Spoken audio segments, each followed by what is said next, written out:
And you could tell that spring was arriving because she had a jaunty hat. Hello, everyone, and welcome to Make Your Own Victory, the GDQ Hotfix show where we attempt to capture 100% of the joy of speedrunning in 0% of the completed video games. There goes my jaunty hat. My name is Quacksilver, and I'm sure it's no surprise that we do things a little bit silly on this show, but today may be one of the silliest concepts yet, for you see, good friends, the Summer Games Done Quick 2025 open submission period just ended for the event that is taking place in Minneapolis, July 6th through 13th. It will be on this Twitch channel. And a couple weeks ago, I had the thought, yeah, I'm pretty sure we could build a show out of that. So several hours of corkboard and string later, scrolling through months and months of cumulative submissions to find the shining gems that do not beat the game and roll credits, we have a show today of 4 incredible runs that are all hopefully going to additionally be featured at SGDQ 2025.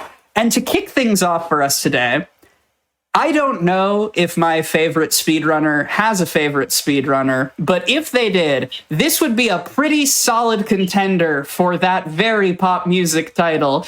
Here to show off Grapple Dog's Cosmic Canines all main stages, please welcome Shovel Claws. Thank you for the very inspirational intro, Quack. I am Shovel Claws. This is Grapple Dog's Cosmic Canines, a sequel to the 2023, 2022, I forget the release year, indie platformer Grapple Dog. It's a really sick 2D platformer, and I'm really excited to show it off. I also have a really good friend of mine joining us on commentary, if you want to say hello and introduce yourself. Hello, I'm Acebats. I'm also known as Acebats' favourite speedrunner. I just really love Grapple Dogs. So Shovel told me, we're going to play Grapple Dogs. I was like, yes, I want to see Grapple Dogs beaten quickly. I roped him in. He doesn't run this game. He just plays it. So I think we're going to go ahead and get into the run. I'm going to explain things as we get started. There's plenty of time too, thankfully. So we'll start the time whenever I enter this first stage in 3, 2, 1. Go. Good luck. All right. Thank you. We'll need it because this game is a pretty tough 2D platformer. In this game, you play as a combination of 2 dogs. We have Pablo here as our first one, all snazzed up. But let's talk about the category some, because it's not immediately obvious what it is if you haven't played this game. In this game, there are 2 styles of stages. Technically 3 if you count boss fights, but those aren't stages, those are boss fights. First are the main stages here, where you're going through some sort of alternative dimension as Pablo, just moving around, and your goal is to just get to the end. And then there are a bunch of challenge stages that require you to do some other goal, kind of like a melee time attack, if you will, where you have to break the targets or whatnot. This category takes us through all of the main stages, where everything else is kind of avoided. So no boss fights, almost missed that cool grapple, or almost hit that cool grapple, just barely too low. None of the boss fights, none of the challenge stages. It's all go to the goal, very quick platforming, and it's all very fun. This is my favorite category of this game, because a few reasons we'll get into as we get further into the run. This was our first stage with Pablo. We'll talk about Pablo's movement in the next Pablo stage that we have. But first, we gotta do the fans justice, give them a good pet. Yes. I won't say good boy in chat, but not. Important part of the run. Very important. You can't do that freely in time trial mode, thank God. I don't think Shovel realizes I would have been harassing it all. Oh yeah, no, I didn't knew. see the dog's pet. I knew, don't worry. That is intentional, that is time loss, so if this doesn't PB, it is your fault. We'll see. But I can live with it. Yeah, okay, I can't. I'm trying to go fast here, man. Alright, back on track a little bit after being heckled. This is Luna. This is our second dog that we have. Luna has one defining characteristic, kind of like Shadow the Hedgehog. She has a gun.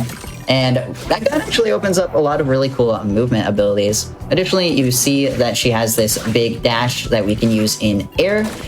This is really good for conserving momentum, and we'll talk some about momentum conservation at the start of the next stage. But you can see as well that she has this grapple hook. It's called Grapple Dogs. What did you expect? They both have grapple hooks. They can use them to swing from these big kind of rock candy looking platforms up in the sky. And it helps us go very fast. There's a lot of really cool grapple tech that we'll talk about over the run. That is really fun. All right. Good girl. There you go. Yes. Both of them get pets. Saved. And then we're on to the second world of the run, into monkey business. This stage is where we learned that Pablo and Luna have been whisked away on a interdimensional trip to stop a demon overlord, but that's all story stuff. We're not going to say any of that. So let's talk about momentum conservation. I took that grapple up at the top there, and then, oh, that was so clean, actually. Nice. And then I hit a ground pound, which is one of Pablo's moves that we'll talk about in a sec. Oh, okay. Car's being mean to me. That's okay. And when I hit the ground, you can see that Pablo carried a lot more momentum. So by using a lot of these moves, we can very easily conserve momentum across a very wide variety of scenarios. And that's the main beef of this run, if you will. You have your soup, which is all of the cool movement that the dogs individually can do. And then you have the meat, which is all of the really cool grapple and momentum conservation tech that you can do. On the note of movement tech that the individual dogs to do, let's introduce our good guy, Pablo, here. Pablo is this really dumb golden retriever. I am madly in love with him. He is the best. Pure of heart. Very pure. He has a pretty simplistic moveset when compared to Luna, but it's still pretty powerful. Mainly, he can do this little punch move, which you can see has a little bit more complexity to it than you might initially think, because it's not just a one-size-fits-all, you go X amount of distance. The longer you hold it, the more you will actually travel across the stage. So it's really important to manage your timing really consistently. Ooh, I didn't pet him. You can flame me in the chat. My bad. Yeah.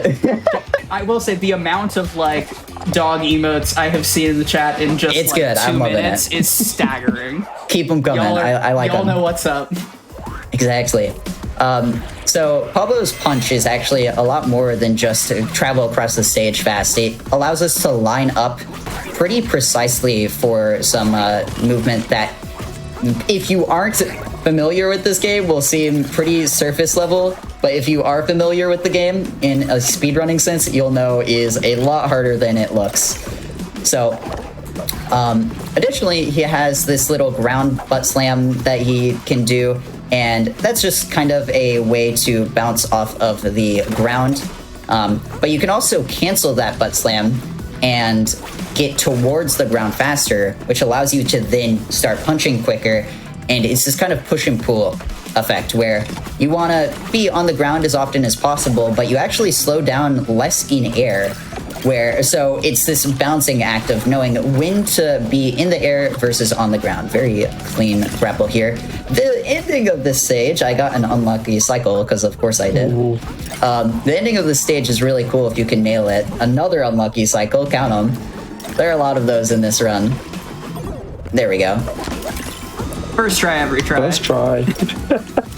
Not first try. We're bailing. All right.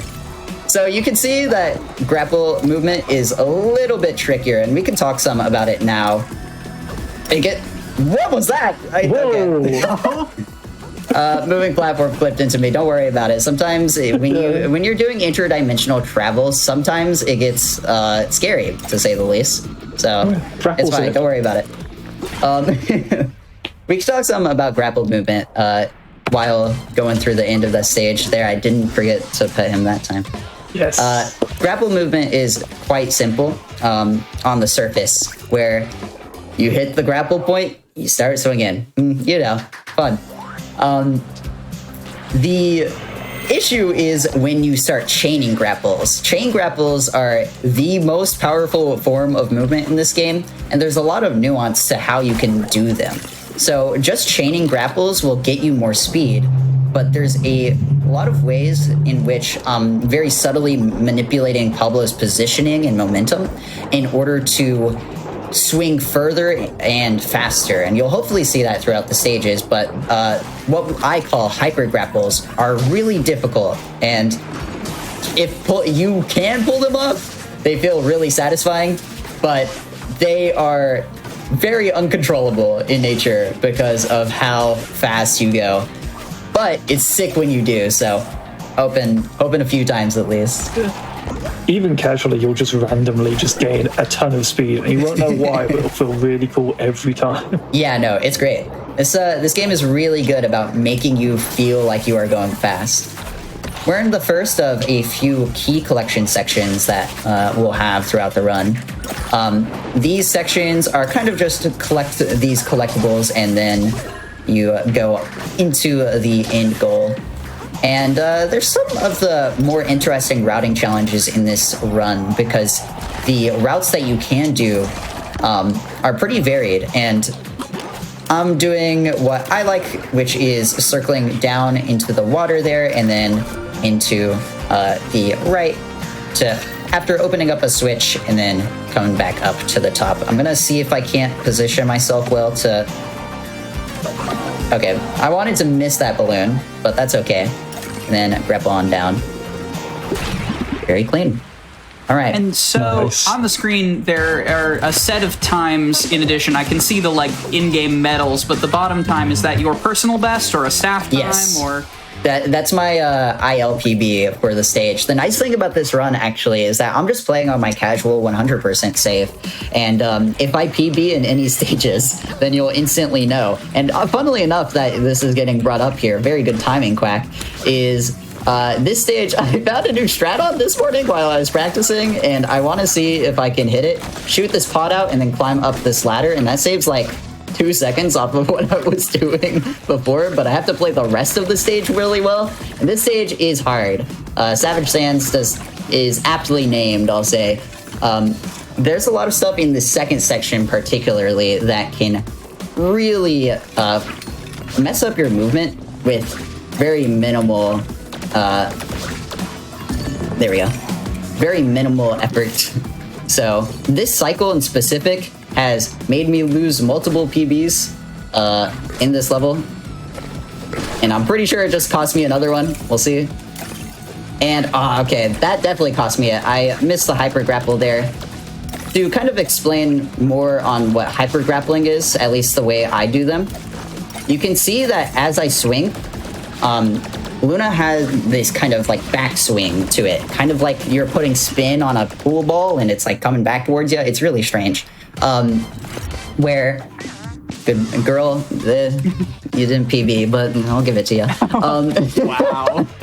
Sorry, I'm being mean. I'm salty. But you'll see occasionally whenever I'm grappling that the dogs will have this kind of backwards trajectory whenever they're grappling.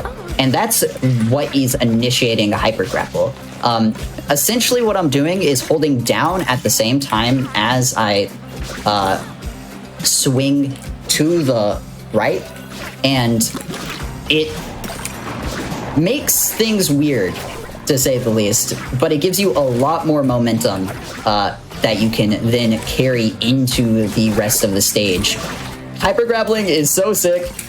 It is very tricky because it is very positionally precise. So we'll see how much I can do it, but you know, hitting hard movement tech in a speedrun turns out kind of difficult. So, you know, Just do it better. right. Yeah, I should have thought of that, honestly. Now we're getting into the second half of this stage, Waterworks, where we just have to break these targets. I'll do it quickly enough. But this is actually a great time to talk some about jetpacking, because you'll see there that I'm shooting underneath me with this new gun of ours, the shock gun, which is just a shotgun, but it activates lightning currents. This shooting under you actually influences the way that you move. In the case of the shotgun, specifically, it allows you to essentially infinitely jump underneath you. And it is kind of ridiculous. I thought I would hit that target. Okay. Okay, there we go. Him being a little rude. Yeah, no, I mean, it's fair, honestly. I did say some uncalled for things to Luna last stage. Yeah. This is deserved. It's exacting revenge. I get it. But by shooting underneath you, what we call jetpacking, you can essentially delay Luna's fall speed, and this helps a lot with breaking open her level design. And I remember finding out you could do that because there was one thing I love is there's a few collectibles in this game where they specifically use a bit of broken tech, and that was one of them, and it just made me go, oh my god, I can do that? Like, yeah, that was very similar to how I felt finding it out. Because, like, the way I started playing this game was I got obsessed with beating the challenge times, and when I discovered that you could jetpack with Luna, I was like, oh my god, that is exactly what I needed to beat this challenge time. Okay, this changes cool. everything. It really is kind of a revolutionary tech. Unfortunate that it doesn't work in real life, but, you know, that's okay. We'll keep it to the cartoon dogs to do cool movement stuff. This stage is the first of a few stages that have this kind of vertical climbing gameplay loop. And, you know, you'd think in a, like, fast-paced 2D platformer, all about, like, momentum conservation, that these levels would be kind of boring, but they're actually some of my favorites in the entire game, and I really don't know how they did it. I mean, admittedly, jetpacking does help a lot with how fun these are, but a lot of the level design here is extremely breakable, especially with jetpacking in mind. So you can tell it was really designed for the movement kit that they have.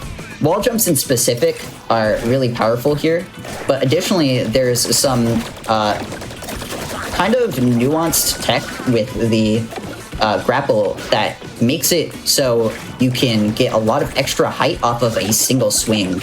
And then all of those balloons as well. Shout out to the one thing I said on Hotfix that one time that was unhinged. But I won't say it again because I don't make the same mistake twice. All right.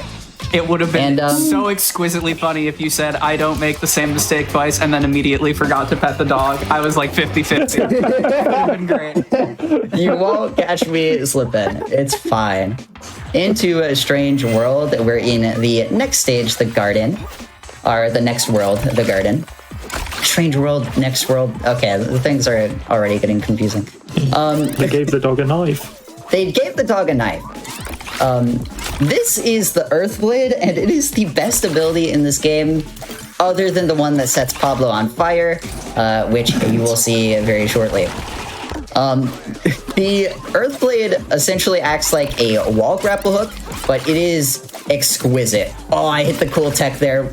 I found that earlier today, where you could hit the whale and then bounce off of the top and then into that grapple. It's such a sick movement line. This game is really cool for people like me who obsess over finding the best movement lines, because it is entirely that. But the Earthblade is a little bit busted in a few senses. We're gonna climb up this wall. And there's a little secret over the top. You'll notice that we're supposed to be collecting keys, but there's just a cannon there. Oops. And that's gonna be that stage done. I've got to ask though, how many PBs have you lost that leaf blade just going through a wall, not connecting? I don't IL that stage. I'm sorry. Oh, okay. I was gonna say, 'cause that was like 0.1 off your PV there. Oh yeah. I'm good at that stage. There's a reason I don't IL it. That PB is good. Oh, banger alert, by the way. Yeah, this stage is one of my favorites in the game. I'm glad you agree. This is Face the Music. Face the Music is so cool. Oh, barely saved that. At the very start of this stage, you saw me do something weird. That would have been so fast if I hit that wall jump. You saw me restart the stage, which in a category like this might seem unintuitive, but it's actually to improve the cycles here. This is a cycle-based level, so I fell off the edge there. You can make that platform cycle if you're a little bit faster. It's really tight, but that's okay. If you restart the stage at the start, it's really nice to for the cycles in specific. Because of the platforms that spawn in and out based on where the music is, the cycles become kind of a problem throughout the first half of this stage. They get better. Cool movement here. And shout out to the duck bands. Let's go. I hit that first try. I was so nervous about that. That is so much harder than it looks, because one thing you can do in this game that is really satisfying is delay your falling with the grapple. So you saw me throw out the grapple once or twice there in order to delay my fall speed. And the cycle was barely off. That's okay. The delaying your fall speed through grappling allows you to really carry grapple speed so much further. And it is really useful for that specific instance where we take a path that's supposed to go to the duck band collectible that are kind of hidden collectibles. I'm going to wait for another cycle. This balloon is being a bit mean to me. And it's mean to me again. Do I make it? Okay, I made it. Yeah, that was funny. The movement there in specific, though, is like really tight on delaying your grapple, because if you throw out your grapple like half a second earlier, it is really annoying to grapple onto one of the grapple points and get way too much speed and just slam headfirst into a wall. And it is the bane of my existence. I spent so much time this morning practicing that. So I am very satisfied that that stage went really well. Yep. I'm just hoping we get to see a single duck band in this run. I'm saying that's the only one you should see in this run, because duck bands are this like hidden collectible. Ace Bats loves them. And none of the other ones are on a path that is actually faster. So that one being very conveniently placed at the bottom with a teleport back up to the top into the second area is very nice. I'm going to go for a pretty hard movement line here where we go under, jetpack over, and then grapple all the way over to here. And then we'll grapple again over the top of this cannon. And nice, that was clean. And here we have the Chlora Blaster, which is our gun for the Luna in these stages, where this turns plant life back alive, and it creates platforms and wall runs. Otherwise, you can jetpack with it, and it gives you infinite jumps again, which is very convenient because we'll use that for our game. Skip a bunch of platforming there. I can't believe they gave Luna a sniper rifle. That was wild. And it's the least balanced gun in the game, so it continues the gaming trend of unbalanced sniper rifles. Good on ya. You know what? Imagine a Luna deathmatch mode. Wait, that'd be kind of sick. Oh god. This is an unrelated related tangent, but the gunplay in this game feels weirdly good for a platformer. You wouldn't expect it, but I just like how all of the collectible guns are just better than your default gun. Like, the Rattler is. You always love getting a new one. The Rattler is not a very powerful weapon. It is a SMG that can't shoot very far. It's fine. So, very difficult climb there. Yeah, pretty big skip where you just use the Chlora Blaster and wall jumps in order to get through the end of that stage. Good girl. Very well done. That was actually insanely clean. That might have been a goal. It was not, but it should have been. And into Laser Danger. Usually this is the most dangerous stage in any percent. It's kind of in the name again. But The reason that is because any percent starts on 4 HP. There are 4 extra health collectibles you can buy in the shop using fruits, which are like a coin pickup that you get throughout the game. And any percent has enough money to buy 2. If you look at my health, unless I play this exceptionally good, I will very likely fall down below 2 health. Or just at 2 health, which would also be a death in any percent. And on the topic of deaths, while we're in this very dangerous stage, it is worth noting I am playing in the time trial mode. So the time trial mode doesn't have any checkpoints, and if you die, you go all the way back to the start of the stage, which would be bad. An actual run killer. The last time I showed this on Hotfix, I did have a death in the very last stage, which was tragic. My only goal for this run is to go deathless, because that would be the redemption arc of a lifetime. I think I speak on behalf of everyone here when I say we are rooting for you. I'll keep up the good fight. I don't think you got to 2 health, by the way. I didn't. I played that really well. Good work, Luna. I am very happy to play that stage well in specific. And we're into the freezer. Unfortunately, this is my least favorite world in the game because of this stage alone. This is my least favorite stage in the entire game, the big swing. No amount of good theming can help you when you have two kind of uninteresting key collection routes. I'm sorry. It's just a hard fight. But that's okay. Okay, but the Great Gatsby is pretty good. The Great Gatsby is pretty good. Yeah. The theming of this world is fantastic. Don't get me wrong. Yeah. I mean, the theming of all the worlds is like impeccable. Muse Obviously, Stand? Come on, that's hilarious. Yeah. Muse Stand got me. Muse Stand got me. I'm not ashamed to admit it. So while you're doing key routing, I have to ask the question, because this is our SGDQ submissions themed episode. Of course. How did you find this game, and what made you want to submit it to the mainline event? See, this is a question I get a lot, is because I tend to run weird indie games that no one else really runs, and that have released in the past year or two. And everyone always asks where I find games like that. And I'm going to be real, a lot of it is just browsing the platformer tag on Steam and following a lot of game devs on Blue Sky. I actually knew about Grapple Dog, the first game in this series, for a long time, and I was very tempted to run it. The unfortunate thing is that game is huge. Like, it's like a 3-hour any percent run, which in comparison, this game is a 1 hour, sub 1 hour any percent run.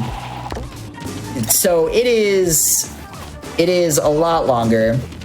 And I was always like, man, I wish I could run this game, but it is just too long for my blood. And then I heard of Grapple Dogs around the time it came out. I was like, oh, wait, it's getting a sequel. Huge. I can enjoy this game. So then I just played it, and I kind of fell in love with it, got addicted to the challenge stages hopelessly, and here we are. As for submitting it, I tend to just like submitting the weird indie stuff I run, because frankly, in the speedrunning community, indie games don't get enough love. Quacksilver, I know you're with me on this one. Can I get a hell yeah? Yes, this is my specific bet. Shoutouts also, speaking of weird indie games that no one's ever heard of with Movement, shoutouts briefly to Pepper Grinder. Exactly, you get it. Stray appreciation, but yeah. There are no strays in Grapple Dogs, let's be clear. They all have a home. Well, that was a dumb joke, don't laugh. No, you got me there. That's good. Well done. But yeah, I like the indie game speedrunning scene. It is really nice. If you have an indie game you like, whether it's a Celeste or a Hollow Knight or a Fragrance Point, that's a joke only I will get. But you should go speedrun them. They are really fun. That was a good stage. All right. Jumping into this game to speedrun rather than one, such a good choice. Let me tell you, this game is so good. It owns so hard, and it is a shame that the first game got so much more attention than this one. Go play this game right now. It's relatively cheap on Steam. It takes like maybe, oh, I went the wrong direction. I was too busy talking about a game I like a lot. This game takes like maybe 5 hours to beat. Like just going through all of the stages and really exploring and taking your time. It's nothing. Get it done in a weekend. Like, it's the start. It's Fun to beat, fun to 100%. Depends if you use a guide or not. There's a lot of collectibles that are extremely well hidden. So I did it without a guide. I might have written a guide or two. Yeah, Spats can help with that. It's fine. I have 100% notes. I should like upload those on the Steam guides or something. But yeah, this game is really fun. This stage is Tower of Leaves. It's another one of those vertical climbing stages, but we're getting into the second half of it now, and I don't know who made this decision, but whoever did is a genius. I know who it was. It was Joseph. He's the one developer of this game. They gave us the infinite wall climbing ability in the vertical climbing level, which is just, it is so fun. This is the best. Thank you so much. It is just perfect, you know? Gonna jump on over and then into this part. This part is actually kind of scary. I'm gonna get this health because there are a lot of saws that you can climb through, and if you go really fast, there's a platforming cycle up ahead that if we make it, I was just probably too slow. Actually, that was a really clean backup. I died. Ooh, what? All the way back down. That's sometimes if you clip into stages. Alright, so the moving block moved into me as I grappled it, grappled onto the wall past it. And to not crash the game, because that was a bug when this game released, they made it kill you instead, which is, you know, a good change. It's better. Yeah, improvement. It's okay.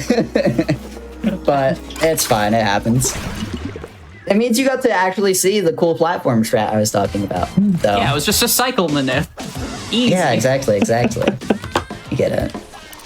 But into Luna stages for this world. I do also want to shout out the fact that I play this game on controller and keyboard and mouse. I hate how Pablo controls on mouse and keyboard, but I cannot stand controlling Luna on controller, so I just swap. That's Yeah, I can funny. see that. Yeah, The no, aiming, isn't it? it's the aiming, 100%. Like, I've played enough aim labs, which is like maybe 5 hours, to have good enough aim to grapple with Luna. Oh, huge swing there with the moving grapples. Those moving grapples are really good in this stage, specifically sky switches, because otherwise we have to do a lot of very long platforming. And we'll be into the second half of this before we know it. Unfortunately, the second half of the stage is a little less interesting because of these big tractor beams that kind of block your movement. Thankfully, you can still dash during them. So, and with this, let me get this strat. Hold up, watch this drive. With this moving grapple in specific, you can grapple up, jetpack a bunch, and skip a ton of the stage there, and we'll be done with it in no time. Very clean. We're gonna drop down here, and the end is right past this tractor beam, thankfully. This is another one of my least favorite stages in the game just because of the second half, and even my least favorite stages in this game have cool movement, so you know what? That's a win, I think, in my book. I mean, you gotta love any game that can have both fun, casual movement and just really fun, go quick tech movement and levels. They should make a better term for go quick tech. I'll think about it. I like that chat message that says, watch this drive. Claus has never played golf in its life. You don't know me. I've played plenty of golf. That's a lie. I've played mini golf. Does that count? Let me know in chat if that counts. Why am I playing this on controller right now? Is being up. I've been stun locked. But don't worry, chat. We will never catch claws slipping. It already said. Oh my Right. god. I can make the mistake once, just not twice. So if I ever pick up my controller while playing as Luna again, then it's kind of over for me.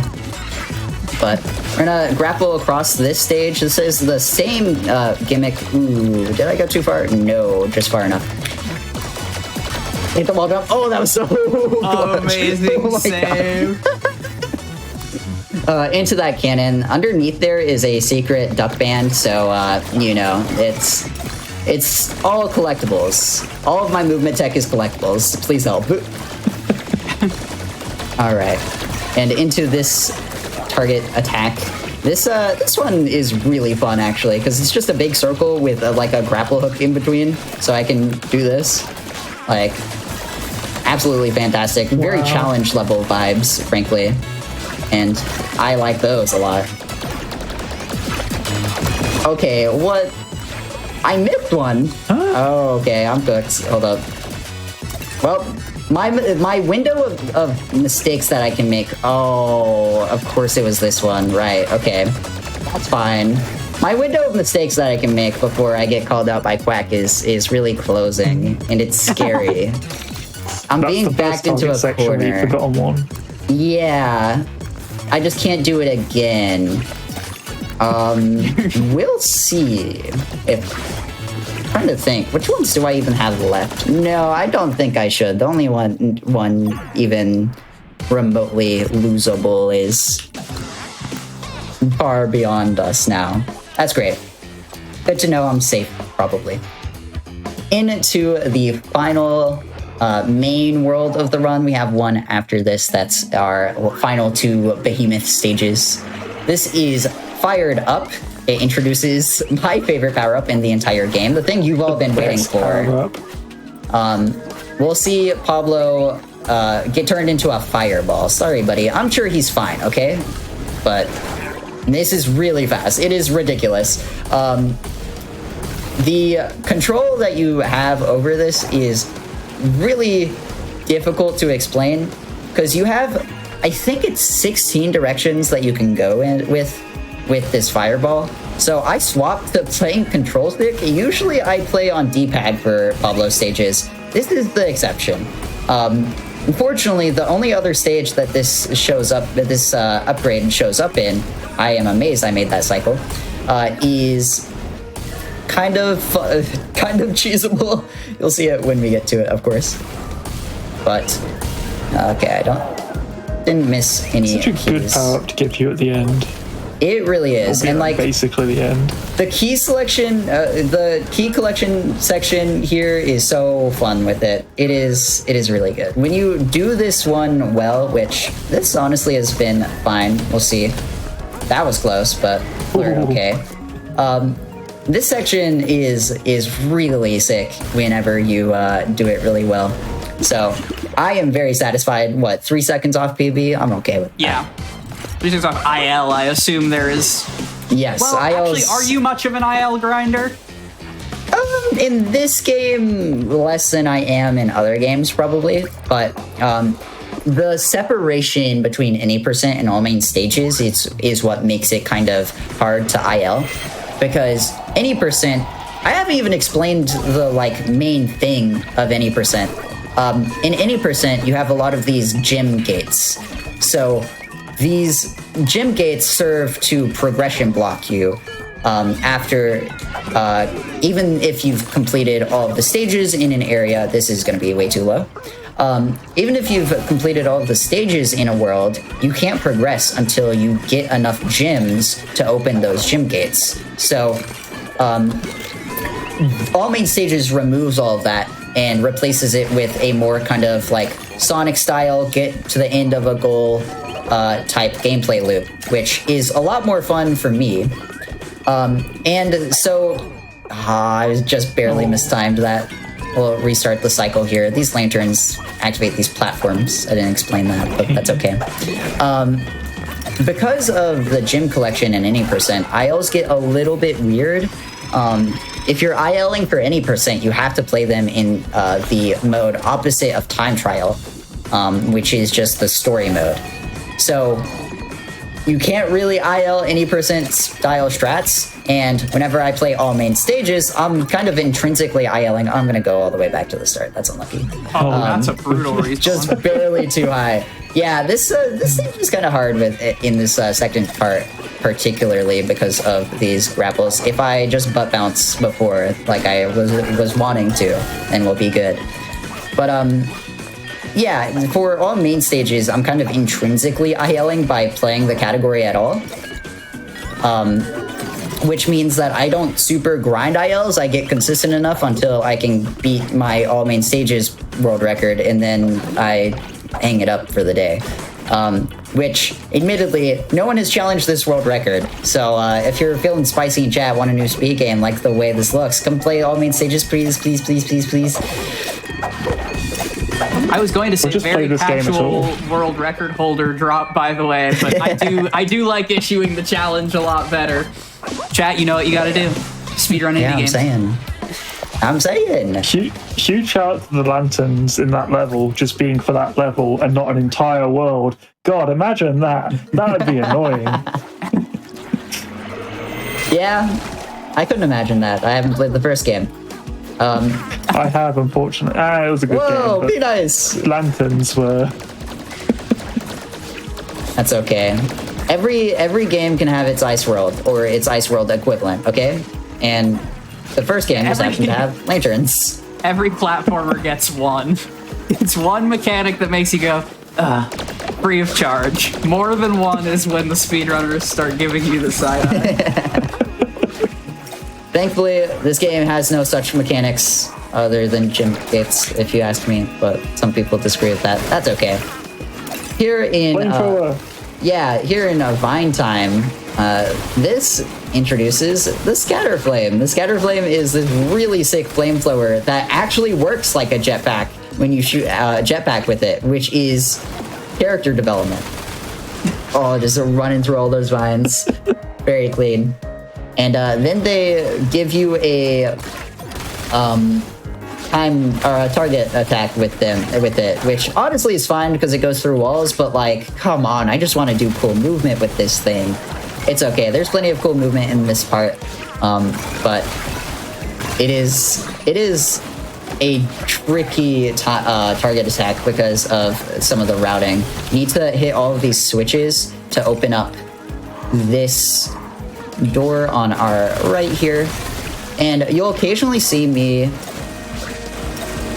I didn't make it on to any of those grapples, unlucky. You'll occasionally see me here swap to the Rattler, not because it's faster in any particular sense, just because it makes shooting it way easier when you don't have to like be right next to the target, which I guess in a way is probably faster. Like that save only possible because I have Rattler bound to my middle mouse click. Oh wow. How many different control schemes do you have? Because I know you run a bunch of games. That is some sick input method proficiency. This is the first game, I think, where I've swapped mid-run. So, if that's any consolation, this was a learning experience for me too. Thankfully, the way this game breaks up stages, it is really easy to dual wield your controller and your mouse and keyboard. Like, I just have it laying in my lap right now, and I'm just playing on mouse and keyboard. Thankfully, that stage that we played earlier, that was all key collection, is kind of redeemed because this stage is Shadow Town and is one of my favorite Luna stages in the entire game.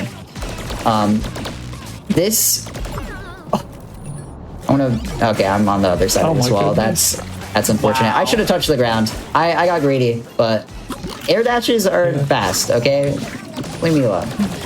This game does punish you if you make a mistake after not touching grass for a bit. Yeah, honestly, this is just like real life. Alexa. Game yelling at you to touch grass. Imagine. Alright.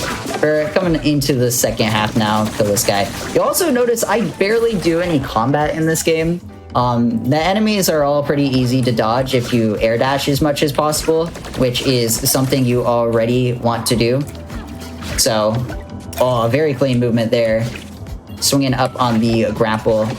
there's I kind of mentioned this earlier, but I think it's worth reiterating. There's this kind of sweet spot when vertically grappling that allows you to get a bunch of extra height, just like that, which is extremely useful in sections like this. So, actually, you know what? I'm going back. This section is so much faster with hyper grapple here. And just swing on over all the way up here and then ride these wind currents up. And it'll be the end of this stage. This stage is a blast to do really fast. It's kind of unintuitive, I feel like, because the wind beams do slow you down and limit your movement. But the things you do in between the wind and it more than makes up for it, in my opinion. All right. And that is the end of our final world. And now we go into our finale world, which is distinct. We're going to heck. And, yeah, no, I biblically accurate, perhaps, with the platforms in the background. Yeah, don't worry about it. We're here to stop Beer, this big evil guy. You can see him in the background if you look at the big scary eyes glaring at you back there. Which one of them? A Yoshi's Island reference for all of my ancient millennials in the chat. Like that looks exactly like the Bowser. Yeah. The Bowser creeping at you. You know, now that you mention it, also sick hyper off of that moving platform. One of the very few cases you can actually do something like that, and that grapple is ridiculously hard. So hitting it second try, very clean. The final fight of this run, which we're not going to see because then it plays the credits, which is illegal. Forbidden. Thank you for understanding. Of course. It does kind of mimic the final... Oh, and I got the good respawn. Never mind, we're saved. Ooh, and I immediately accidentally dashed in water improperly. Oops. The final fight does kind of mimic the final Bowser fight in Yoshi's Island, because you're shooting this huge cannon at him between enemy waves. It's kind of cool. It is really long, and it's honestly my least favorite boss fight in the entire game, but it's cool. It's a boss fight that you'll play once and you'll go, that was cool. And then if you're a speedrunner, you'll hate replaying it every time. But it was still cool on your first playthrough. That's okay. Also, we haven't mentioned at all the little electric gem here that turns Pablo into a ball of lightning. It's in the first world and then shows up here at the end, and I never know when to explain it. So you don't get to turn into a ball, that's about it. Yeah, you use it to interact with certain electric things in the world. Yep. Very frankly, shouts to the developer for just making all the elemental power-ups just progressively get more interesting as the game goes on. It's true. The electric one is a little bit tame in comparison to turning Pablo into a fireball. Here we're gonna do something really funny. If you just hug that wall, these big flames that you see are supposed to redirect us. Oh my god. Don't worry about it. Oh. And I'm on 1 HP, so... Yeah. Perfect. Just that easy. It's fine, yeah. Clearly. All right. Going into the last stage, we have gone deathless so far, so... Good luck, we'll see. I don't jinx it. We'll see. This is one of the harder stages in the game, particularly because of the second section, that we'll see. Thankfully, this first section and the last section that comes after it is pretty easy. Just a little bit too low. I did not angle my dash upwards, as it appears. The nice thing about time trial mode, and kind of the saving grace of this run, if this were not the case, I probably wouldn't run this category, not gonna lie, is that in time trial, everything that is a checkpoint in the normal game is actually a bit of health. Treat. Yeah, the little dog treats. Yummers.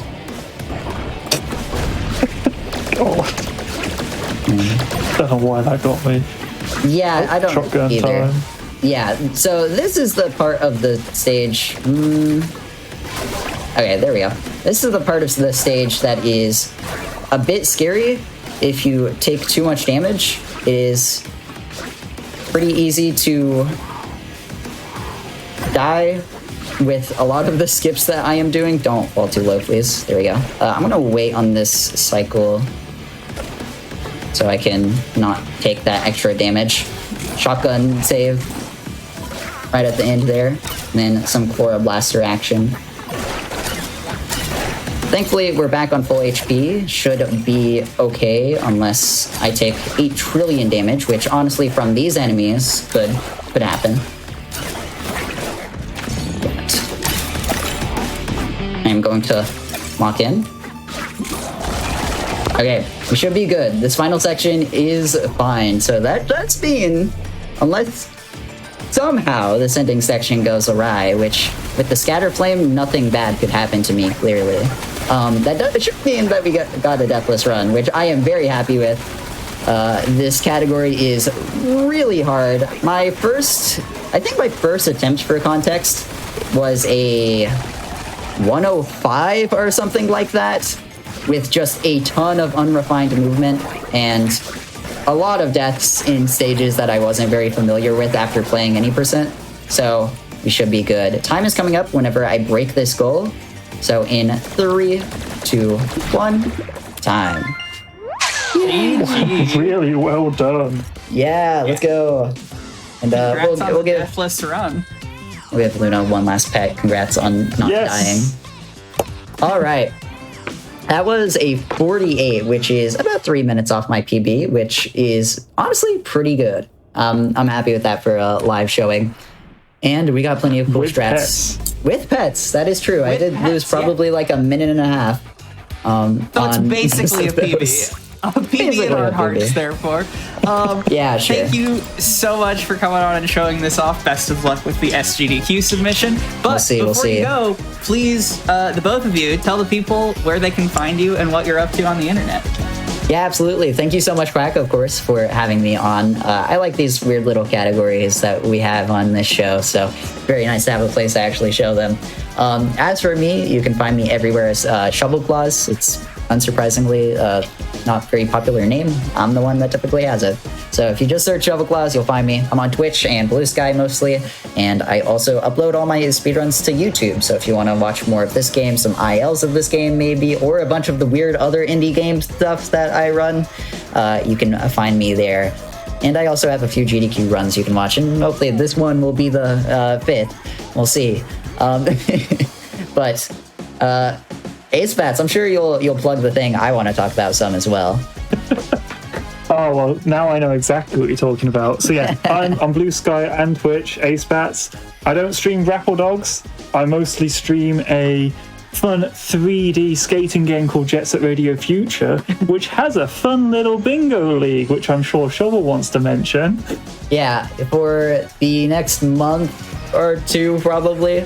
We'll see how long it goes. I'll be involved in Jet Set Radio Future Bingo, which you can find at twitch.tv/JSRF Bingo. If you like weird platformers like this, you'll love Jet Set Radio Future, and you'll love Jet Set Radio Future Bingo. And unfortunately, I know this kind of plays against the whole show theme, Quack, but unfortunately, I have a submission for SGDQ that might be a little bit cooler than this one. For SGDQ, we submitted a JSRF 1v1 between me and Vane, another good friend of mine who plays that game and is phenomenal at it. And we did a 1v1 showcase on Hotfix last weekend, which you can watch if you want a sampler. One of the best bingo matches of all time. It was so cool. It was so good. YouTube.com/GamesDoneQuick for the VODs. So of true. that, and all of our Hotfix shows and all of our main events. Yeah, it's so true. I couldn't have said it better myself, Quack. But we want to do that again with a live DJ because we have a few of those in the community. Of course we do. It's just I want to Radio get that Future. in so badly. So Grapple Dogs might take a back seat, but if you want a live DJ show at GDQ, this next SGDQ, maybe get some hype on socials for that. That'd be cool. You can check my Blue Sky. But that's the last thing I want to shout out because I'm exceptionally excited about that submission. But thank you so much, Quack. Yeah, thank you both for coming on and kicking off the submissions episode of Make Your Own Victory. We are going to take a quick break. I invite you all to do the same. Stretch, hydrate, pet a small animal near you if that is an option to you. And when we come back from the break, we will be moving to The Legend of Zelda Twilight Princess. Don't go anywhere. Bye, enjoy. Woo.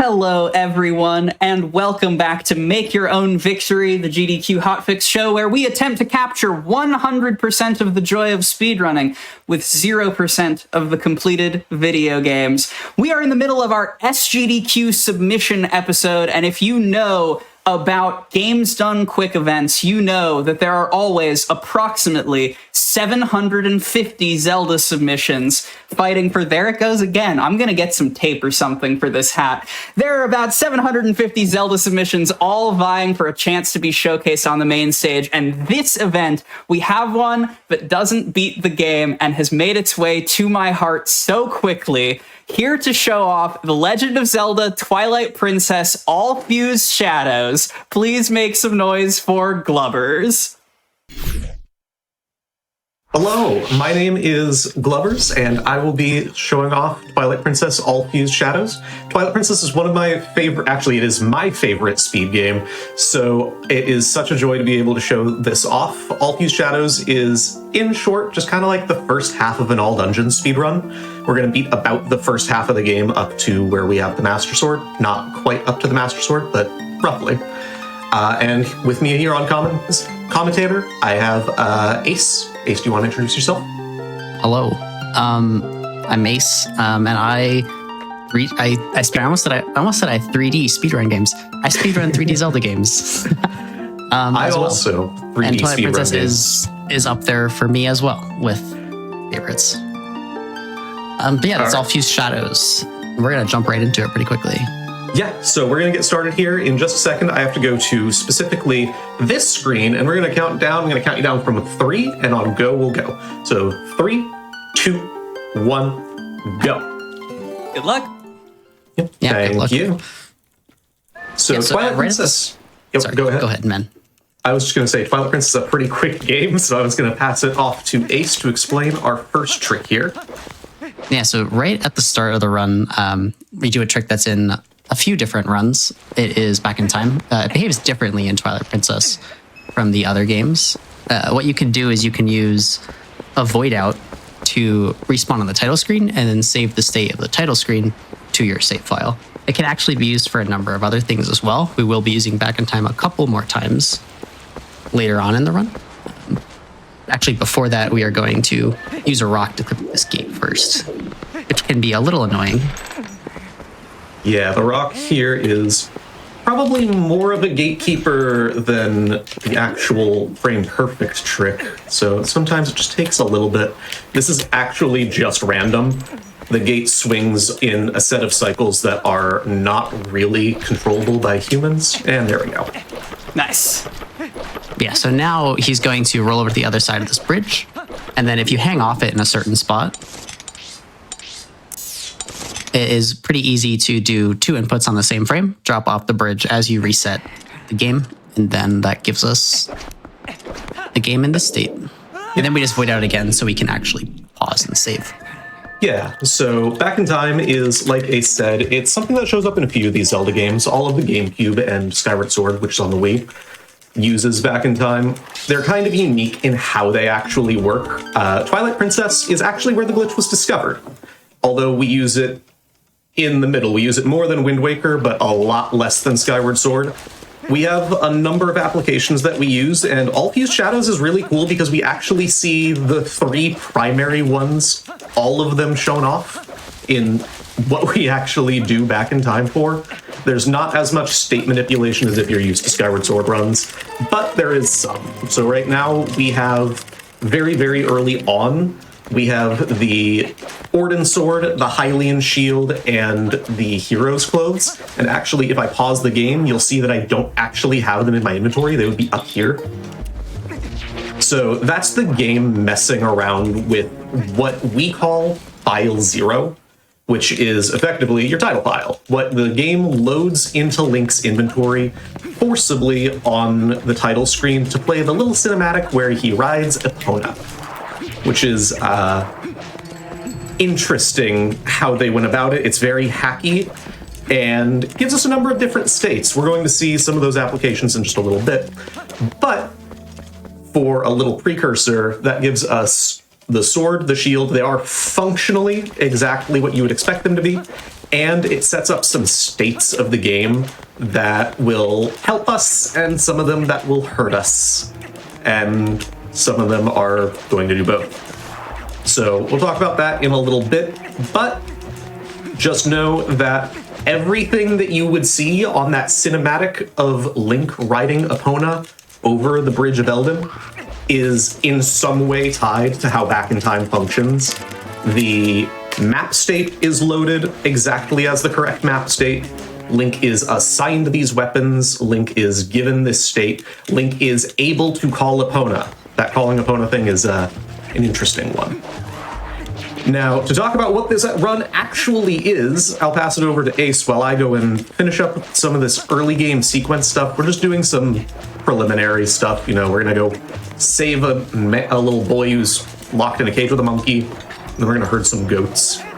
But Ace, if you want to go over what AFS actually is. Yeah, definitely. I just also want to point out, though, too, that the first, 4 minutes of the game, after the first 2 tricks, are pretty much all movement. It's, strangely some of the hardest movement in the run to do consistently, just because of the way the area is and, variable lag rates. But, yeah, so all Fused Shadows is just collecting all of the Fused Shadows. The Fused Shadows are the, parts of the mask that you get that ends up going on Minda later on in the game. And to do that, you need to beat the first 3 dungeons, which are Forest, Goron Mines, and Lakebed. And like Gilbert said, this is kind of the first half, or close to the first half of all dungeons. And it does differ a little bit, though, from the first half of all dungeons because of the fact that you don't actually need to be able to get to the rest of the dungeons. So you can do some things differently than how you would in all dungeons, which ends up making it a bit more unique. That's one of the reasons that this category is so cool, in my opinion, is we see a lot of things that are very unique to this category. We'll talk about specifics when we get to them, but there's so many different tricks that are in this run that while the beginning is pretty like the beginning of most Twilight Princess runs, where we do Back in Time, we save Talo, who we just saved. Now we're going to round up some goats. It's all pretty normal, but after that, it's very unique the whole way through, and it's just a blast to run. Yeah, I actually didn't do runs until this week, and I would highly recommend. This is a good beginner category, just because it's quite good for learning some of the harder tricks, while still having a much more manageable length. So you don't have to learn the entire game, and you can still do a portion of the run while preparing for a portion of the game while preparing for longer runs. Mm-hmm. And getting practice that's relevant. That is a really good point that I like to bring up whenever we have people who come into the Discord and say, hey, where should I get started? So All Fused Shadows is a really good beginner category, along with Goron Mines RTA, where it harps on doing what are these these difficult tricks that are required in those full game runs that give it the length that Ace was referencing, where it's, you're not having to deal with, but I have 3 more hours of run to do after I get to this certain point. And it's a lot more chill, right? Yeah, so in case you don't know, the main categories, any percent is just under 3 hours. All dungeons is 3.5. 100% is obviously way longer. So this is going to be around an hour, 20 minutes. Mm-hmm. So now we're going to play a game of rock, paper, scissors with weird statistics. And the reason that we're doing this is we want the iron boots. Now, this is one of the things that's a benefit of Back in Time that I was mentioning earlier. So the reason that we had Epona on the title file, actually is going to benefit us here. So that's actually really good RNG. Do you know? Go ahead. Yeah, if you could explain like the opponent tame flag and what it does for bow and all of that, that'd be great. I was going to explain bow. Go ahead with Epona first. So the opponent tame flag is what's set on the title file to actually assign us Epona, of course. Now, what that does consequentially is puts the game and Orden Village in a post-Forest Temple, post-Elden Twilight state, where the game basically says, hey, you want to go off and get Epona? Which lets us get these iron boots about 7 to 8 minutes in, which is super useful. But normally you get like over an hour and a half in, which is very, very nice. And that was bow. Part of the reason it's nice it's so early on is because, like Glover said, it's rock, paper, scissors. It's just random what bow decides to do. So it's nice to have that potential time loss earlier on in the run. Mm-hmm, for sure. You can sometimes lose minutes to that little wrestling session there. So if you sometimes don't want to continue a run, and if it's 7 minutes in, you don't have to. If it's an hour and a half in, you're kind of more compelled to, maybe see it out, It's important to note he's actually going to save here. This save file is going to be used for one of the back in time tricks that we come across in a little bit after we enter Forest Temple. Right now he's going out of the way to collect a rupee. This is actually really cool. I didn't know this was here until this week. There's a purple rupee in the grass there, and you can just side hop and slash it to collect it. I don't actually know how you're supposed to get it. Are you supposed to drop down from above? Oh, okay. Yeah. You're supposed to be able to grab the cuckoos, the chickens, and ride them by grabbing them and floating, falling. Okay. And that lets you get behind there. But you can Makes just sense.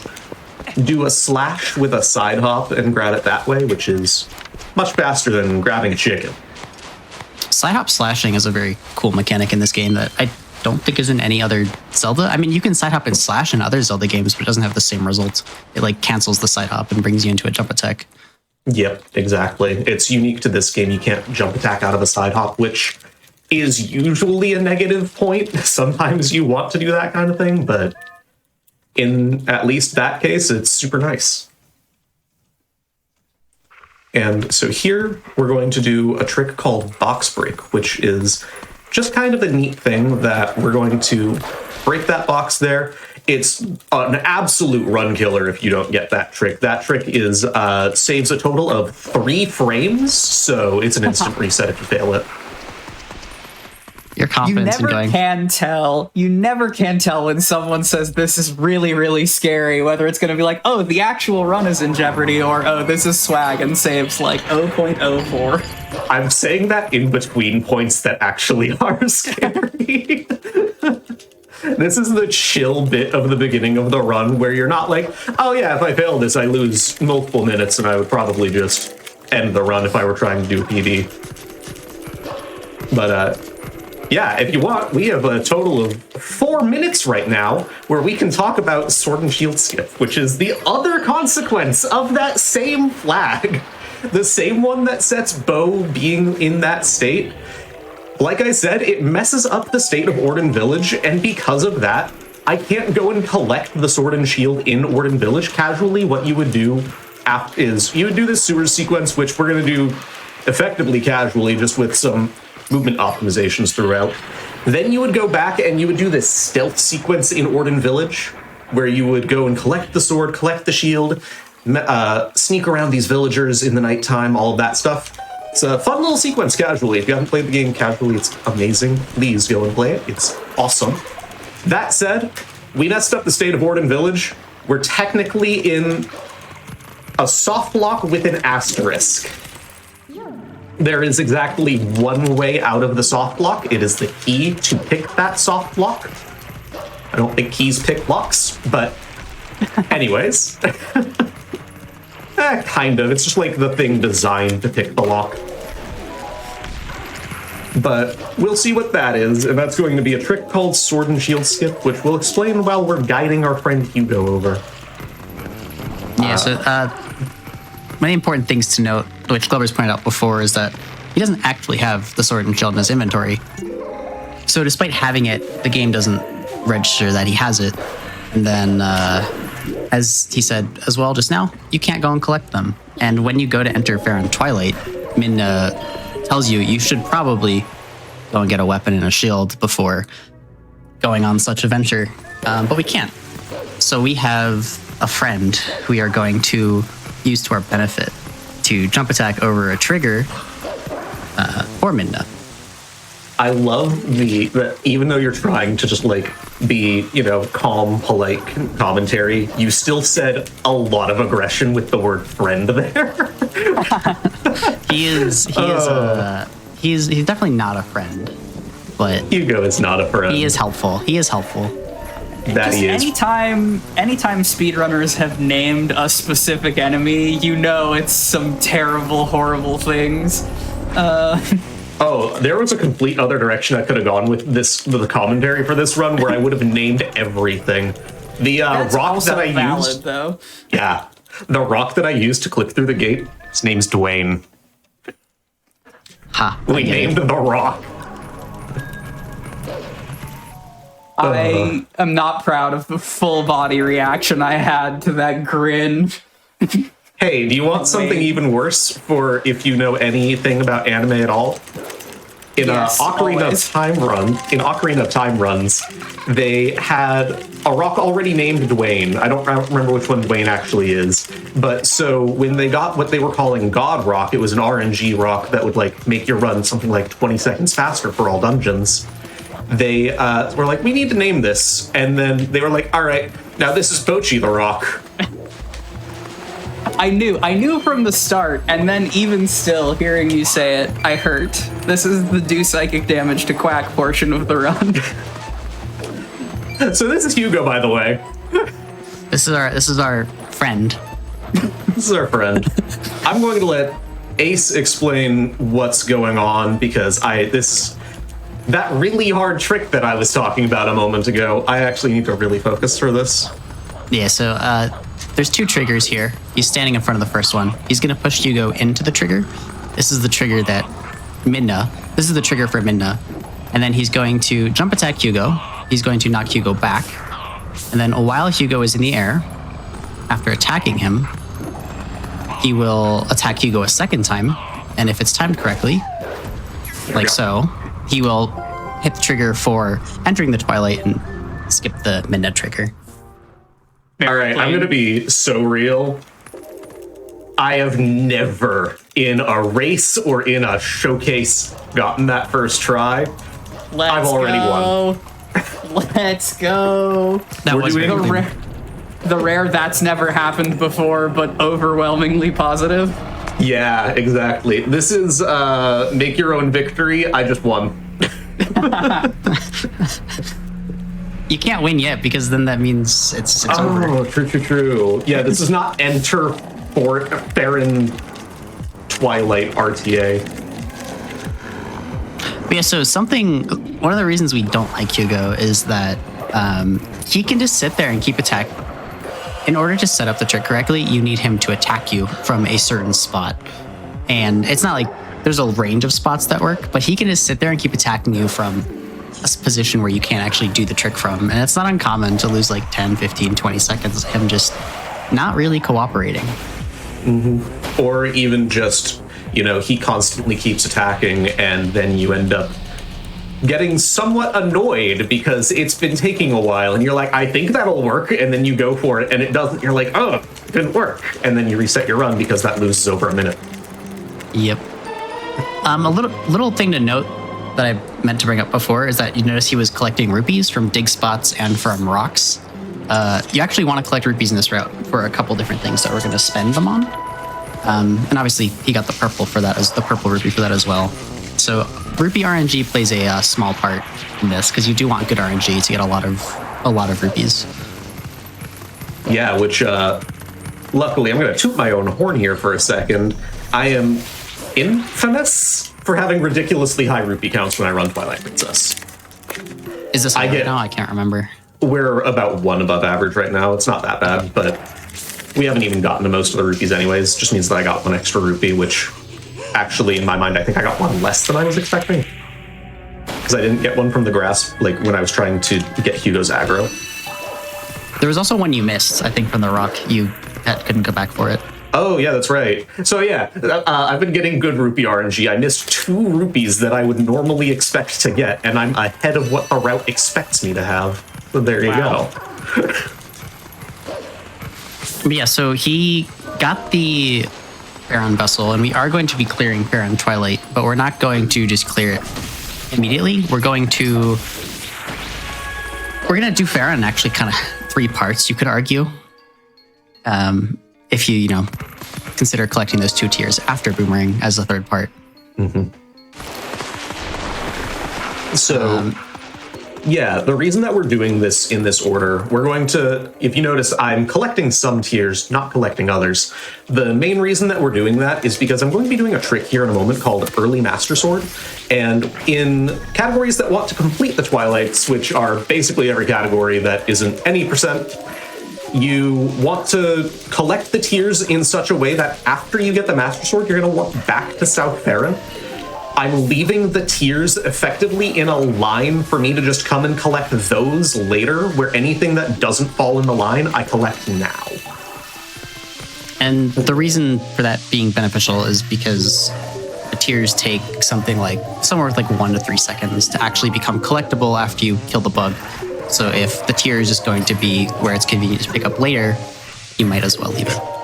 Yeah, that's actually one of the quality of life changes that the HD version had on Wii U. Is the tiers become instantly collectible, because I have no clue what kind of design choice it was to be like, yeah, this is just not collectible instantly. And you were running this on the original GameCube version, yes? Yes, this is the GameCube version, which is technically not the original. It came out on the Wii before the GameCube.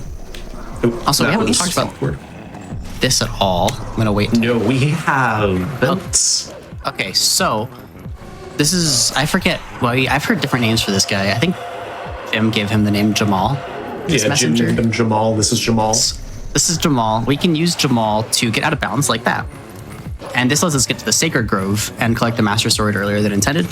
This is part of the reason we do Farron Twilight in more than one part. If you were to kill the messengers and clear the Twilight, you have no way of getting out of bounds. Well, you can get out of bounds there, but not until much later. So you need to be in the Twilight and use the messenger to get out of bounds to get the Master Sword. Yeah, so like Quack said a little bit ago, I love it when we have named enemies. Jamal is named. We don't like Early Master Sword. It can be very annoying in a number of ways. So it is. We referenced this being a beginner run to an extent, but one that does the hard tricks that every other run has to do. The ones that were kind of in mind for that were Early Master Sword, which is the jump that I just did with Jamal, and Sword and Shield Skip that I did with Hugo earlier. Those are kind of the 2 that are somewhat unavoidable, but as you get used to the game, they're not too bad. You kind of get, to some degree, normalized, and obviously to another degree, better at the tricks. Beginners sometimes find them to be just absolute stopgaps, and there's not much that we can say as a community other than we can help you as much as we can. This is just something that if you want to run the game, you have to power through, unfortunately. We have a couple of other categories that you can do that you don't have to do that. All Fused Shadows has a sister category, All Mirror Shards, which is also a very, very fun run where you do the 4 post-Master Sword story dungeons and collect all of the mirror shards before you can go to Palace of Twilight. That one is another good beginner run for if you want to just do a run and not deal with the annoyance that is these early game tricks. It's a very fun run, very, very good to get used to as a beginner, and like I said, it serves as a sister category. All Fused Shadows and All Mirror Shards were originally created as effectively all dungeons practice categories, where you can do the beginning of the run or the bulk of the run without having the somewhat annoying ending with Palace of Twilight, and being able to just practice the meat of it, which is really cool. And it kind of has evolved into being just these cool short runs that are generally pretty good for beginners. It also just occurred to me that Jotwad is probably a good beginner's category. Jotwad is probably a good beginner category, but also it's a category that jumps off a tower and dies. It takes We 5 do minutes. love Jotwad on this Twitch channel and in my heart. If you're unfamiliar, Jotwad, of course, stands for Jump Off the Watchtower and Die. And how many Zelda games is it in? Like all of them, right? Ooh, okay, so there is a 3D Zelda all Jotwads, but technically they're not all Jotwads. Like in Majora's Mask, it's Jostad, jump off Stone Tower and die. Of course. In Breath of the Wild, it's like, and Tears of the Kingdom, it's like, okay, what watchtower can you get first kind of thing, which makes it a little bit different than like a defined watchtower. There's a lot of cool stuff like that. And it's kind of just this fun meme in the Zelda community. I don't know if it originally came from Ocarina of Time or Twilight Princess, but it's originally from one of those two. And we've got some fun stuff. There was a Jotwad TAS for Twilight Princess with a poem. That is exactly what I was thinking of. That is the thing that turned me on to Zelda, like, meme runs, was the, like, night before Christmas style Jotwad TAS. Where you can hear a very young gymnast giving the commentary. It's wonderful. Then there's also... Oh, go ahead. I was going to say that is the peak of speedrunning art. It is. It's so good. If you haven't seen it, if you're watching this and you're like, what are you talking about? That seems kind of weird and niche. It is so cool. Watch the rest of this episode, and then when it's over, just like have the tab open and be like, all right, time to watch this task. It's like 5 minutes. Like, it is absolutely worth it. The depth of Zelda extensions and memes and just abridged categories like All Fused Shadows was a major, like, inspiration and pitch point behind this very show. So I have to ask, why is Twilight Princess the best Zelda speed game, in your opinion? Ooh, okay, so this is a really good time to talk about that, because this is a cutscene. I don't have to do anything except text match. We just got the Master Sword in like 24 minutes or whatever. So, Twilight Princess is a really cool game to me specifically. I run a lot of 3D Zelda games, so does Ace. We can both speak to a lot of the nuances between them. In my opinion, Twilight Princess is my favorite of them, because Twilight Princess has this nice, like, mix between... It's a game that you see a lot of the run, right? The any percent run sees even still 3 hours of gameplay. There is so much of the game that if you're a fan of not necessarily glitchless runs, but you like the statement, I like to see the gameplay, not just glitching to the end, Twilight Princess is absolutely going to fit that vibe for you. But at the same time, if you're someone who says, I like sequence breaks, I like breaking the game, I like knowing that we have to undo these soft locks and these weird gameplay states, Twilight Princess does that too.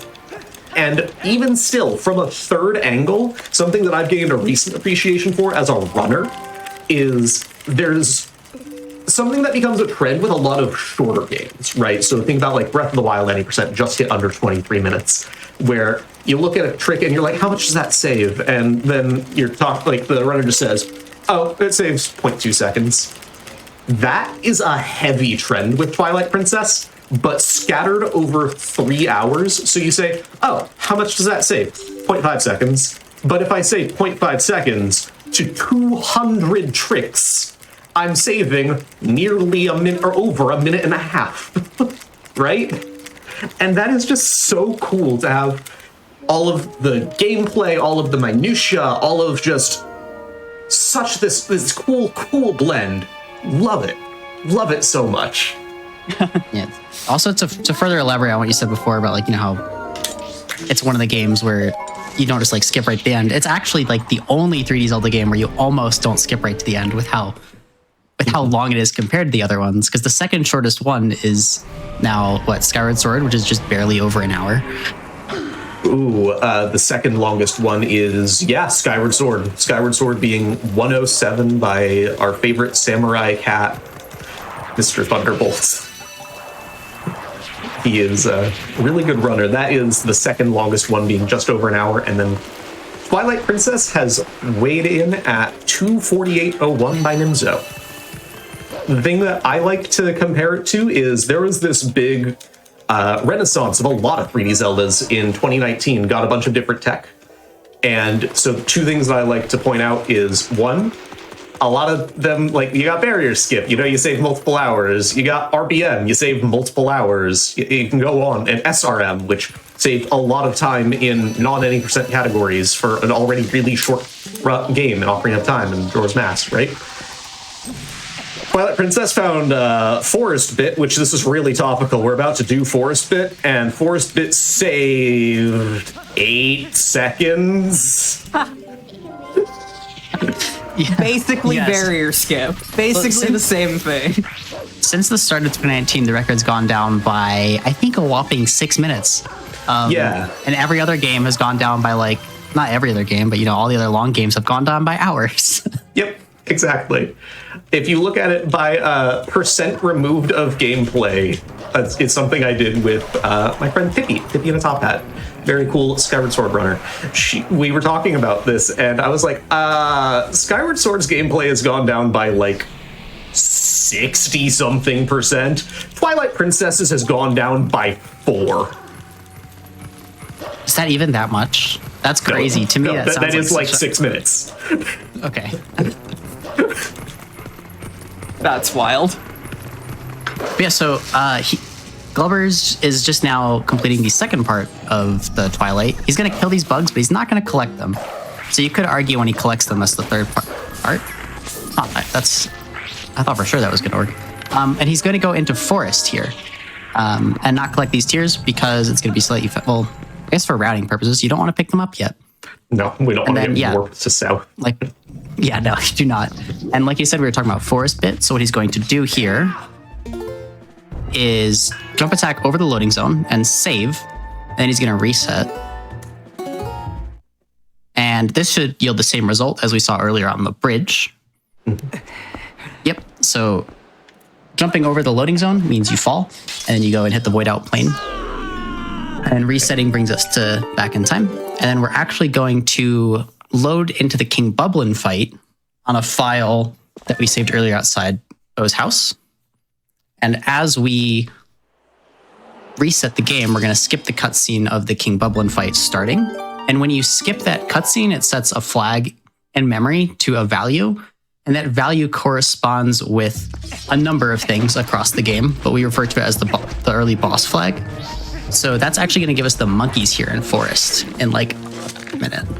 Yeah, so I'm going to expand on that a little bit because that's a really, really odd statement, right? The boss fight flag just gives us some monkeys. So for whatever reason, the effectively what early boss fights is it's a flag in memory that says, hey, you've been in this boss fight before? Have you skipped this cutscene? If yeah, we'll just not play the cutscene, right? Pretty simple flag, kind of standard for, a lot of just, hey, this is a quality of life decision. Also, Nancy was very nice there. That spider has a name. That was the spider. I did not know that. Anyways, yet another named enemy. So what they did was, hey, we're going to have this nice little flag for you, but at the same time, at this point in the game, I'm not supposed to have been fighting any bosses yet, so they for some reason just also tied it to the same flag, or the same check to the monkeys that we have in Forest Temple. It's just the same call. So, effectively, the game goes, yeah, the last boss fight that you did. Thank you. Void out. Thank you. That is unique to this route. Unique to this route and important. Yes, so on the note of the flag we were just talking about, if you void out, you actually completely reset it. I believe, I could be slightly wrong, but you want to reset it here. Because if you don't, you end up maintaining like a remainder of it or something. You probably can explain that better than I can. Specifically in that room, because it's tied to the monkey count for some reason, voiding out in that room will reset your EBF after the monkeys spawn. That's what that is. It is a little too technical for what I would normally talk about on a showcase, but it's really cool. And if you want, then So you can, check me out on Twitch and have me rant at you about early boss fights for 20 minutes. And I'll explain why that happens. Now, that said, that's about all that we have for early boss fights. We just got the boomerang. This is going to be very, very useful. We just beat up this little monkey here. The boomerang is probably the coolest weapon in Twilight Princess. Coolest tool. We're going to use it to do what's called a long jump attack, and we'll see a long jump attack a little bit later. But actually, it's going to be a while before I do an LJA. But yeah, in most other categories, you'd use it like immediately or almost immediately. yeah, no, we're going to do most of Elden, and I'm doing Wolf Bomb House skip, so... Yep. I also do have to point out that boomerang long jump was right there, and the fact that the community chose to not name the trick BLJ makes me a little bit sad. So, at least it's been told to me, I haven't been around the community this long, that that was intentional. We don't like that. I believe that. I do. I get it. Now, that said, there was something that we got as like a link in our Discord, and someone was like, hey, here's this really old glitch website, and then an older community member, Taka, was like, yeah, this is actually one of the original like Zelda glitch websites where they didn't call it an LJA or a BLJ, they called it a BJA, boomerang jump attack. Which seems worse. That it seems is like way the worse. worst option. That is the worst option. We don't like BJA. We don't like it. I'm glad it's an LJA. Even if L is an awkward letter. L is a very awkward letter. All right, this is another thing unique to this category, not the grabbing Einblauer Reuben. That's every category. We are getting Uku here. We're going to do this for another glitch that we'll do a little bit later. And Ace, if you know enough about how text displacement works, we can explain that in a little bit. If not, I will handle that. I actually don't know how much you know about how text displacement works.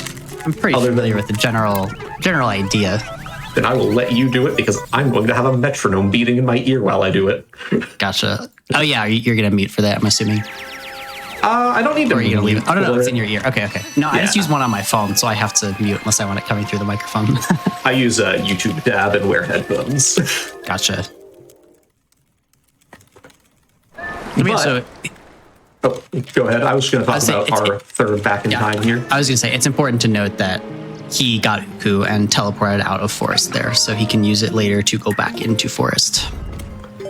Yeah, and then we're going to immediately save warp again. I know we just saved warp in Forest Temple a little bit ago, but we're doing that to specifically set the map state assigned to where I should load this file into to specifically South Farron in a state that is both post-Farron Twilight, and pre-Forest Temple dungeon completion. Now, the reason that we do that is so that we can do that same trick that we did to get to the King Bulblin fight earlier, where we loaded in and immediately emptied exited out of that file to get early boss fights.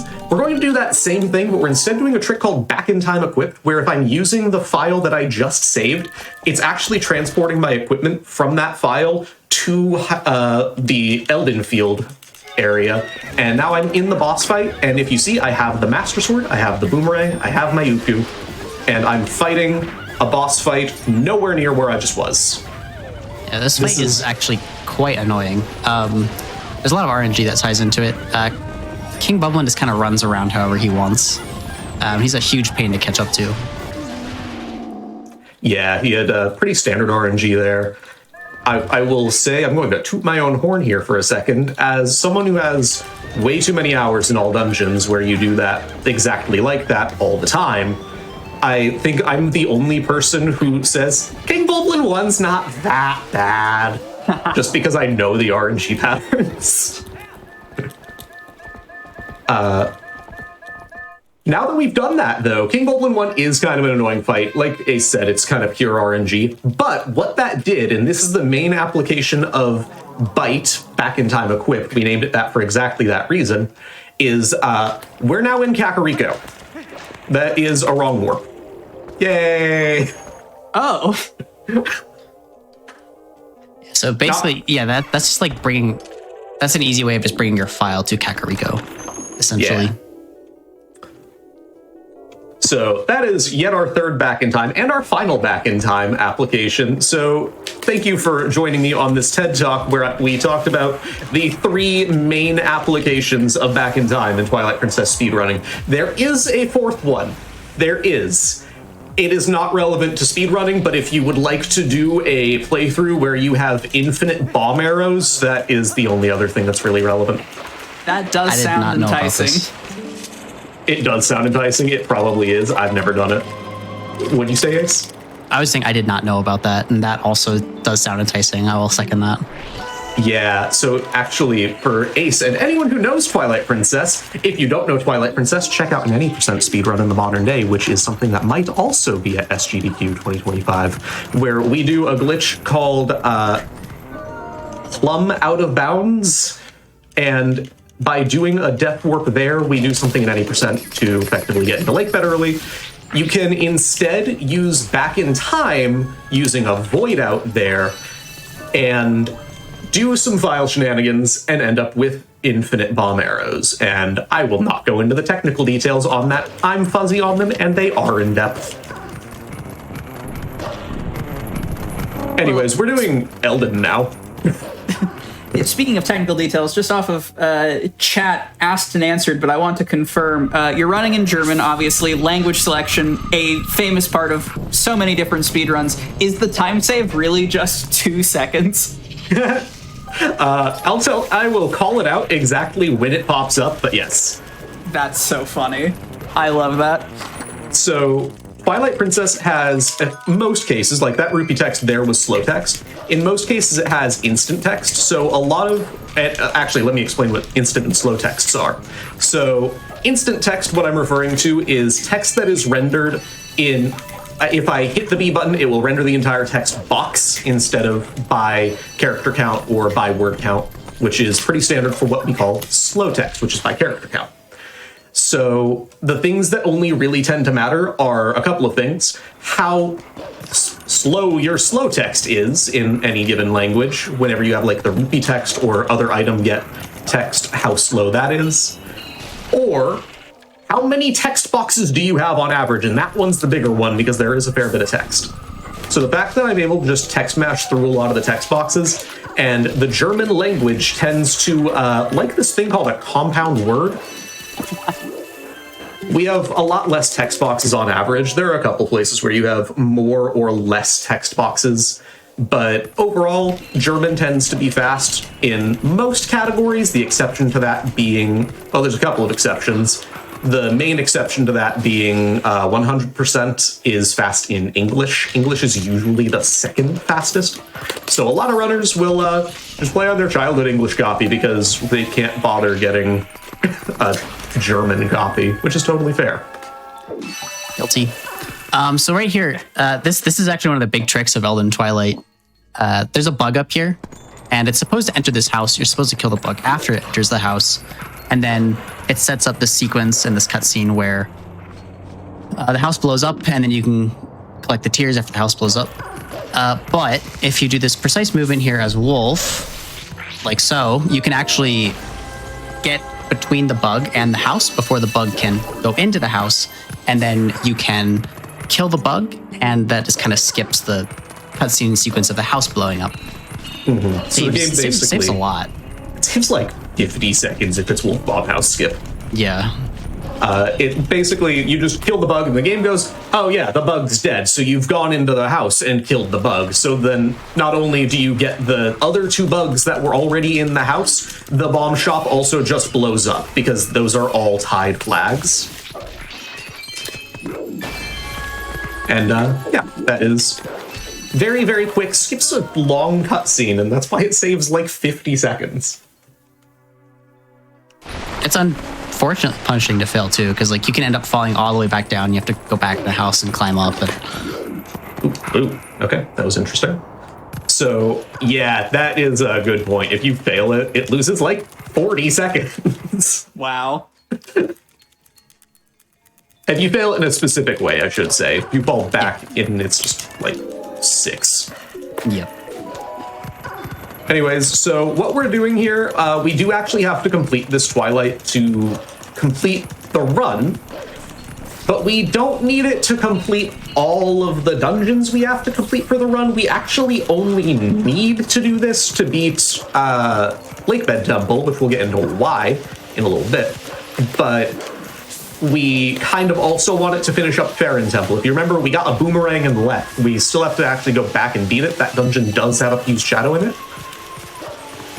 So what we're doing right now, if you know your Twilight Princess, or if you are astute at looking at what I'm doing, you'll notice, hey, you have 2 tiers left on this map. You can see them on the mini-map on the bottom left, but you have 6 left to collect. What's the deal with that? Well, I kind of skipped what are traditionally the first couple, and the reason that I did that is so that I can come back for them after I do our first dungeon, which we're going to be getting into somewhat shortly.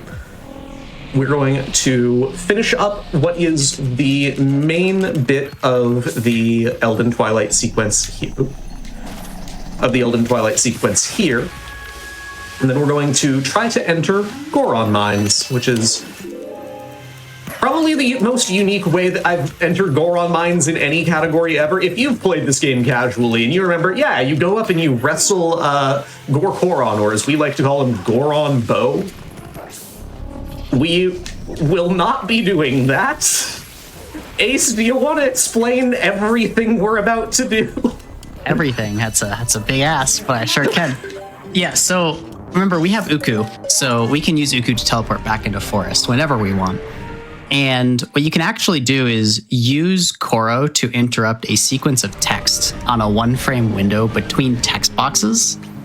And when you do that, you actually save somewhere in the game the middle of the text sequence. And then you can take that text sequence, go to a different conversation with a different character or NPC, and then it saves the position you were at in the previous conversation with a new conversation. So you can skip past a section in a conversation by saving your position in the conversation in a previous conversation. So right here, what he's going to do is talk to Koro.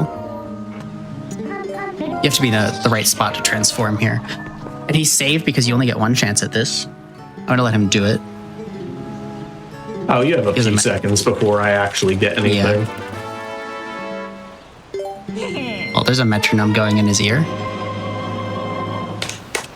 There we go. First try. Cool. Okay. Nice. Yes. So you got it first try. So what we do is we have a metronome set. Shoutouts to Beast for that strat. What you do is you have a metronome going and you use that to clear the text box and then pull Uku on the first frame possible after the text box. That interrupts Koro's text sequence, brings us into Forest Temple. We now Uku out of Forest Temple, and we're going to go back to Death Mountain and bring that interrupted text sequence to the Goron before Goron Mines, and that will let us skip wrestling him. Yep, so basically, like Ace said, what we're doing is we're transferring a text bit, like the same thing where we reuse the early boss fights call on the monkeys for some reason. The same call is reused in different maps, right? So we took the South Farron map text state from Koro, the guy who gave us the bottle that we now have, and we're going to use that to go up to Gorkoron. And actually, that's the last part of entering Goron Mines as well. There's 2 parts prior to that. First, there's a clip right here that you can do to get out of bounds. Which this is kind of fickle. You have to climb as far to the right as possible here. It's one of those tricks that I would describe as a tricky trick. Yeah, it's just a tricky trick. Tricky trick. Cool. So you can get out of bounds like so, and then you can use an LJA with the boomerang to get over to this area that you are not supposed to be at yet.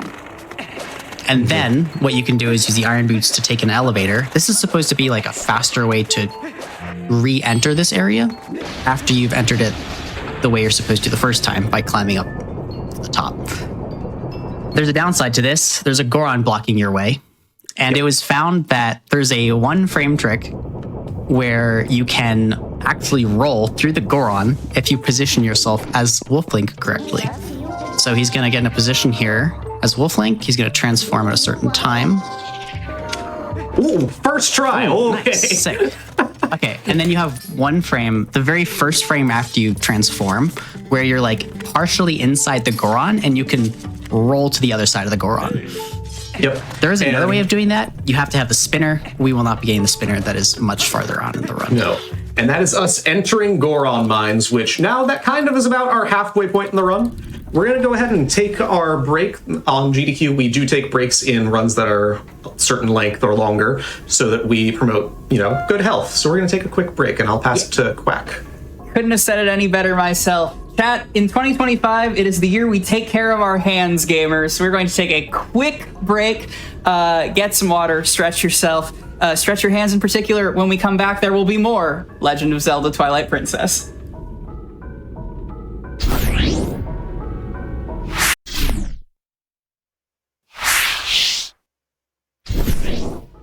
And welcome back, everyone, to The Legend of Zelda Twilight Princess All Fused Shadows here on Make Your Own Victory. We are right into the dungeon section, so right away, back to you, Glovers. Yeah, so if you'll notice, we're 40-something minutes into this run, and we're doing all Fused Shadows. The Fused Shadows would be to the right of the cursor up here. We've got none of them. So the second half of this, we're just going to go ahead and blitz through and get all of them. So we're going to go, and I'm going to count you down here. We'll go in 3, 2, 1, go. So we're entering Goron Mines, which is our first dungeon, and will be our first, although technically it's supposed to be the second of the Fused Shadows. And we're going to see a very, very fun trick here. Ace, if you want to talk about Kitty Climb, and do you know why it's called Kitty Climb? I do not. Okay. How about you explain Kitty Climb, and then I'll explain why it's called that. Yeah, so first off, we're actually going to see the first LJA here. Oh yeah, we haven't done boomerang, LJA yet. which is just using the same thing we did on Hugo earlier, but with the boomerang. It's much more flexible because you can throw the boomerang pretty much wherever, whenever you want. But yeah, so this is a newer development in Goron Mines. There are two ways of doing it, actually. The older way is much slower because you need, I believe, 2 hidden skills, so you can't actually do it this early if you were to do the dungeon this early. So what you can do is jump attack up onto this ledge right here, and then you can do a series of like movements, and you can clip up top this area that he's about to. This is huge, especially in a shorter category, because it saves, I want to say around minutes. 2 minutes, 2.5 minutes. 2.5 minutes, yeah. It saves one of the most disliked portions of this dungeon, which is where you're walking around on the magnetic ceiling for, I believe, assault. Oof. That is unfortunate, but that happens. I have not had that happen yet. But yeah, so this is going to let us skip 2 or 3. I think it's 3. It's 3 rooms. This lets you skip 3 rooms, and one of them is the slowest room in the dungeon. Yeah. So what happened there is effectively I had a slightly bad angle. So when I was up warping, the head of Link got stuck on some collision and it triggered a bleed out. That just happens if you're slightly too far to the side. I'm assuming that's a case of Link trying to be in a spot that's too small for him. Yep, exactly. Yeah, so in most Zelda games, it's not uncommon for Link to void out if he somehow gets put in a space that is smaller than can actually accommodate his like hitbox.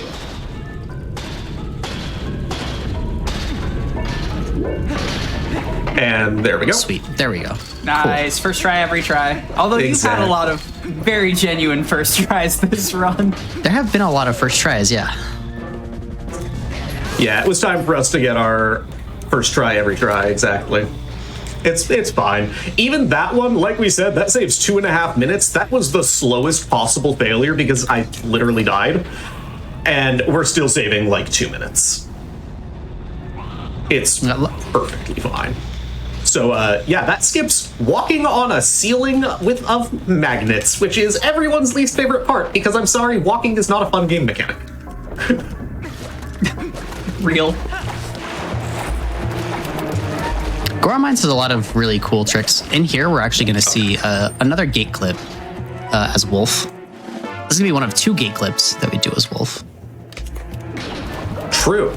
Yeah, you remember how we had that very aggressive gate at the beginning? That is the sassiest gate in the run. Although my setup just got absolutely destroyed. It's a good thing I also know how to do this setup-less.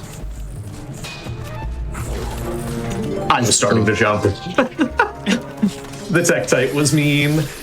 You have to do this and clip in this, don't you? Because you... Oh, no, I guess you could go around. But, you could do what casual method is, but... Yeah. Yeah, you can get Wolflink to just barely clip up onto one of those little, like, teeth in the middle of the gate there, and it ends up pushing him through the gate. Yep, and it's super fun. I really like that gate clip personally. It's super duper cool, fun to actually perform, and it's relatively lenient to do. So it's just literally, you walk up to the gate and you walk through it, and that makes me laugh. It is one of the least painful gate clips. Oh, absolutely. This game has so many gate clips. Some of them you don't actually see in runs RTA because they're very precise, but... Yeah, the phrase, we could try to do the lake bed one. I'm fine with that. You want me to try to do the lake bed one? I've never seen it done outside of a test. I don't know how precise it is, but if you want to go for it. We'll be goofy. We'll do it. It's a showcase, right? If you're save warping, you have to do it twice. I will have to do it twice, or I can just pull the lever. There's a reason it's done in a task, and it's not because it's hard. It's because the lever's right there. Amazing. So this fight is pretty cool. For quite a while now, there's been a setup for it.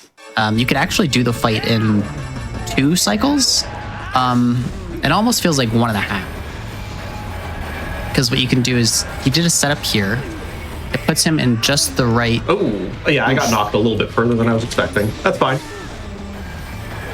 Yeah, so what you can do is, if you set that up correctly, you can grab the mini-boss, or the Goron, and you will fall off the ledge as you throw the Goron off, and then you are close enough to the edge.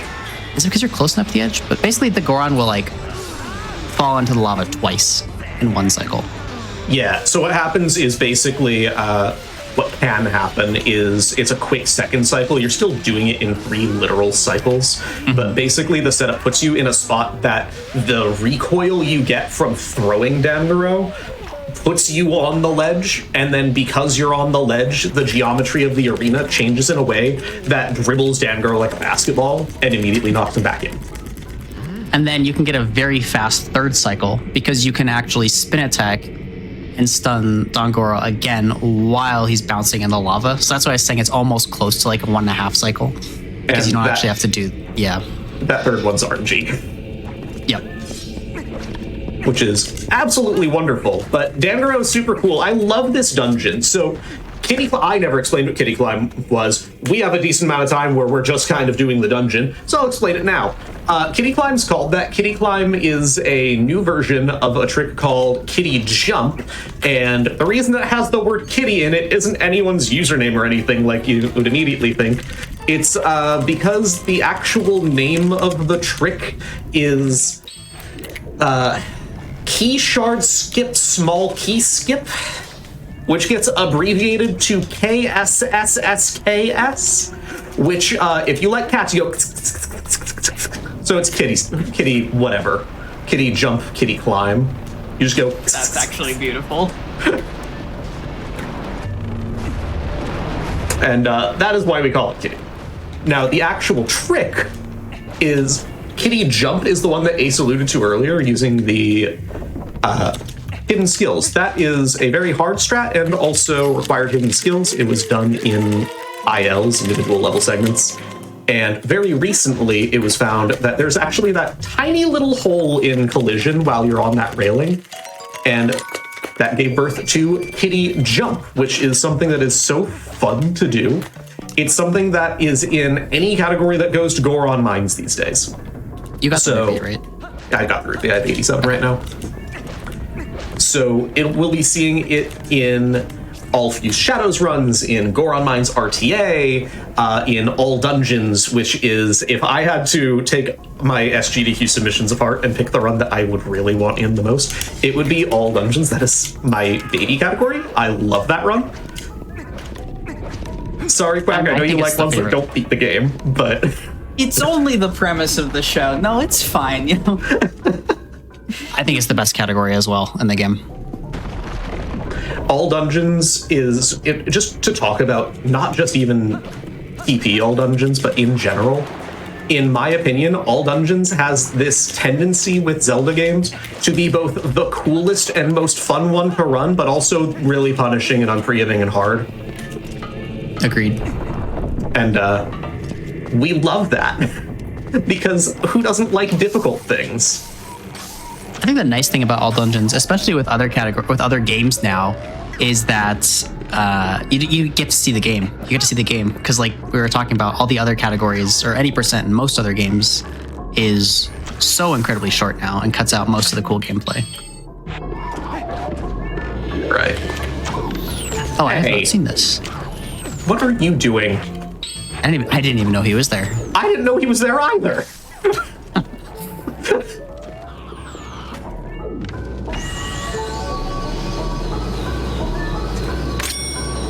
I have not seen this.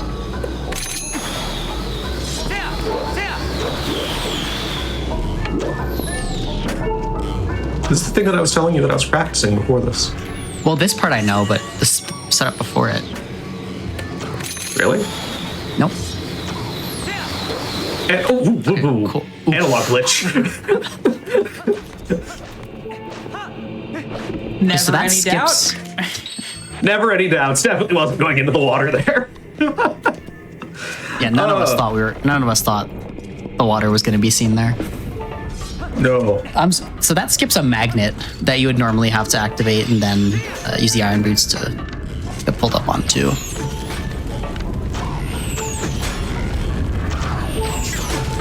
There we go. Yeah, so I kind of said analog glitch. I realized that this is a showcase. I said a thing that I haven't explained at all. So if you have a bunch of camera transitioning going on and you're holding a direction on your control stick, like I did there, I jumped across the gap and I was holding up to move up. And the game kind of freaks out and at some point registers your directional input as being a different camera orientation. So I nearly just jumped into the water, and it's a little glitch that you have to like be aware of where it can happen. Okay, can you please just get hit? And yeah. If you wanted to know some technical details about what I'm dealing with on the back end with my controller, yeah. Uh-oh. It's not even a controller glitch, it's just like a thing specific to kind of Twilight Princess. It's prevalent in other Zelda games, but it's definitely most prevalent in Twilight Princess. Ooh, and so we're doing what's called Fyrus Quick Cycle here, where as he like explodes up to like flare up, if we grab the little chain in a relatively lenient window, it's like 10 frames, and have it in a specific spot, then we grab it and it will cancel and come back to us, sometimes more apparent visually than other times. That was a little bit early. That's fine. This was actually a more recent discovery. It's within the past year. I don't remember exactly when. Outside of that, this boss was like completely vanilla. Yeah. And it's not even that bad to fail. It loses, a couple of seconds to fail at once. But it's just a cool thing to show off. And that's the end of Goron Mines. So we'll be collecting our first fused shadow here, and we're going to very quickly get the other fused shadows.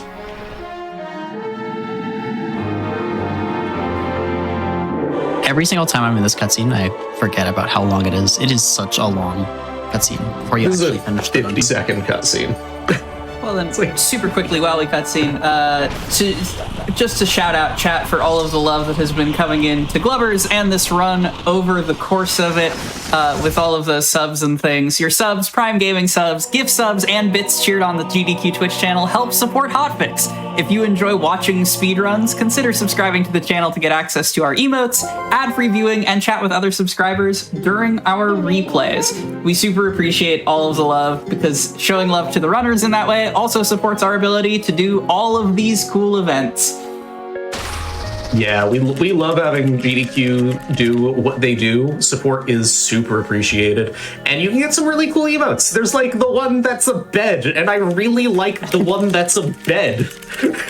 Why would that be? Famous echoes of Wisdom Runner, the Glovers. I like beds. I go to bed every night. That's why. Got me there. Oh. But yeah, there is some awesome stuff to that GDQ puts on, and, you know, super cool to see. Speaking of things that are super cool to see, I just beat the dungeon that's not supposed to be done until after Elden Twilight, but now we're out of Elden Twilight. We're gonna finish up the Twilight sequence here, and then we'll get right back to those super cool dungeons that we all really, really love. I'm definitely not a dungeon enthusiast. That's definitely not why I said my favorite category is like always all dungeons. So we're just gonna finish this up real quick here. We're gonna grab the last of the rupees that we need, actually. And what's up? I was that you're low health, don't get hit by the keys. Yes. They only deal a quarter heart because I was human, but yeah. Oh, okay.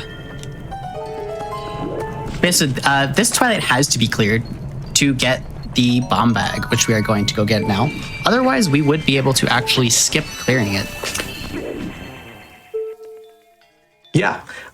So we're going to be able to get, for some reason, and by some reason, I mean gameplay states is the reason usually when people say for some reason, there is no way to get your bomb bags without beating Elden Twilight. Every single bomb bag in the game has some kind of tie to having completed Elden Twilight. Be it just the actual state of the overworld with like having the shop's availability, which we're going to go to now, or beating a completely different Twilight, which just happens to require beating that one first. There's a lot of reasons that we can't do that. So the easiest one for us to get is that bomb shop one, which we just beat the Twilight, and then we go along our way here, do an opponent slide again, which is super fun. I did not know about that. That's cool. Yeah, if you do that at a certain angle, it will like catch you on the end, and then you can just transfer your momentum basically right from the door. Up. Yep. Very cool. Oh. Very cool. So Quack, you were asking why German was fast. That was supposed to be slow text. Perfect. I did my quick run. I was supposed to put Uku on, not the boomerang. You need a lantern too, right? Yeah, I have lantern on Y. Okay, cool. Yeah, so we have Uku, so now we're going to go back to Forest, and the bomb bag actually isn't required for Forest, but it is helpful. We do get to use them for Diababa, but they are needed for... Water bombs are needed for Lake Bed, and we'll see why once we get there. Yeah, so water bombs are needed for lake bed, which means that the regular bombs that I have now, I want to get rid of. So we're gonna just litter. Don't actually litter, but in Twilight Princess, littering is somewhat okay. I'm going to get hit by that bomb. The speedrunner accepts his fate. Yeah. This... Ooh, do you think the bomb was going to hit me? I sure did. I thought the bomb was gonna hit you. How many hours do you have in this game? All right, so I'm the person who has run the most all dungeons in this game, where I have something like 560 hours with live split on in that one category. It's I don't really like that make you feel the thousands of hours. Yeah, it's definitely probably around like 2,000 hours. I've run this game for half a decade at this point. This is a normal amount of time people play video games for, right? Yeah. On this Twitch channel? Absolutely. Oh, yeah, on this Twitch channel, absolutely. All right, you guys ready for more LJAs, which are super cool because guess what? If the boomerang's over a void and I jump attack, it registers the vertical position as not a number and just maxes out Link's speed. That's how that works. We didn't actually technically explain how LJAs work, so there you go.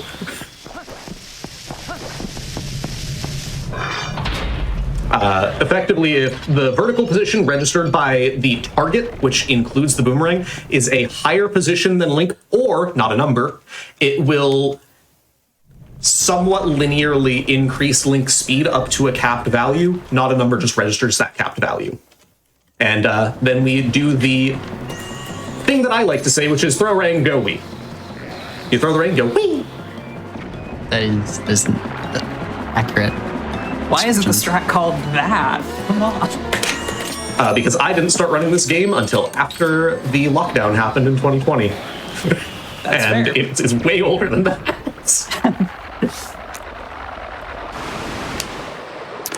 Okay, so How do you feel about Ooklis? Do you think we'll get Ooklis?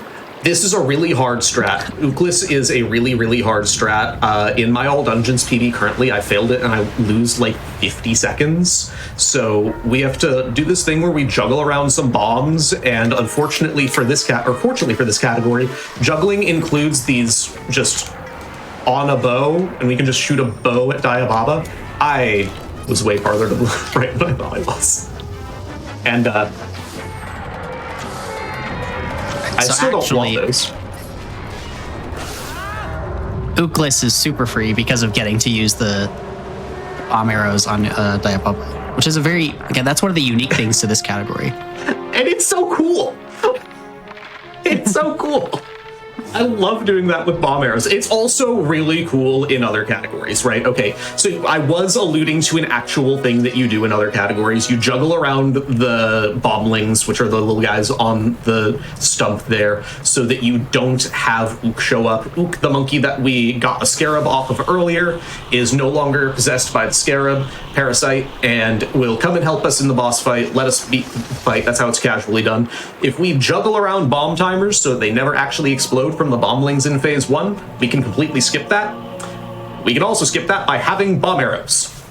Yep, it's very finicky to do with the boomerang and with juggling the bomblings. You have to save the bomblings from the first phase because they do not exist in the second phase. So it's just a huge quality of life thing to have the bow here. And I'm pretty sure bomb arrows are actually used in the IL of this as well. Oh Or yeah, a number of other things in the dungeon. it also just saves like 18 seconds over doing it otherwise. Yep. It's just not quite fast enough to make its way into forcing reroutes to have the bomb arrows in other categories. I've timed reroutes trying to force its way into all dungeons, and it comes out to something like 4 seconds slow, which is unfortunate because it's a really cool strategy. That would be very cool. So that was the second Fused Shadow. We have one more to get. Yep, and Which we're on our is way there Lake now. Bed. And I think we'll have it within, I think a really good time has it within like 10 minutes from now, so it happens really quickly. Oh, absolutely. You basically skip the entire dungeon, and then you just go right into it as well. I was gonna say, I'm thinking back on my casual playthrough, Redacted years ago, and like Lake Bed, I feel like I spent hours and hours in there. Ooh, if you haven't paid attention to a Twilight Princess speedrun and seen Lake Bed, but you know it casually, yeah, it's a thing. We're just getting rid of our bombs because, like I said before, we want water bombs, and we won't actually have water bombs in chests if we have regular bombs already in our inventory. The game has this fun quality of life feature that actually plays to our disadvantage in speedruns, where it tries to assign bomb chest contents to match what you have in your bags, tries to just give you more of that. Also, gates are suggestions, but this one's kind of a little fickle sometimes. It's argumentative, but it lets us through.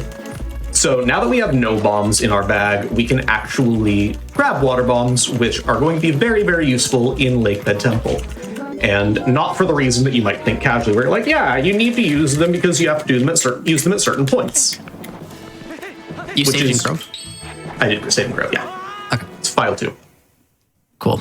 So that gate clip works because you can just side hop through it as the gate is swaying back and forth. You get a tiny little gap in it.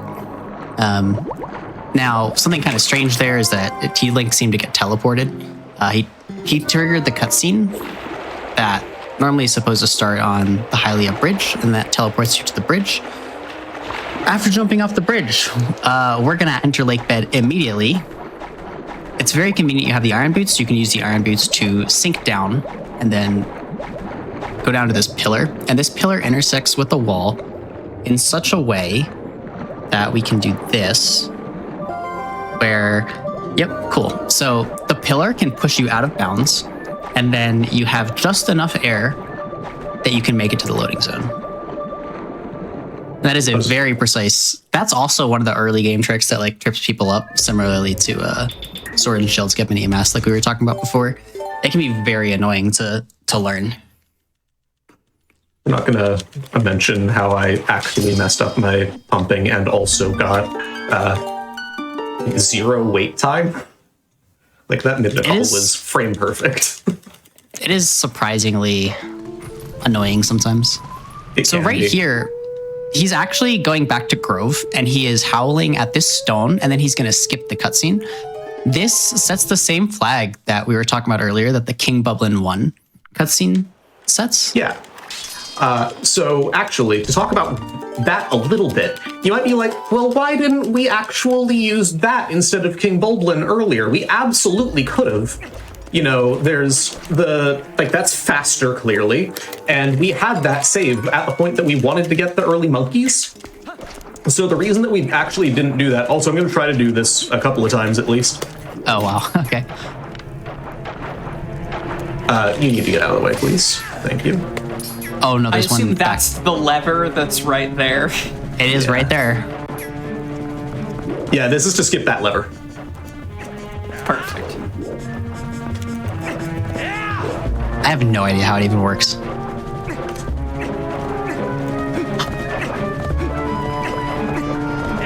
Okay, we're going to set it up a little bit further to the left. We'll try this for a little bit. Come on. It looks like something's happening. It does look like something's happening. We can also... No, I hear if you wait Oh, for no! 25 What? hours. What? That can happen. I know that can happen, but I've never actually had that happen. Granted, I haven't done it too much. We got our that's never happened before quota for today. That we did. All right, Mr. The Friend, Switch is starting to look, Can you, come over here, please? I would like to, okay. We'll try it again. If I void again, I'll just, grab the Switch. We have plenty of time to play around with, so we're fine. So a TAS, I think, goes through this gate in one backflip. Absolutely, it does. All right. There is a reason we don't do this in runs.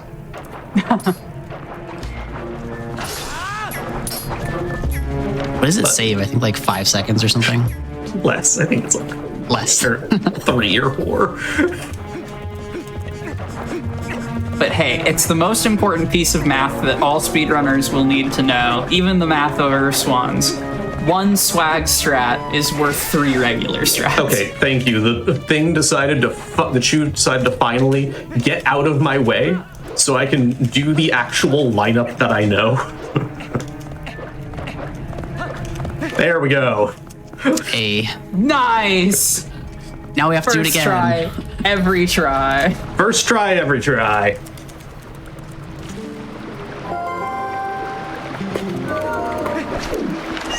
All right.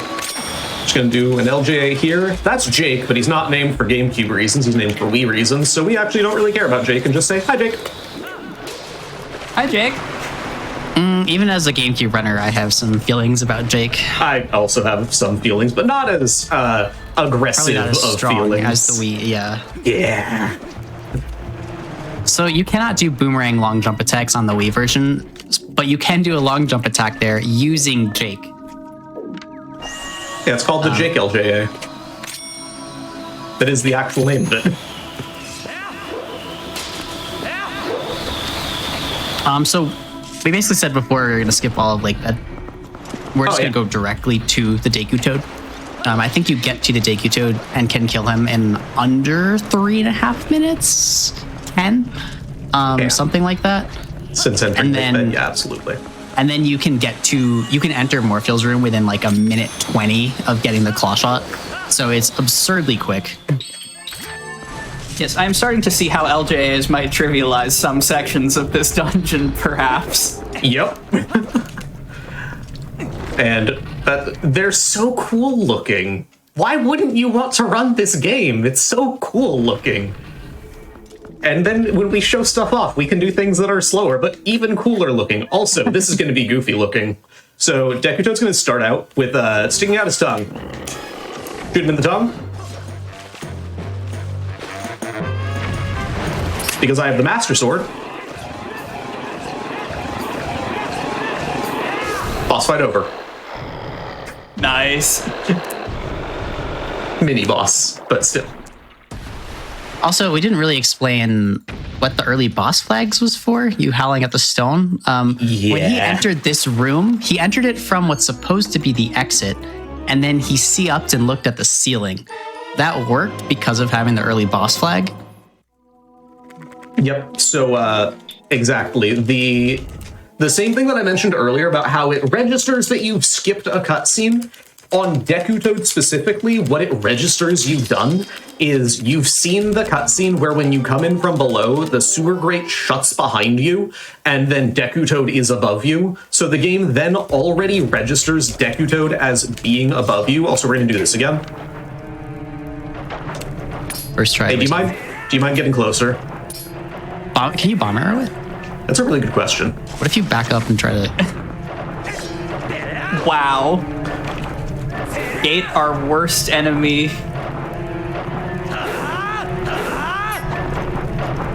All right, so what if you pulled the lever, killed it, and then did the gate clip? Well, that would get rid of the gate.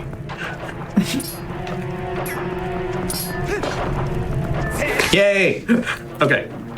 So then we can do a lineup.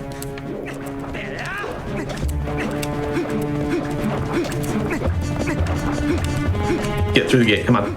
You can do it. I believe in you. This looks promising. It does look promising.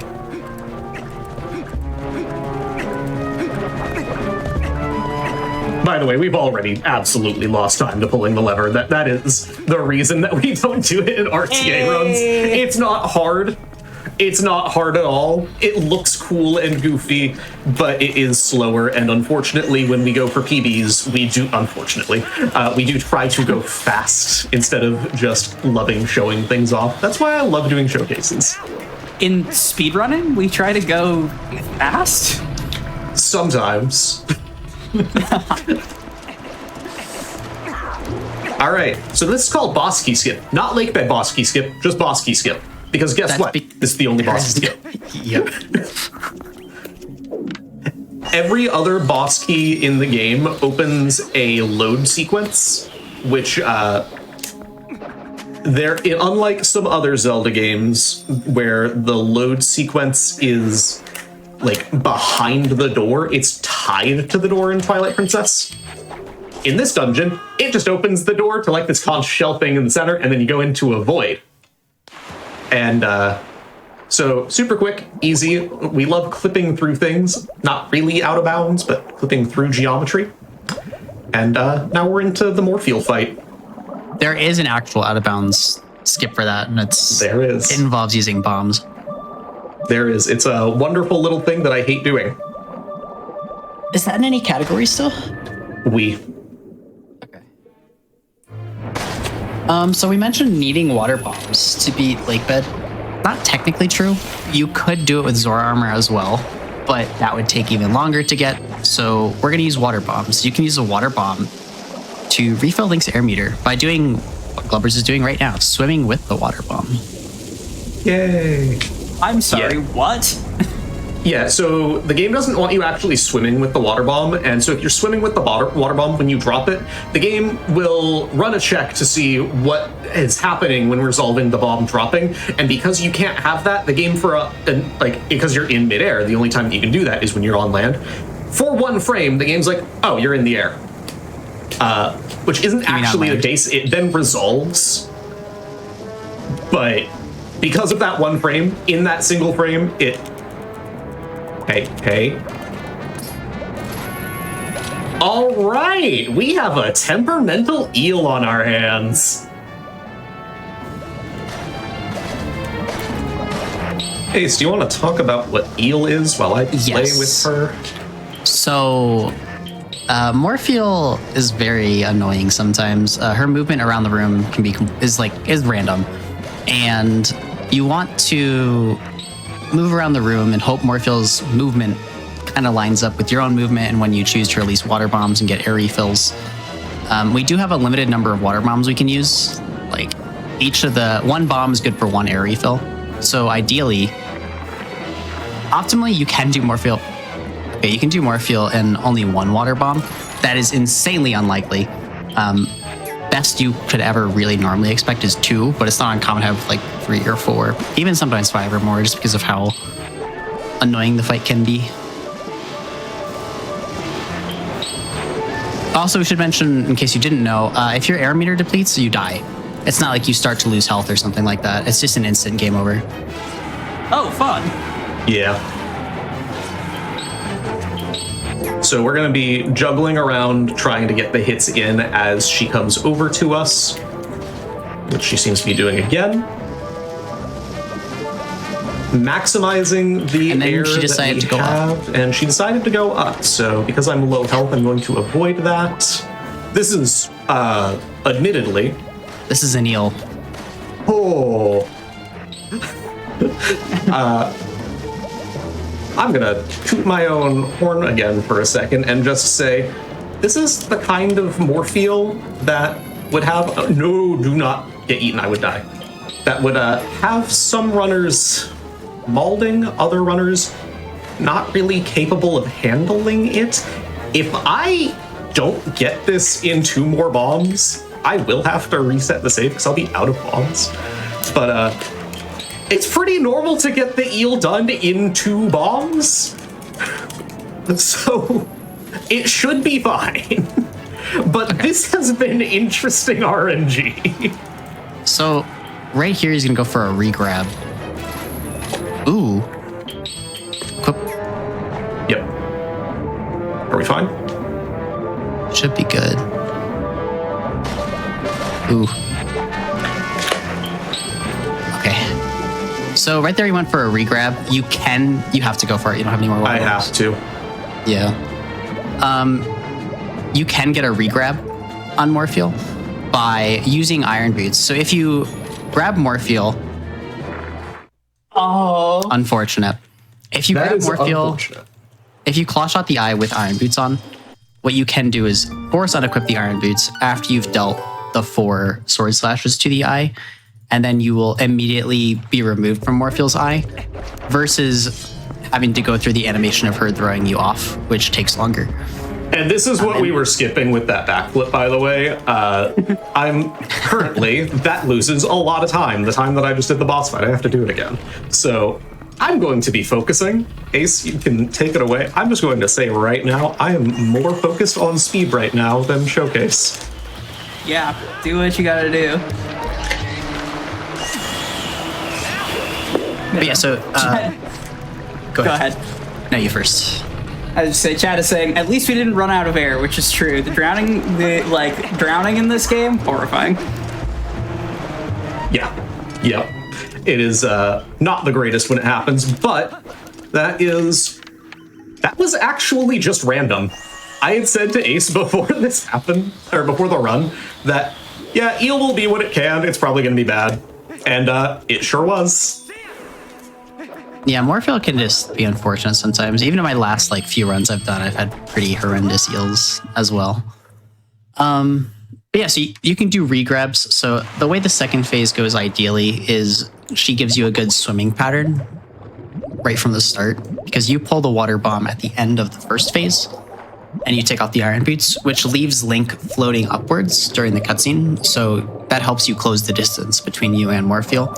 And then ideally she swims towards you, lets you claw shot her eye. You can go for 2 regrabs off of 1 air meter. It is very tight. And you are, I think, within less than a second of drowning, assuming you kill her on a single air meter. You do not want to do that in an actual run generally. I think the record always basically goes for 1 bomb now. At least for if 80%. they see it, it's random. Yeah. That said, that first phase RNG is one bomb RNG, so if the RNG lines up in phase 2, I won't go for it because I just looked at the timer and failing it would lose time. But the evil glint in your eye for 1 second there was beautiful. If this was the first attempt, I would have absolutely said, we're going to go for it, because if I die, I just lose a few minutes, and then I can just do it again. It's fine. All right, Eel, please behave a bit more. Wow. Okay, so I'm just going to say, I know the RNG patterns for Morpheal. There is like 8 patterns and 1 where she ignores me there.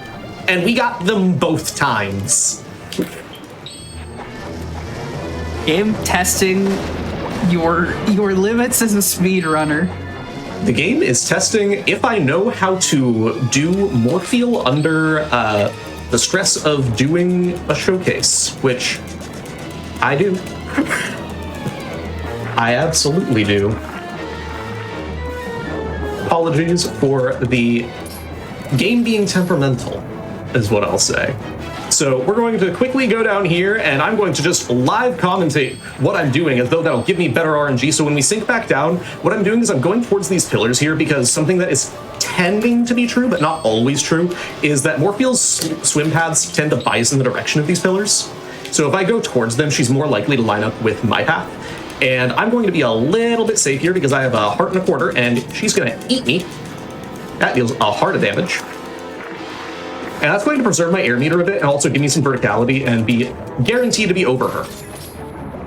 Are you sinking down immediately again? I don't think you can go for the regrab. I have to, yeah.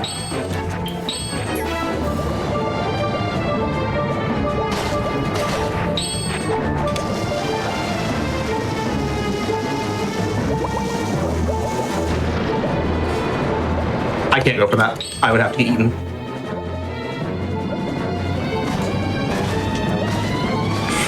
All right. Where are you going? Left. That means that I will go right. And have to let go of that a little bit early. I did not put the earlier than I would have liked to. Gonna get some height here. Morpheal does see us. We go up a little bit. All right. Game is testing that one. That one was my fault.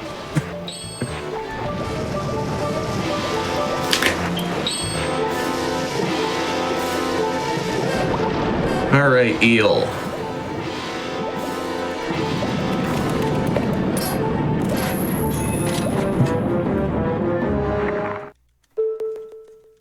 All right. Third time's the charm, as they say. So, What a rude eel. this is... I really don't want to sound like a broken machine, but... Eel... has days. It is very, very standard to get this with 2 bombs on normal RNG, especially with things like getting a good first phase, where you get the first phase in such a way that would normally lean towards 1 bomb RNG. It maximizes the air meter that you have, so it gives you the most time to prep for a good 2 bomb, which is exactly what I did. And Eel said no. She said there's 8 patterns, one of which is the bad pattern, and we've gotten it twice in a row, so we're looking at 1 in 512 for something very Ooh. funny to happen. That is so true. So yeah, to be more specific on what I mean, I was in the middle of the fight, so I didn't really expand on what I meant. So there are 4 patterns that you can get for her swimming direction, right? When you enter the second phase. There is a 1 in 4 chance to get any direction, and there is a 3 in 4 chance that you can do 1 bomb if the first phase RNG is good, right? So, and that's relevant for obviously main categories of the game where you're doing this and you just go for the fastest possible thing, right? Within that, that is influencing her swim direction. There is also then her oscillation. So she is both swimming, if you can see my hand here, and she is oscillating up and down. The only case where I can't get a regrab entering the second phase is swimming biased upward and oscillating biased upward. And we have gotten that twice in a row.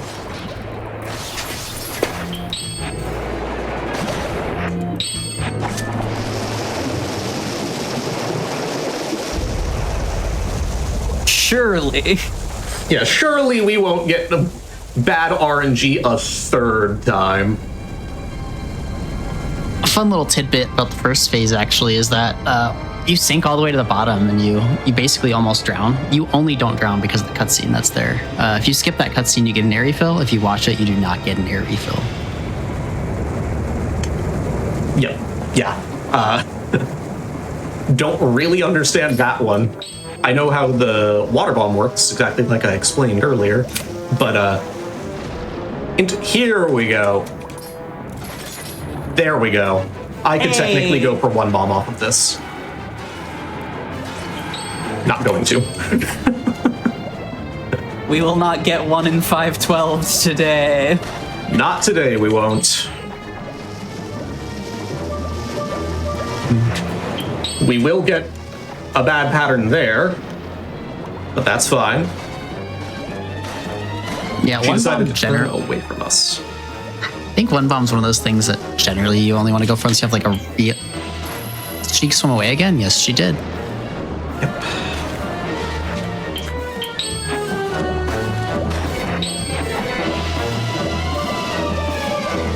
I think it'd be really cool if a lot of TP runners at a GDQ had a We Heart Morpheal shirt. We need a We Heart Morpheal shirt. Can it be like WII?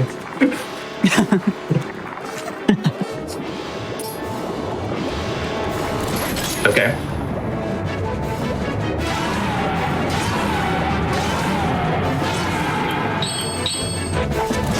I don't know why I wanted to do my equip for MBH. All right. Third time's the charm. Nicely done. All right. Unfortunately, we just spent like 13 minutes on Morpheal, but that is the end of the run. We're going to have just a cutscene, and then at a text prompt, the timer will end. We have a little bit less than a minute left, so in the interest of time, having spent that long on Morpheal, we'll just do some shout-outs now. Why not, right? Absolutely, go for it.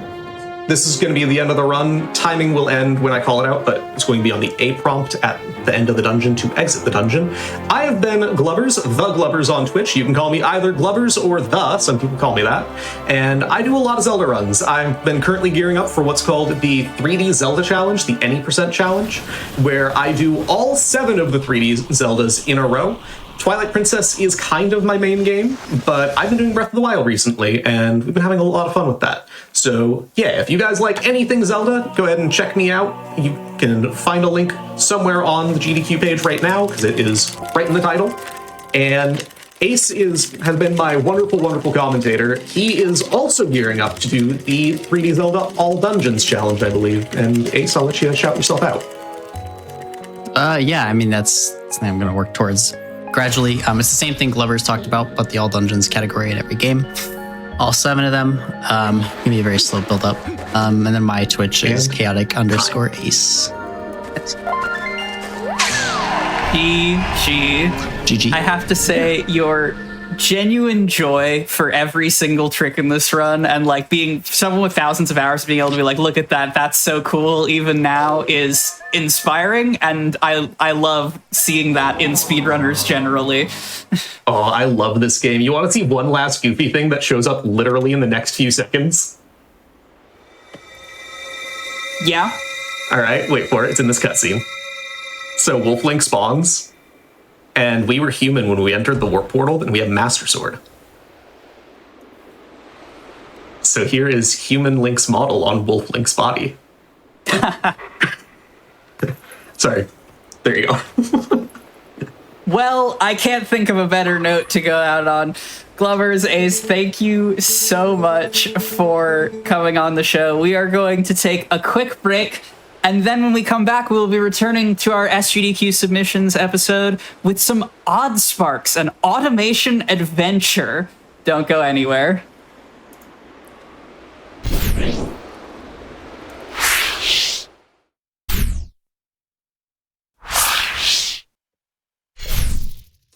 Hello, everyone, and welcome back to Make Your Own Victory, the GDQ Hotfix show where we attempt to capture 100% of the joy of speedrunning in 0% of the completed video games. My name is Quacksilver. My hat is secure this time around, so no untoward shenanigans will happen. And if you would like, you can join the official GDQ Discord and add the Hotfix role, which can let you keep tabs on upcoming events, talk with staff, and more. Use !Discord in Twitch chat for more info. I have already waxed philosophic about Jotwad, our very own favorite Zelda category, Jump Off the Watchtower and Die, in that Discord previously, and I will do it again, so you don't want to miss it. Continuing right along with our SGDQ submissions episode, we wanted to reflect the diversity of games that get submitted to GDQ events every single time. So we've had some high-octane energy, and we're going to go a little cozy. We're going to go a little bit automated. I myself have picked up my first automation game this year, and I am delighted to welcome Hop running Oddsparks and automation adventure Reach Tier 4 Random Seed. Hop, take it away. Thank you, Quack. It's good to hear you're getting into automation games. Definitely a good category of game genre. So, this is certainly an interesting game. It is what I like to call it. It's an automation game with Pikmin. In it, we have these creatures called Sparks that we'll get into later. So, and this is a still fairly new game, still in early access, not in its 1.0 release that is coming hopefully within the next few months. And I am kind of spearheading the speedrunning community for this game. So, there's a lot of learning process along the way. So, normally, when you say random seed, we just hit this new game button. You can shuffle your character a bit or make them up, and then just hit start game.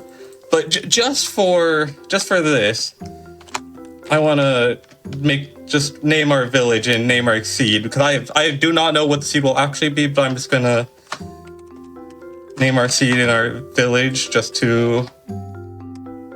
for some nice flavor. We're on Make Your Own. Well, I guess it doesn't fit, so let's just do Make Your Own Victory. So, all right. If the seed's cursed, it's not my fault. If the seed's cursed, it's not. No. I'm just going to run my own timer on the side just because this could be a PB. Who knows? It is RNG, so we'll see. So timer will start as soon as I hit this start game button, and we'll do that in 3, 2, 1, go. Good luck. Do we have a bit of loading and then a intro cutscene? I'm possibly thinking about possibly changing the timing for this to be after this small intro, right when you gain control of character, but might save that for once we have the 1.0 release. So you got over and check the shed. Something ran into it, and it's attached to sports stuff. But don't worry about that. We gotta talk to this researcher. And he says, go check the monument center of town. All right, let's go run over here and check it. And it's this big thing, and it's apparently resonating with this thing that's on our staff now. And we gotta go outside, because there's some stuff outside the village. Oh no, I already messed up. I was supposed to go but talk to the village researcher. Yeah, so I gotta go back and talk to the researcher and says, hey, the monument's being weird now. So it's like, okay, go outside and check some stuff. Because usually people do not leave the village because it's quote unquote dangerous. Also, we just don't know what's out here. So we gotta examine this weird thing here. And I believe the RNG, technically first RNG check here is you need to find a corpse to get some Aether Shard for. Notice it by this banner on the map. Unfortunately, that was not that close, so that is the first not so good RNG check of the game with this random map spawn. Then I have to run all the way back. Yeah. how wide would you say the RNG is in this game? Like, obviously random seed, but I am coming from, Stardew Valley, where seeded is a bit of a misnomer. How wide is the RNG in this game? Like, what variants have you run into in your run so far? So RNG is entirely the map generation for this game, and it can be both very good and very bad. As we'll get to the main RNG factors soon. Oh, right. I'm forgetting. I need to go back outside. Yeah, so as I said, RNG determines the whole entire map generation, and I'll point out more so what that affects and how that matters. So like the layout here of where the waypoint shrine in this tree is, that is absolutely matters. So this is decent RNG there. Actually, I know I don't want to go back yet. I want to start working with this Stumpy Spark I have, the first of its kind, in who knows how many years. Just start gathering some resources. There, a nearby bush I can break. Oh, there's one right here. So those trees I can't break myself, so I have to send the sparks to break them. Give me some nice wood.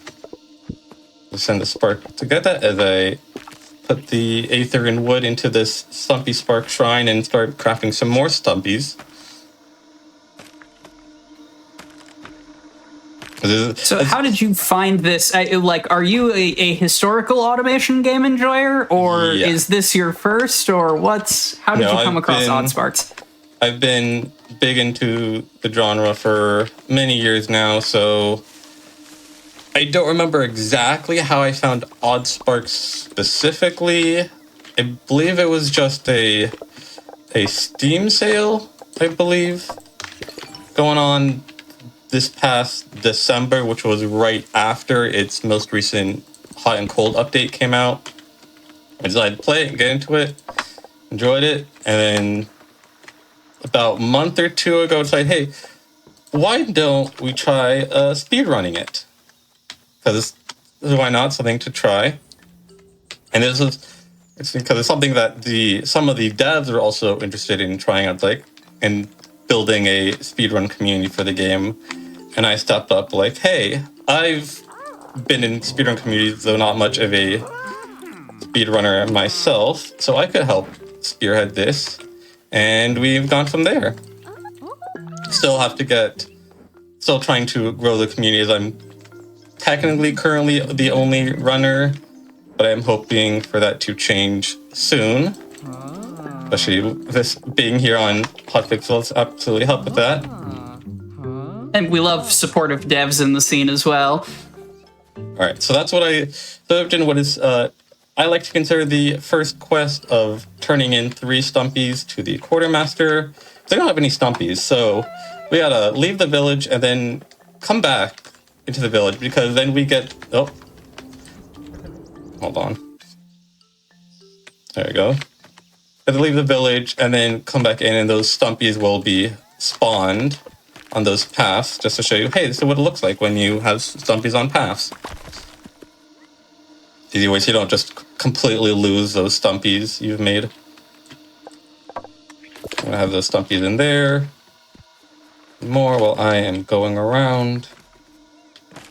More.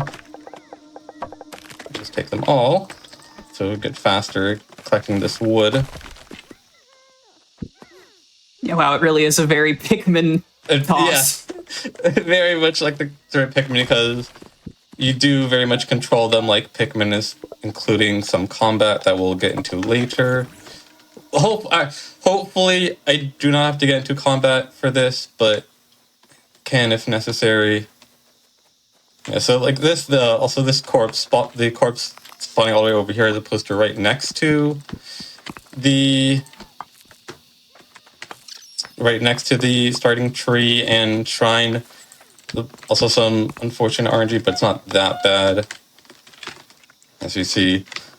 So if you let them, sparks will be very vicious and will kill as many stumpies, as many of these spunnies or whatever else as they can. Put some more aether so we can get some more. Let's just chop down some more trees. I want to get a logger going first, so we need to go back over here and get some stone. And so this is reach tier 4. What are the constituent parts of reaching tier 4 in this game? So, okay, it's not showing yet, but we'll show soon that the game is split into various tiers based on the resources and sparks you are working with. So just an easy way for the game to break it up. It's like, hey, you're about this far into the game. Good, I've got stone. So tier 4 is still fairly early into the game. You do technically start at tier 0, and then once you have turned in the quest to the researcher to get your first stumpies, that is technically the start of tier 1. And you can see here, I have this village expansion tier 1 quest. Now that is the quest that always marks the start of the next tier. So when that turns in, it says, okay, this is, you're done with tier 1 and you're going into tier 2. So it's easy indication there of what tiers I'll show soon enough exactly how you can view that, because they actually haven't unlocked looking at your quest yet. So I'm just going to throw these all in here for now. Right, now we have unlocked the ability to make these loggers like we have going here. These loggers have been here from the start of the game, are actually available to be used. They're a good way to just get wood quickly early. You see, these will just work automatically for you. Back now, she would like to go back to the monument and unlock some things.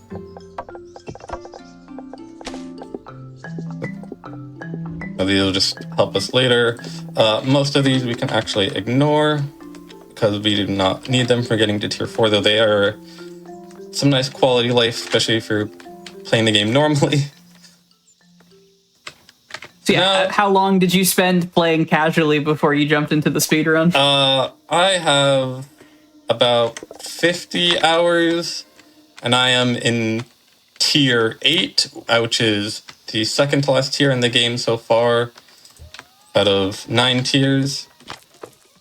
So I played a lot of almost all of the game that's available right now before I started doing speedrunning, and then admittedly I haven't actually played that much of my original seed since then. I've mostly been doing speedruns, but I have been playing some with friends and other ways, so I've not entirely abandoned it. So now we want to set up our first production line.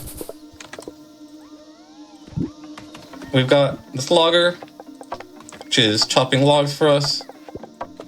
And we put our sparks on a path, and then they will carry the logs from the logger to our shrine here. So would it be? This might actually be close. Yes, it is closer. And then we have our sparks continuously making more sparks. So now, also we've had path unlock. So now, the best part of this game, we have the path everywhere because walking in paths is faster. This is the one big speed tech of this game, is you just path literally everywhere. There are some things in the map that I have to go find while I am waiting for those stumpies to make more of themselves. Here's one of them, this Aetheric Distiller, which is not that important for the speedrun, but it's also just nice to have. So I'm just gonna keep pathing and running around. I assume, based on how liberally you're using it, that there's no actual resource cost to making the dirt paths. That's so funny. Dirt paths are entirely free. Later on, you do get stone paths that do have a resource requirement, but we don't even get far enough to be using stone for making many things, so we don't have to worry about that at all. Either way, just making dirt paths everywhere is faster. So Where we're going, we make our own roads. yeah, exactly. All right, and here is the crafty spark, which is truly one of the most important sparks in the game, aside from the stumpies, of course, because these guys these crafties operate buildings faster. So just to show it off. So I have this one stumpy works at 1.9 stumpies per minute. 2 is 3.8. But if I put in a crafty, it's 4.7 instead. So the crafty is about 1.5 times faster than stumpies, and you don't get a faster working spark until much later in the game. So this crafty will be very important to making as many stumpies and other crucial resources as we need faster. Now I have a bunch more. I'll put some more stumpies here because I need 5 logs for each stumpy, so I want 5 stumpies carrying logs. Now, I'll check the map a little bit, see what I need. All right, now I can go turn this in to the quartermaster. Something we unlocked is that this waypoint at the village, so I can easily teleport back to it. And you go to the quartermaster and say, hey, that's done. And that gives us some more help.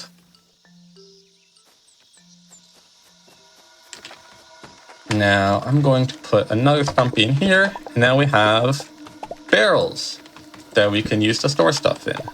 Barrels and sheds. And I'm going to position this barrel correctly, specifically so that once this is full, and if Stumpy cannot put into this shrine, that will put into the barrel instead. And I'll just set up a barrel right here and just have another Stumpy here so that it will pick up the other Stumpies that are being made and put them into this barrel so that once it's reached the max stack of 10, it doesn't just stop production. Now we gotta go do more running around looking for things. So part of the RNG, this is going to be the big RNG check in the game of I would like to have more loggers because I don't want to be operating only one logger at a time. So the loggers require elephant carapaces to be made, and you can expect to get them from elephants like this one right here. So you can fight them, or there are some elephant corpses you can possibly find scattered around. And so I would like to find these. Best case scenario is I find 3 of these corpses, and each of them gives me a carapace. So that means I can have 3 more loggers going. Here we go. We've got 1 corpse right here. Checking it out, make sure I didn't find any shrines. There we go, I got 1 carapace, so I can easily run back now and set up another logger on these giant trees. Those are mantis stags. We will ignore them because they will not need it and they will hurt us if we try to interact with them. Is there another?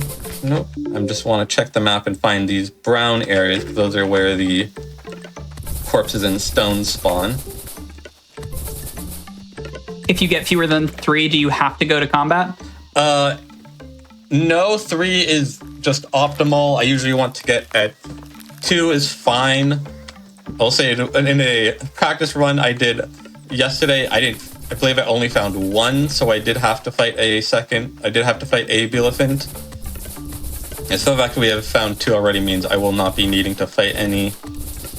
So I'm perfectly fine doing with 2, that is well enough. Now I'm just going to do some actual looking around for the technically last RNG dependent thing in this, is finding the shrine for the Lomi Sparks, which will be needed to finally get from tier 3 to tier 4 at the end of the run, and that is... So I just know from playing the game enough that the Lomi Spark Shrine usually spawns on the... Well, let us avoid the mantis, so we don't actually lose our sparks. Just running around. I do love the design of the mantis stags, though. The creatures are very much designed well. Just hoping to see below me soon. If not, I will head back soon. It might be over here, if I had to guess. So where I often find them, and just tucked away.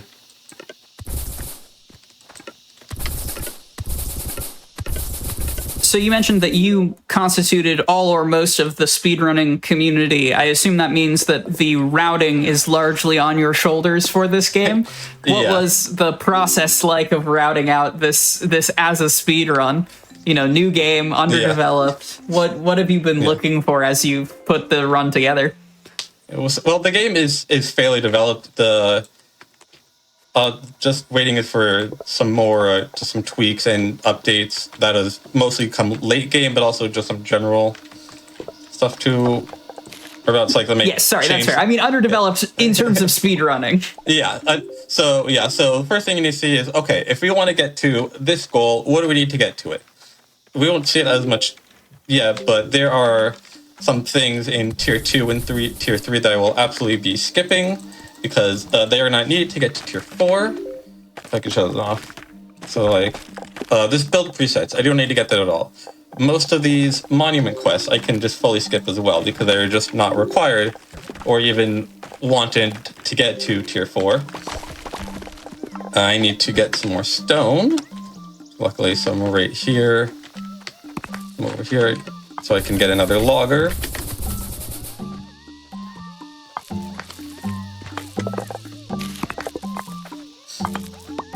These rocks have some RNG as well because I can drop 1 or 2 stones as well. Alright, so I have 8 of them. I'm just going to send some more just to get some more because I have 4 more loggers later. Back over here. And all the placement of all these trees also big RNG. So right now I just want to gather logs to unlock this wood crafting quest. So I'm just going to put a barrel right here, the path, and just throw some throw some sparks on the path to deposit that wood.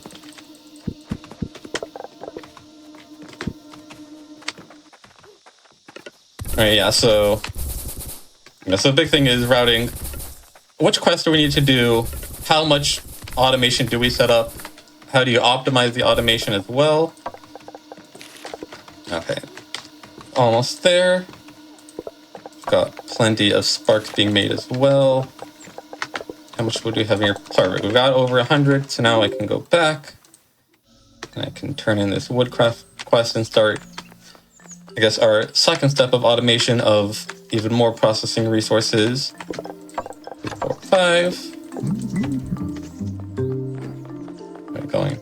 Head back out. We need to start making this sawn timber, which we'll need to go from tier 1 to tier 2. So we'll run over to the logger again I have over here, and you can see fully the mess I have all these paths. Just to make it very faster. convenient that they stay put. Very much so. Alright, now I'm just going to take this and just set up. Just like move them over. Fortunately, I cannot break that boulder that is right there. That is fine.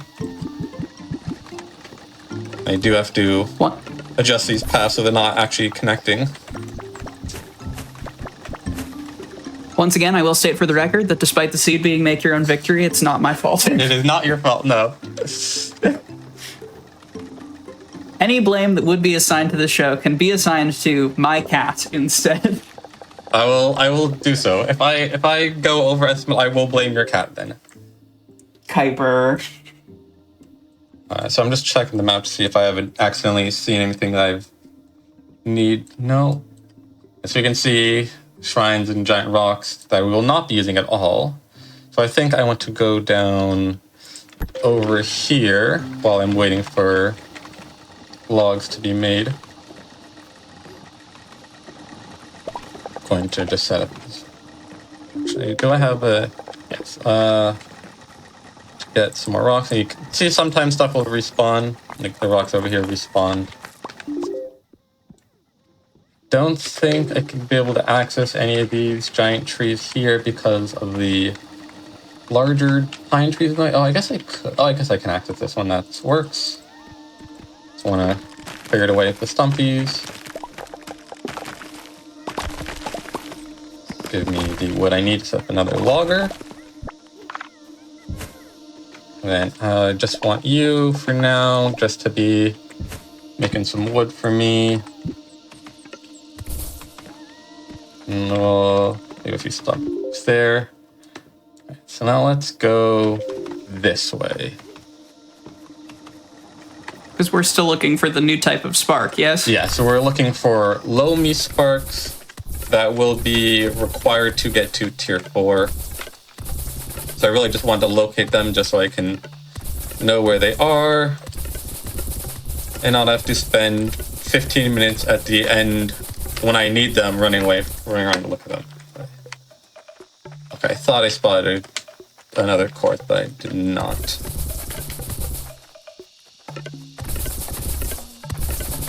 Usually they're around these birch tree areas. I'm not sure if that is a guaranteed, but in my experience, that is what I've noticed. Of all these waypoints and bases that are not going to be used at all. Another area, no. Aha! Found it. That's why it's good to check the map. Something will be caught on the edge. You cannot see it, but that's good that I've located lomies, so we'll come back to those later. Now let's head back out and turn in, hopefully get enough resources for woodland spark creation and tier 1 preparations. Got more spark production going. You do need more aether. So let me just set that in there. I've got plenty of wood in there. Now just check our 2 loggers and see how much we have made while I've been running around. Nice, you can just... The little hustle. Yeah, so you can either open them or when you get close enough, you can directly just right click and collect from them, which is nice. I do have enough. So organize 2, 3, 4, 5. Just need a bit more logs. And I am going to supplement that by run back, see what's been made over here. And then I can use the logger in the village as well to pick up. That should be enough. I'm just going to slightly doing it out of order here, but that's fine. Or, yep, I've got enough. So then I have to take my sparks and then throw them over here. Good, I do have enough aether for this. Right, so that's technically, that's done with tier 1, and we've unlocked tier 2 now. Just to turn this in. GG, one of 4. 1 of 4, yes. Turn that in because we will need it for quest that is unlocked just now because we're in tier 2. These crafting crafties, because it's always good to be able to make more sparks and not have to. You have to unlock these quests to make more sparks and not just at the pre-built shrines, so that you can build they're just called creation shrines. Yeah, these spark workbenches where you can build specifically on the empty bases that you've been seeing around. But normally you can only build at these shrines to start. But now that I've unlocked the quest, I can build sparks elsewhere on these bases, but that is not relevant to the speedrun. We complete this crafting crafties quest because it gives us more crafties without having to make them. I need to gather all this some timber for woodcraft 2. Going along. Need some normal timber. Let's turn this into so you mentioned, some more. Yes? you mentioned that a lot of the like quests in the low tiers are largely skippable. I assume the things that you have routed in are largely about making your primary numbers go up, like other than the required tier upgrade quests. It sounds like, because I know crafties are faster work time. What is the wood crafting quest? Yeah, so woodcraft here is just saying, hey, make some more timber and such. So this woodcraft quest, so it'll unlock making wood panels at saw benches, which is used to make... Oh, this is going to be slightly annoying, but we have this ancient container here that just spawned. I cannot get rid of it, but I can use it as a chest. So that when these stumpies will drop off into it, I can put a... And this rock placement also a bit unfortunate, but that is also fine. Or can they not? Yeah, they do drop off into it. So those are going. There's nice, easy buttons for pulling, adding to, and taking from. Oh, I see. Some stumpies have been accidentally busy over there, killing spunnies there. The stumpies yearn for violence. If you let them go, they very much will. That's like, actually if I so just throw funny. it over there, he will go. All right, so that's enough stone timber now to get wood crafting 2. I already turned it in. Did I must have... Yeah, I must have unlocked something earlier without even noticing. Quest while here, I didn't pick it up earlier. Let's go with the woodcrafter and let's turn those in. It's very funny that that quest set has a requirement of building 2 logs into saw benches. I guess because I understand it's for teaching people about automation. Like, hey, you want to optimize and make more. But to me, it's like, why do you not have one? Even when you're not speedruns, like, it makes sense. You want to get more, so you're going to build more. So now we can go over to this logger, and we can start making lots of workbench. Start turning this sawn timber into some wood panels. Change that. And I just want to get rid of these. I do have to move some of the paths I have here.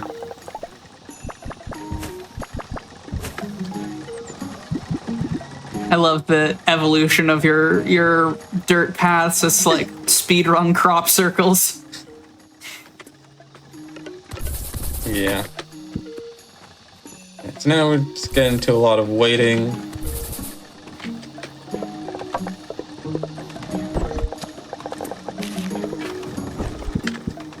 Pick up whatever wood we have in there.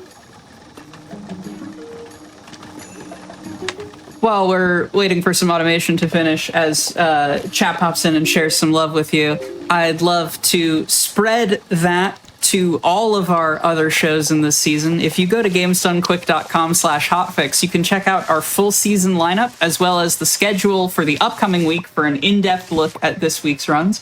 If you are here for Hop Hop, good and correct. And GDQ Hotfix is operating year-round. We just added 2 new shows to our lineup in Creature Corner and Out of the Box. Creature Corner, a show for little guys, specifically little guy protagonists, so not quite Oddsparks, but if you're a fan of little guys in the genre, there is so much speedrun content happening here, just all of the time. I think the comparison to Pikmin works pretty well for little guys. Pikmin is very much a little guy game, considering the It's true. size of Olimar and the Pikmin. Alright, so I got that logistics just so I can have some stuff like the crates, the main thing we want here. It may or may not be used, we will see. Always be producing more sparks. I will say that for any automation game, produce more of the thing that'll help you produce more. So you always want to be producing sparks, especially not just in speedrun, for a normal game.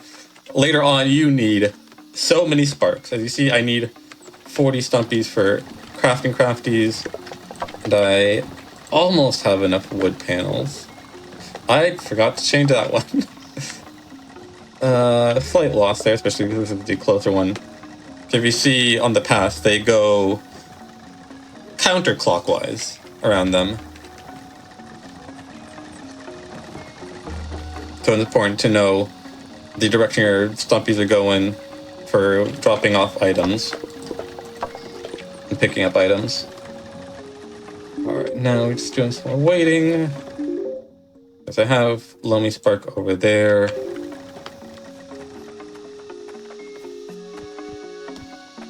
Yes, chat has it in its most pithy form. ABP, always be producing. Always chilly.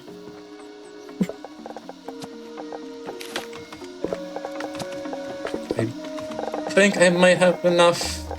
Maybe I'll just keep it going for now, just because I could show off some combat while we were waiting. Especially because I might want to get up a third logger going. So I believe there was a bee elephant over here. I want to just go potentially beat up for another carapace and hopefully another drop that won't help as much with the speedrun, but does help in general. These are bee elephant. These are your first enemy resource that you need to watch in the game. There are others later, like those mantis stags, and then the other areas of the game. With good timing, you could easily fight them without any losses. And the spark rush that I unlocked earlier without... Oh, I accidentally lost one. No! So Oh, there's many Seven's more. in the chat for our little guy. They'll be fine. He's just resting. That's why he disappeared in a cloud of smoke. Lost another one. We're going to do a jump and do a rush. And we got him. But yeah, so normally you have to be beating up the elephants to get the carapace, and they also dropped another item that I'll be using so I can carry more sparks at once. And we've got enough wood now. So I'm going to go get... Yes, I'm going to go get crafty, so it means I do have to go pick up the one crafty we had working over here. Turn them into more crafties. Teleport back to town. I do want to, there we go. So this Aether Clump, and get this active spark upgrade. I'll show up in a moment. Walk over to the researcher, drop off our 40 stumpies, 40 panels, the one crafty, and we got... Don't need... didn't need to actually talk to him there for that.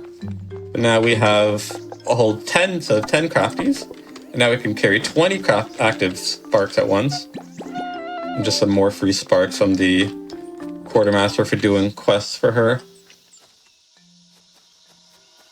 So now we're working Chad is pointing out, thankfully, Stumpies don't have the cry like Pikmin. Oh no, there is no unfortunate death throws from any of these sparks. I'm just gonna build those 2 shrines for that quest, just for nice quality of life stuff, and also she should make more Stumpies appear for free. Go back to her. So now I need to really ramp up production, which these crafties will help me with. So you can say take out the Stumpies, put in the crafties, make it all so much faster. These ones aren't getting used as much, so I'm just going to put 1 in them. Let's just toss some more stumpies over there for delivering. There are some other there are other sparks I could get right now that would help us with fighting and transporting, but I understand, especially for the speedrun, that the long term they're not that useful. I'm gonna put another stumpy in there and throw some more, just to get some more production. And refill active sparks. Right now I've got plenty of timber.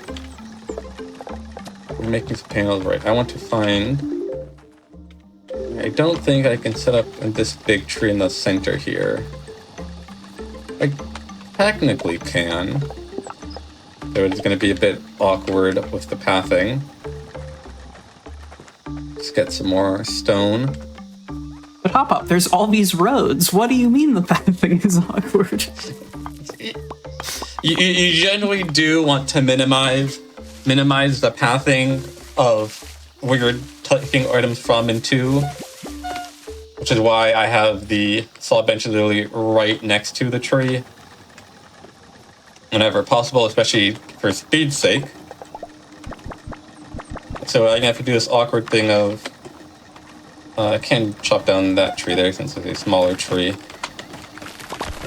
So I can do this awkward pathing of like, come down this way. And then I can set up some more saw benches here. Which I want to. So the awkward pathing of I can't get past.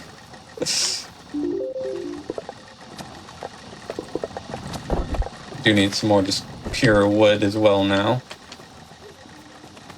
I will say the cat in question who is responsible for this seed being read to you has come over to my screen and just started watching the little guys. So that's how you know it's a certified little guy game. Cat certified little guy game. Cat certified. Put that on the Steam page, baby.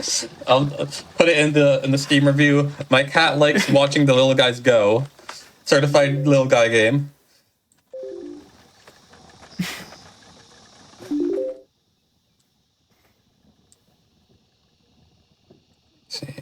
Yeah, there should be some trees over here that I haven't fully uncovered the map that I could use.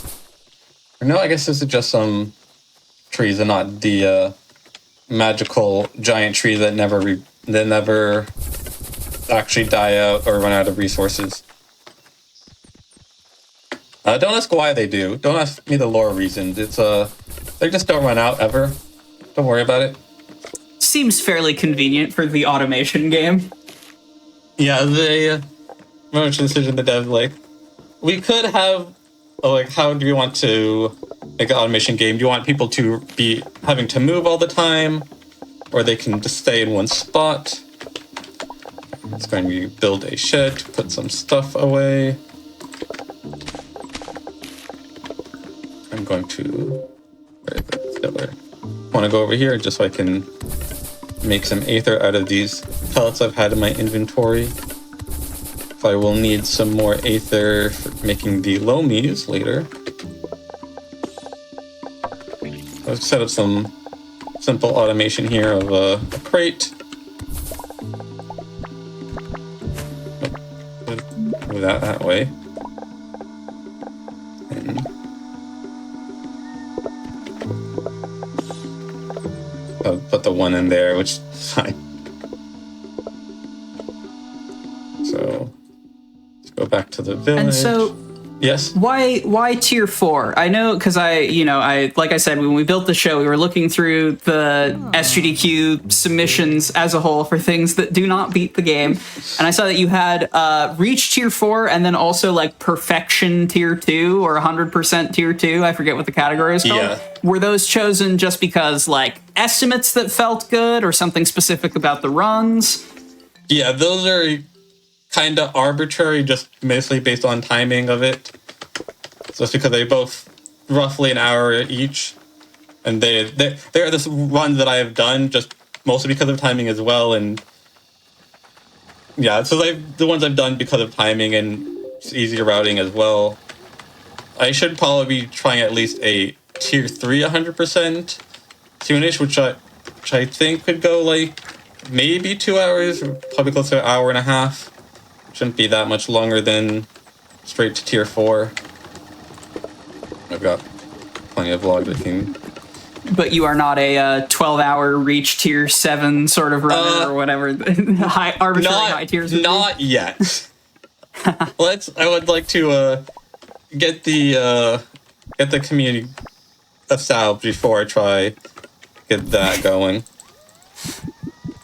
I very much get that. Make the game and the speed run look as appealing as possible before doing the truly heinous things. Right, because you could absolutely have a complete tier 9, which is the current end of the game, and have that be at least 20-hour speed run, probably closer to over 30 hours.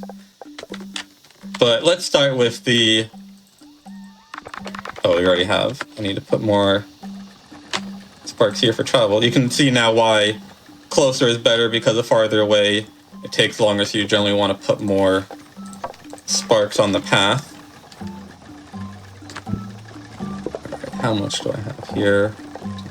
2, 3, 4, 5, 6. I do want some more.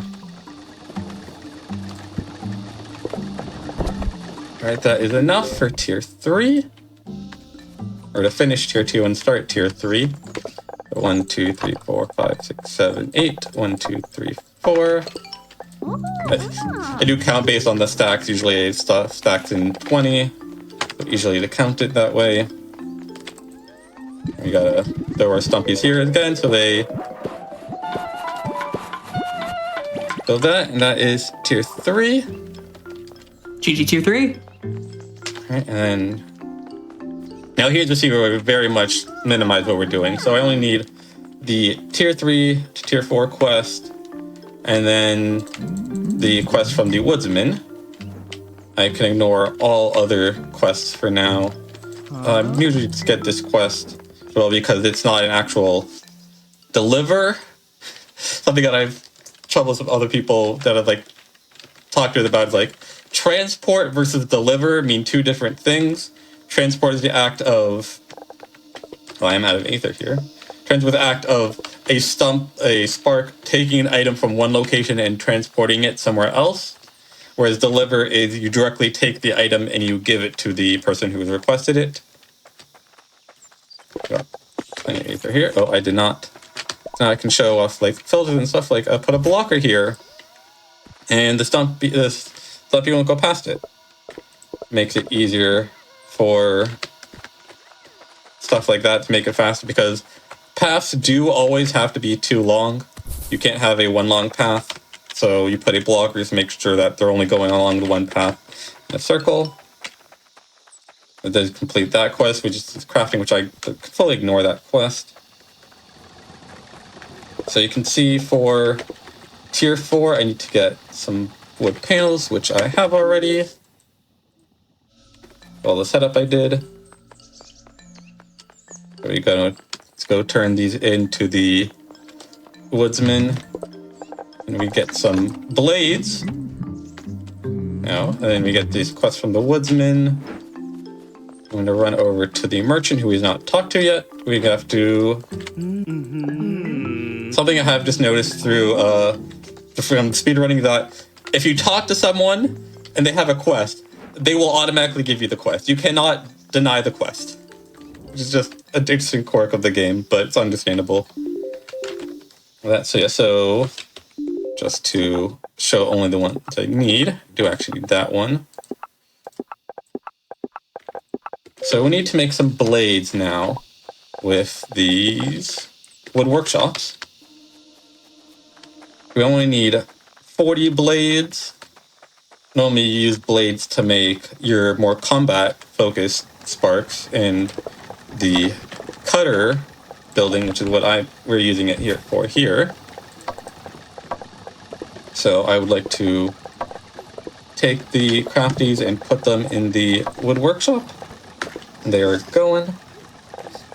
And I would actually want to slightly move this and have the sparks going and depositing the wood panels onto this workshop. I'm actually going to remove this workshop just so that you're going for that one. There is, right, because it needs 1 sawn timber and 2 wood panels for each. There we are, making some more wood panels over here, which is good. I can technically set up a second workshop just to have it go faster and have more production. I'm going to want to pull up crafty. I want to make that path shorter. So at this point, coming up on the, looks like the 50-minute mark RTA, I have to ask, how's this looking relative to PB? We're looking pretty good. I'm looking at my own, and I'm definitely slightly behind, I would say. Not too far behind. My PB / world record, since currently only runner, is a 55-55, so the 110 estimate is a partially generous estimate, but also based on one of the like the first or second run I did that had fairly bad RNG with mostly with finding the Lomi sparks.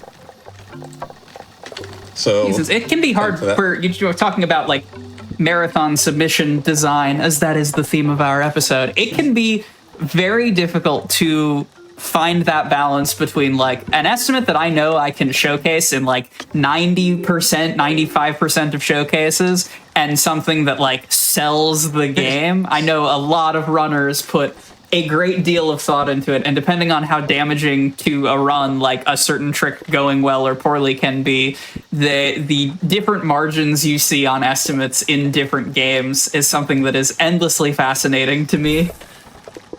Yeah, so my thinking for this was, okay, if I have this bad estimate of about 1 hour, 17 minutes, but I have this also PB world record of 55 minutes, 110 means I almost certainly will finish within that time.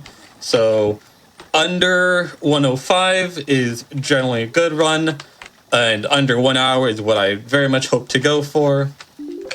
And so I went based off that, and then did similar for other runs I've done, submissions. So I'm going to take one of the crafties from here and put them in here just so it can go faster. I could technically make a third workbench. Oh, you are actually out of.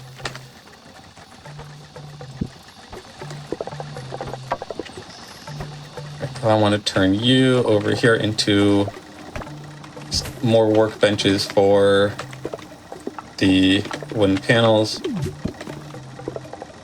Just throw some sparks in there.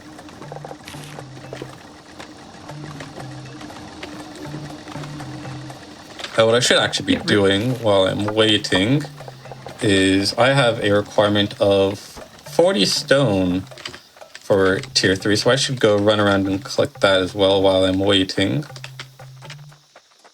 I assume with a number that low, that's not something you're necessarily looking to automate. That's just we're gonna go beat up some rocks. Yeah, I mean, well, I can't even automate it anyway right now because I have no way of telling. There's no infinite source of rock I have access to right now. That is actually automating stone is actually part of the main branch of tier 4. So if I were to do a get to tier 5 or 100% tier 4, we would very much be going into the mountains, which is this darker area you see with the giant rocks, which are the source of your infinite rocks for the mountains. If you accidentally throw them on these wild paths I have, then they will just run around like crazy. And I'll use this spark rush I have unlocked to just yell at them and say, hey, go get all this stone for me.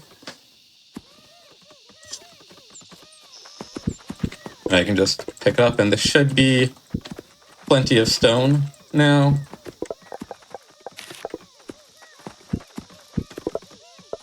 Yep, alright. Plenty of stone. As you can see, they bonk their head on the stone that is too hard for them to break. Let's run back over here and see how many blades I have done. I have... Oh, I need to put some more wood in. So I had some. But while I'm waiting for this to keep going, I can run back to the village because I need to do so. I also need to turn in machine range, which is very important. Without that, I can't even actually activate the Lomies. So I have to run back and grab a crafty to turn it into the monument so I can unlock the Lomi shrine and be able to activate and use it. So I don't have a gear. I'm going to throw some ether in there, just have that going, even though I should not need that at all.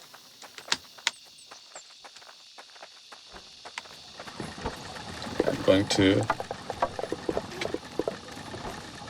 Yeah, this should be done by the time I get back.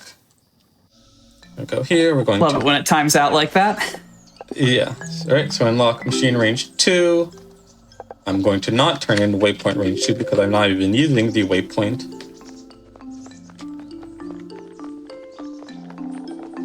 So what I could have done possibly for this run is when I realized, okay, I don't need more sparks, have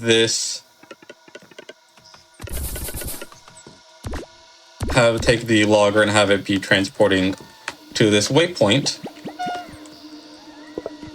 And so if I put log in, it'll operate and then I can transport to this waypoint.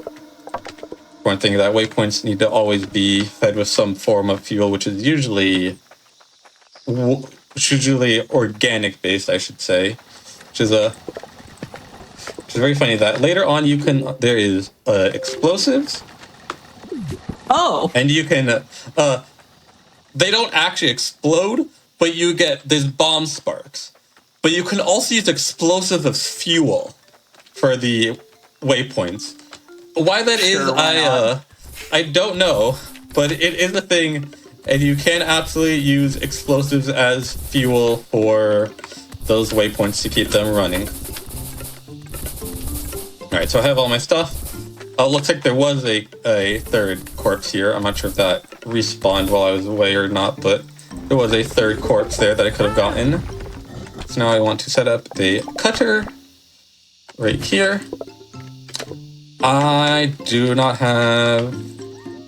bring leaves with me, so what I will do instead is gather leaves from all these bushes around. Very nice of the game to do. I only need like a full stack-ish of leaves. You see, I just throw them randomly until they went off and they got us bunny. I have some aether to put in here as well.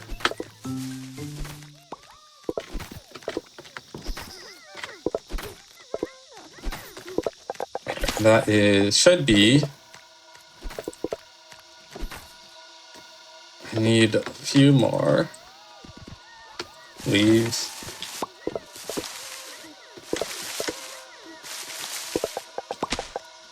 Go. Got the lomies being made as well, and the fertilizer being made. Alright, so it was slight time loss there from that. Too bad. Oh, I need some more. Thought I had counted enough. Throw them all in the bush. There we go. Of course, the crafty is going to make it as fast as possible. I do love how easy it is to back up various things, oh, well, it's a little bit of time lost, but at least there are bushes here. Yeah. Another thing, I did not check my wood panel creation, so I might need to work on that a little bit when I go back. So then I get these, and then I'm going to run back here. I remember to destroy the cutter and get the wood blades back. So I can go over to here and I can turn in these, and now I can get bark, which I will just put some crafties to work on right there. Bark is made much faster than logs, so that is easy to just change these loggers to making the bark instead of logs. So I'll just have those working until I'm done. I just need to check how many wood panels I have. Might need to set up some erroneous saw benches.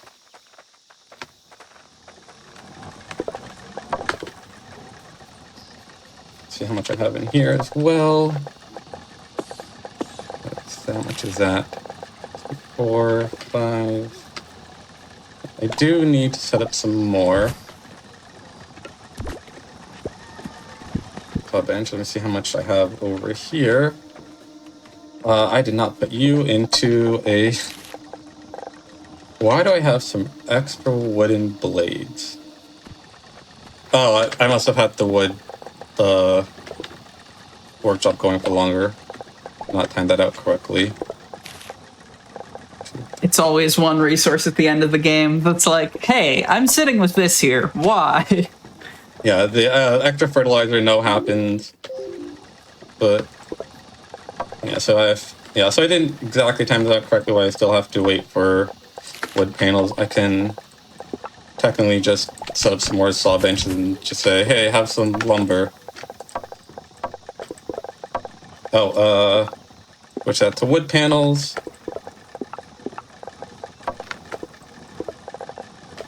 You can also see I can technically make bark directly out of logs, but usually it is faster to just get it directly, get the bark directly from the loggers.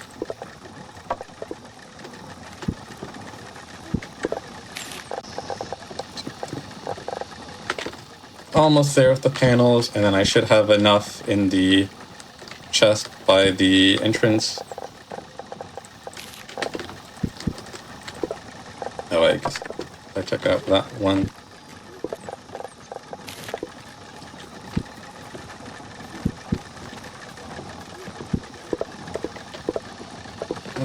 Two more.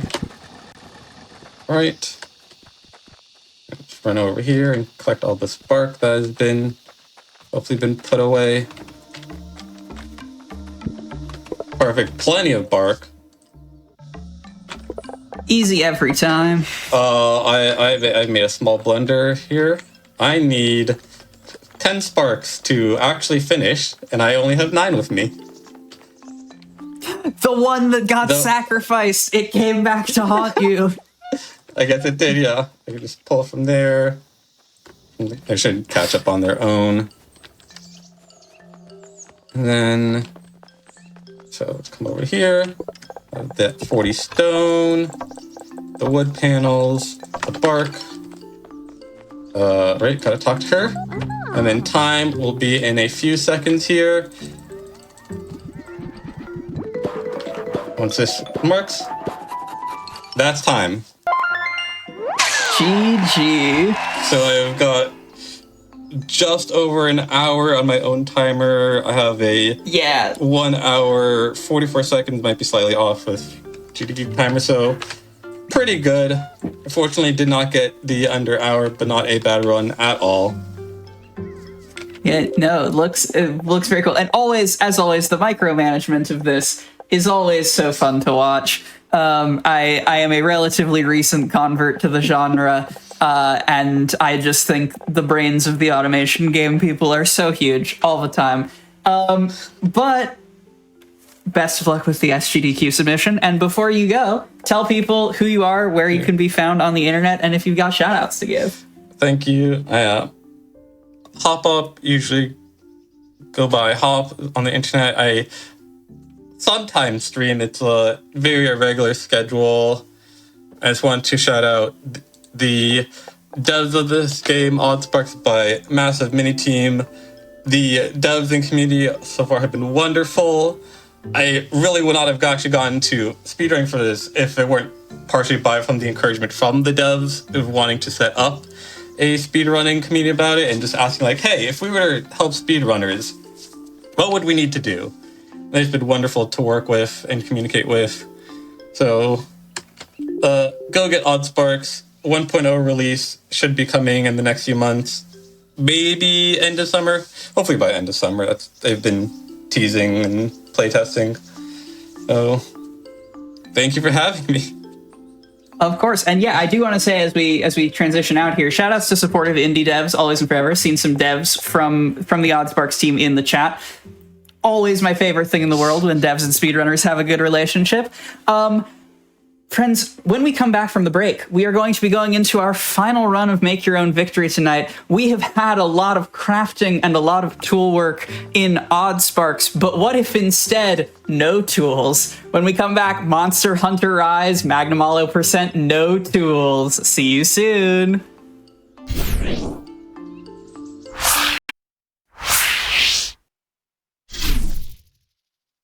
Hello, everyone, and welcome back to Make Your Own Victory, the GDQ Hotfix show where we capture 100% of the joy of speedrunning in 0% of the completed video games. We've made it to our final run for the afternoon in our SGDQ submissions showcase. And as I teased a little bit earlier, despite being on the outside of Monster Hunter as a franchise, I have already had this run hyped up to an almost apocalyptic level to me.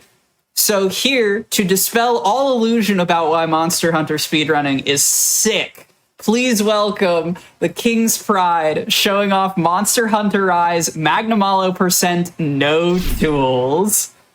Thank you so much, Quack. And yes, hello everyone. My name is the King's Pride, but you can just call me Pride. And if my voice sounds maybe a little familiar to you, you might have heard me reading donations on GDQ's main stage, just to save you a quick Google.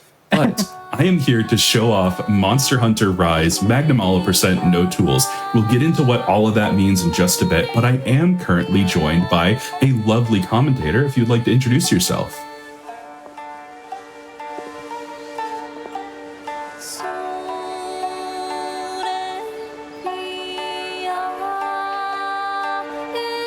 Do it. But yeah, Pride, thank you for having me here. I'm looking forward to seeing your no tools run because I don't run this category. Absolutely. And speaking of, let's get right into it. I'm going to load this file. This is HR1, Hunter Rank 1, basic money, no playtime. If you are doing an actual run for leaderboards, you do have to create your character, but I've got our character and our Palamute and Palico already queued up here. So if we are ready to start, time will begin in 3, 2, 1. Begin the run. Good luck. Now, Good luck, Pride. Magnum Alo %, thank you so much. Magnum Alo %, no tools, means that we are going to be going through the village quests. That is the single player only content of this game. And it ends with the monster Magnum Alo, one of my personal favorites of the entire scene, the entire game. I had a weird amount of lag there. My game is running weirdly poorly right now. It was not earlier. Interesting. Guess we'll hope that that clears up. But we're just going to be talking to some NPCs getting... Ooh, yeah, this is chugging along for some reason. Odd. Let me check something real quick. Can you give it a restart? We may have to give it a restart here.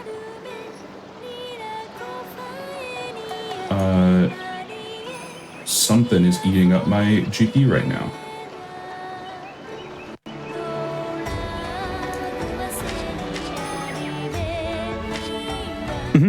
Sure thing.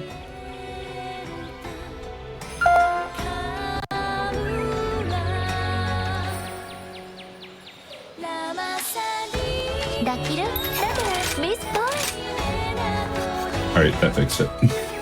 Yeah. It's actually really Sometimes impressive. It's just that easy. Yep. Rise is like a really optimized video game too. It's really impressive that Yeah, it has Discord did that to it. It has never done that to me from sharing on Discord before. But if we are good to continue on, we are excellent. We are just going through our tutorial right now. We're talking to some of our important NPCs, and currently we're headed into the Gathering Hub. This is where you would see if you're doing multiplayer, but we're only going to see just this once as we go and talk to our trainer who's going to have us take a picture of him. Fun fact, these pictures do just sit on your hard drive. I need to clear them out, actually, because I have probably several dozen pictures of Utsushi here. Just dozen? Oh, you'll need more than that. Several dozens, yeah. So we're going to change some settings here. I'm going to change my tutorial to don't display. Fun fact, that doesn't hide all the tutorials. I just changed my button glyphs to match, but we're going to change our button hold settings to short, wyvern riding to O with weapons sheathed, and our map controls to type 2. That is just going to help us get some speed for the future. Now we're going to get our Kohoot. This is a little bird that is a neat little fella that I don't know ever if there was a point to him. I think that he canonically lets you take selfies. I think that's it. And he's the reason why we can see all the monsters on the map the second That's we load right. in. I forgot that Yep. that's the justification for that. Yes. He's okay. technically a game mechanic hidden as an adorable bird. Yes. Here we're talking to Senri the Mailman, most important NPC in this run, because we're going to use some free downloadable content. This just comes with your game. You don't need Sunbreak, the expansion for this. It is specifically what we are going to be using is a weapon and armor set and some items that are there to help people get ready for the expansion. So we're going to use our defender weapons here, and then our guild cross armor is going to help us out a little bit later. Now we're going to load into basics, which is going to give us the it's just going to be the tutorial for movement, monster slaying, all of that kind of deal. Now, since I got interrupted by our tech issues that we have since cleared up, I can talk about what the category means. So like I said, we're going through our village quests, ending with Magnamalo, and that's the Magnamalo percent of things. But the other part of it, the no tools part, means that we are playing this without any of the optional tools that we could put into our tool belt. So that is no capturing tools, no tranquilizers, anything of that nature. Effectively, we're going to be just us and our weapon versus the monster. So this is a bit more of, I guess you could call it a more of the platonic ideal of like Monster Hunter. Like you think Monster Hunter, you think beating a monster till it's dead. It's not the entire story, but it kind of works for this narrative. In the meantime, though, we're just being told about endemic life. We're being told how to move around on our Palamute here. As you can see, we get to ride our ninja dog. It's the coolest thing in the world. I'm not going to harp on Wilds, but Wilds gave us a bird that's way stupider than this dog. The dog also can drift, which is really cool. Tokyo Drift all over. It is much faster, actually, to Tokyo Drift. Now, here are some Izuchi. These are small monsters. We're going to have a couple of missions later that tell us to attack small monsters. They can be really mean to us with hammer, but that was pretty fine. Unfortunately, no tools means that we can't use barrel bombs and do the best strat where you just jump up above those guys and you just throw a barrel bomb at your feet, and it's the coolest thing in the world. It's the one strategy in the game that I think I've practiced absolutely the most when I do runs, and it's surprisingly tight, but it's so cool. The bomb just clears all three of them instantly. It's great. Yep. So here I'm going to be adding a couple of things to my tool belt. So we have Mega Potions, that's just for a little bit of safety.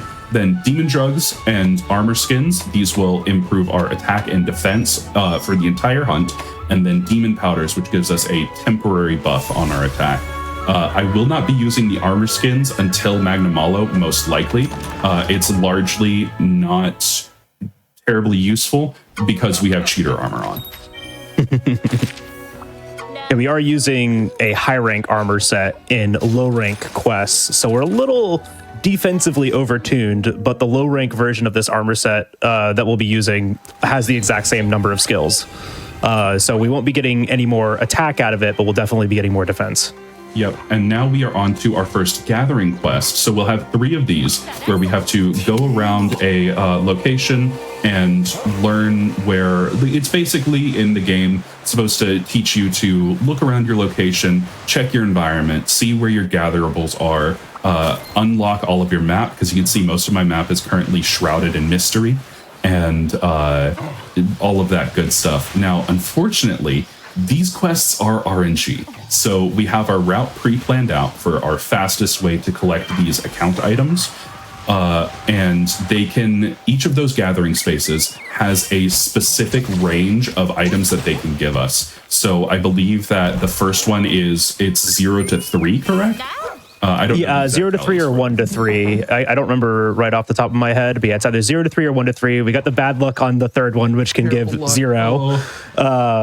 It's a little unfortunate. This is actually one of the larger, this quest and the next quest are the 2 largest reset points in the run, because they can be so variable in RNG. But for marathon, we'll get through them. We'll finish them, right? We might not finish them as fast as we want to. Yeah, and then this is the bad backup. The backup was awful. Yeah, the backup of the backup now. There we go. Okay, we're starting strong, folks. Yeah, ideally, that finishes in, for no tools, you want to finish that in 2 pickups, which is very, very possible.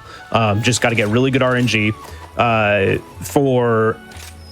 With tools, 3 pickups is ideal. But any more than that is just kind of a time loss.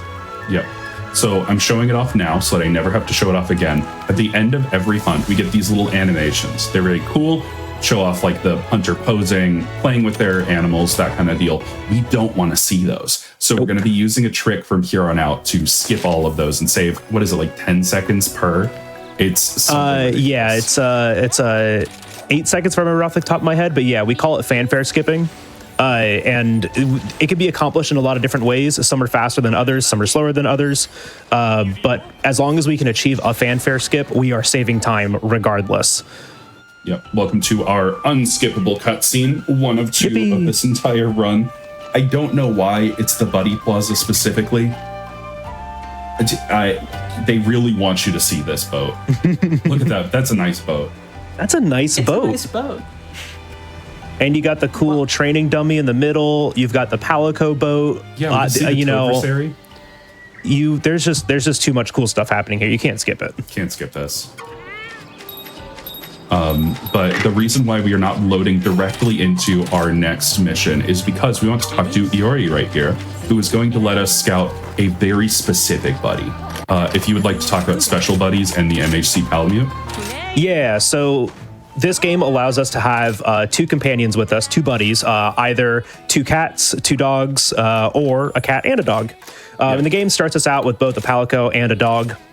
A Palamute, but we want to switch that Palico out to a Palamute, and that's just because later in this game's existence, dogs became very, very good, and they end up dealing a considerable amount of elemental damage, which translates to a lot of damage for us in these quests. When we first discovered this change, it ended up saving 10 to 15 seconds on most hunts. It was actually really cool. So I just took the time there to swap out our Palico, goodbye car, into our Palamute. And car. Better car. Now we have 2 dogs we can ride. Yep, so we are in our second gathering quest here. This is Fungal Frustrations. We're going to be gathering some mushrooms. And earlier, I talked to one specific veteran hunter, and what he is going to, if we can not grab on the wall, thank you. He gave us these great wire bugs. So around the maps are these jewel lilies, and we can place great wire bugs, and they slingshot us to predetermined locations. That is going to be used right there, hopefully nowhere else. Hopefully nowhere else. Yeah, there's one backup to use it. We might have to use one.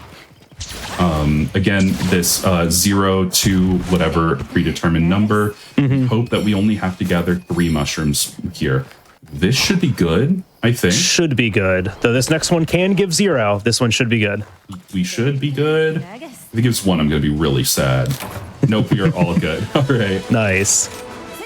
Let it take a second too while we're kind of doing the end timers here. End timers are really important for this game just in general.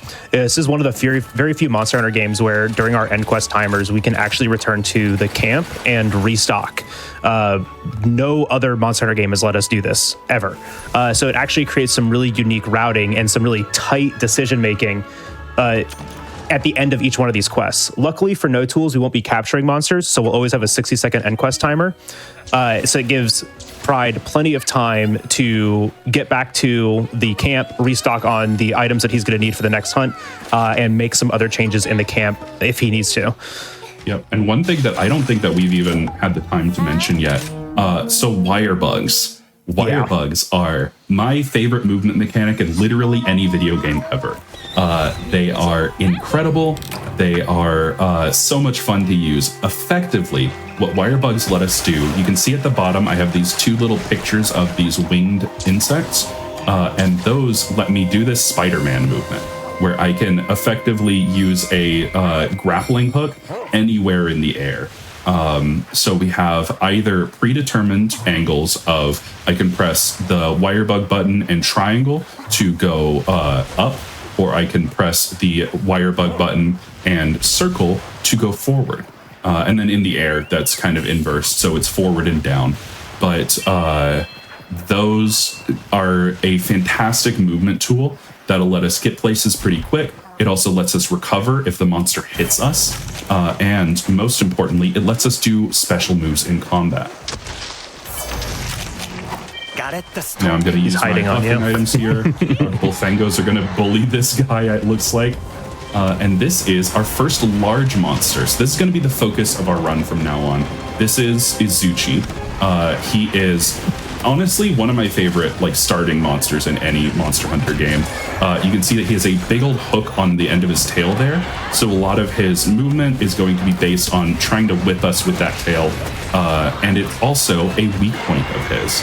So I'm using the hammer. This is pretty much descriptions on the tin. I unga, therefore I bunga.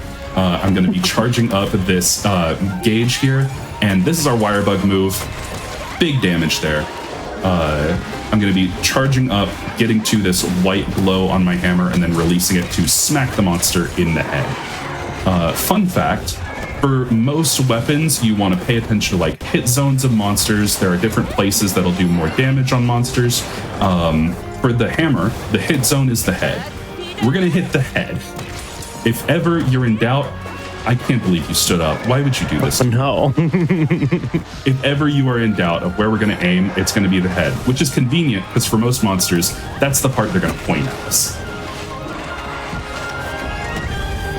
I'm just going to... And it makes... There's also a good point to bring up here too, right? Because Pride said he's using the hammer. There are 14 weapons in total in this game. So it means there's 14 unique different play styles to play this game. And not all weapons are created equally, and there is a very distinct choice when it comes to doing full game speedrunning between picking what you're comfortable with and picking what's fast. And there's usually kind of a balance between the two. For instance, I use switch axe, and whether or not it's faster, it's actually just a comfort pick for me. And I think right now world record is with light bowgun. So there's a lot of different, there's a lot of different choices that can be made in this game that, there's a lot of different ways to play it, right? Which makes for a very interesting and unique kind of speedrun community too. Yep, I have now switched over to our Guild Cross uniform once more. Last time we're going to see it because we have just one more gathering quest left. This one's usually the meanest to me. I think that I've gotten the optimal RNG one time. So we'll see how it treats us today. But we're also going to be headed to a new locale. And after every single quest, because we are not capturing the monsters, we'll have a minute timer to load out of the mission, in which we're basically, because we don't have to craft traps or anything like that, we are effectively just going to restock and then wait for the timer to run out.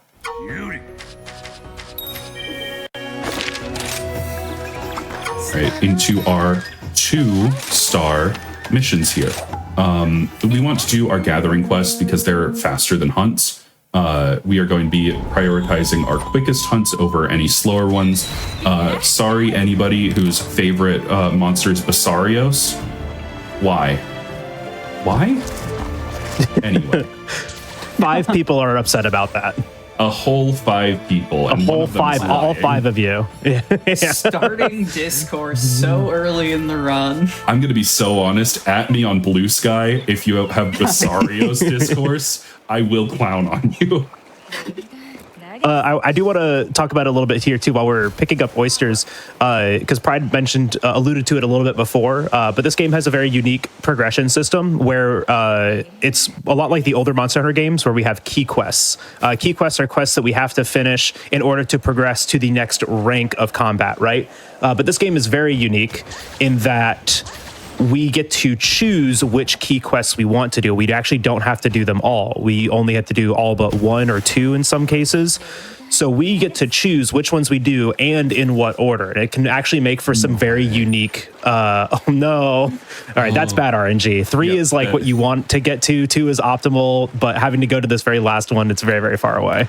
And my dogs are not listening to me at the moment. No, the dogs do not. Dude, the dogs are doing their best. You're running faster than them, those poor guys. There we go. Yeah, so we get to choose which key quests we get to do and in what order. And we're actually going to be doing them in a very specific order because we're going to be lining up the elemental damage of the weapons that we're going to be giving our dogs with the monsters that are weak to those elements. And so you'll see us kind of choose things not in a straight list and in a straight order, but instead kind of jump around a little bit. And it's because of that, decision that we want the dog's damage to be matched up to the monster that we're fighting. Yep, and that'll really come into play in 2 hunts here, because the first thing that we have to do is a small monster slaying quest. These are a little fast, but this is the only one that we route into this run. So we're going to be slaying Baggy. These are these little velociraptor-looking guys, and they are able to put us to sleep. If they put me to sleep, I will actually just cry. It's never happened to me before. I say that, and I see how this run has been treating me with RNG so far. We'll see. Okay, first group of Baggy, just fine. We're gonna hop over. There's 4 groups of 3, and we only have to slay 10. Really funny thing is, the most optimal weapon to do this with is actually light bowgun, because it gets access to poison ammo. But the way that we track the weapons on the leaderboard is by the weapon that you use for the entire run. But if you use more than one, it is now counted as multi-weapon. So we want to make sure that we do a hammer run, right? Pride wants to do a hammer run, so we're going to be using hammer all the way through this. And so each weapon kind of has its own little strategy and fastest way to do it.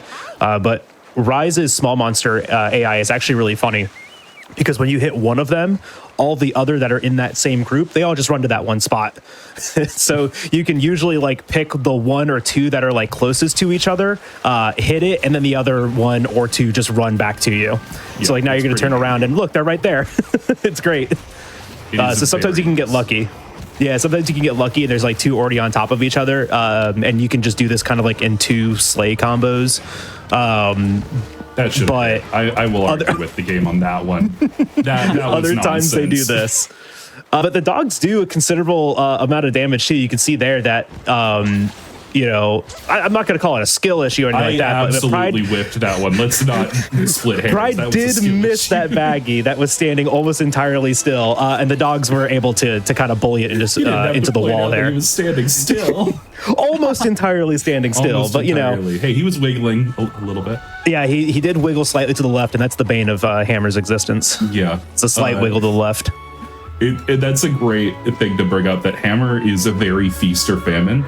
If you do Hammer really well, you can knock out monsters, because blunt damage in this game will contribute to an invisible bar that will slowly fill up, and once it's filled, the monster gets knocked on its side, and we have great access to just beat it away. And then if you miss with Hammer, which can happen because it has very slow windups and attacks, the monster's generally going to take the time where you're standing still to beat you up. So we're going to see just what happens in this run. So far, I don't know, folks. We're gonna try to. I think you're doing great so far. The Azuchi went fine, other than the spawn location. The Azuchi went perfectly fine. I think you're doing great so far. That's a great. You got to get the gathering RNG out of the way so that the rest of the run is flawless. We just manipulated the RNG. It's going to be great. By getting bad RNG, we'll get more good RNG. Gooder RNG. More gooder the gambler's RNG. fallacy is a phenomenon. If I quit, I can't get a PB, right? Exactly. So here's a really good time to talk about spawn location. The great thing about Monster Hunter Rise is that the monster, we can always see the monster. We always know where it's at. And so really funny like quirk of the game is that targeting a monster on your map, the first target that it kind of clicks to is always your target monster for the quest. So we know where this baggie is just by using the kind of map logic here. And the way the game works is that every monster has 3 spawn locations, and they are not even. There is a 40, a 30, and a 20, or 40, a 30, and a 10, whatever works out to 100%. But each one's weighted a little bit differently. And so we will have to just hope for good RNG for the closest spawn location, because that's obviously faster. But the other thing that we're going to be doing on the way to the monster is going and touching a butterfly. That's going to give us a 15% attack, or excuse me, a 15 just flat damage attack boost for 1 minute. So we want to get the butterflame for that 15 extra raw damage that's closest to the monster, so we can do this. Do this. And so while this guy, man, oh, that's fun. You can kind of like redirect that impact hammer to go behind you, but you've got like the smallest window to decide. Hey, nice KO there. That was pretty good, yeah. And it's a little hard to make that decision sometimes, because when the monster stands up, sometimes you just get pushed to the other side. It's really, really weird. There's a lot of nuances to this game. This is a great baggy fight so far, though, because this guy does a lot of backwards hops. He's an SNS main where he likes to back hop. He likes to jump away from you, and he also has sleep. And just like we were saying with the small baggies, getting put to sleep is really sad because we don't get to move anymore. And if the dogs get hit, they don't get to move anymore. And then you all just kind of lay there and take a nap for a bit. But that was actually a great baggy fight. You know, the head break into a topple, into a KO, into just hunt. That was a great slay. Yeah, that's going to be basically the flow that we want to get for all of these monsters. It's going to be toppling the monster, knocking them out, just denying them from taking actions, because taking actions is the bane of hammer. Mm-hmm. And most, to be honest, most weapons too. Most weapons, yeah. There's not many weapons that like benefit from monsters getting to do anything, especially in full game categories when we don't always have all the resources that we want to have. So getting a monster locked down like that is really important. It's very, very good. Yep. And coming up, we have our first, second, technically, I forget the Azuchi, urgent quest. This is going to be Acnesom. This is kind of represents the first like actual difficulty bump in the game, in my opinion, where it's like all of a sudden the monsters won't just kind of sit there and wait for you to hit them. Also, second unskippable cutscene. Look at that boat. Look at that boat. Still a nice boat. It's still a very nice and green boat. There's a tiny submarine that a cat can drive. That's unironically, that's a mechanic in this game. I love this game. This game's kind of a very good sell for Monster Hunter, though. Like that works on me. Yeah, you can hire cats to drive your submarines to go to foreign lands to gather seashells for you. What more do you need? I just hit the wrong button there. That's also something that's really funny too. We never really talk about it because it's just part of the movement. But fast traveling in the hub area here is super fast. So fast though that like when we're standing on the steps, literally just to the right of where the quest board is, we would just fast travel to where the quest board is because it's just faster. It's like slightly faster. It's a second or two faster, which is really, really funny. Yep. Decent spawn on the Acnosome here, so we're going to go to the middle, and once again, right, Pride's going to have to make the decision of where to go to for that Butterflame. There's actually 2 options here, but you'll probably end up going for the closer one, I assume, in 6. I definitely am, if 6 is the one that I'm thinking about. Yeah. So in the middle of the Bad Bashan water area. Yeah. Yes. So the thing about no tools is that your hunts are going to go a little bit longer. If you want kind of a comparison against a speedrun with tools, on the top right-hand corner of the screen, you will see the monster icon list. Underneath that, we get little icons that tell us more context about the monster, right? And so when you get to use tools and you get to trap the monster, we're always looking out for something called blue skull. The blue skull icon indicates to us that we can capture the monster. The monster is ready to be captured. That means the quest can be ended in that moment. But since we're doing no tools, we can't capture. And so we have to continue hunting. So you can kind of get some context to where there's another kind of just difficulty curve to this game, because the hunt is going to last a little bit longer. Yep. So you see the monster Very great opener here and has these little white spots around it. That means that we can mount the monster. We could then drive it to another monster and start beating up that monster. You can have kaiju fights, which is my favorite thing of all time. Or alternatively, you could just knock them into a wall a couple of times and get a free knockdown. Unfortunately, this being no tools, we are not allowed to ride monsters. So we just take that opportunity to hit the monster a little bit more. For Agnesom specifically here, you'll see that I'm not aiming for his head at this spot. I'm aiming for his body because Agnesom likes to run away.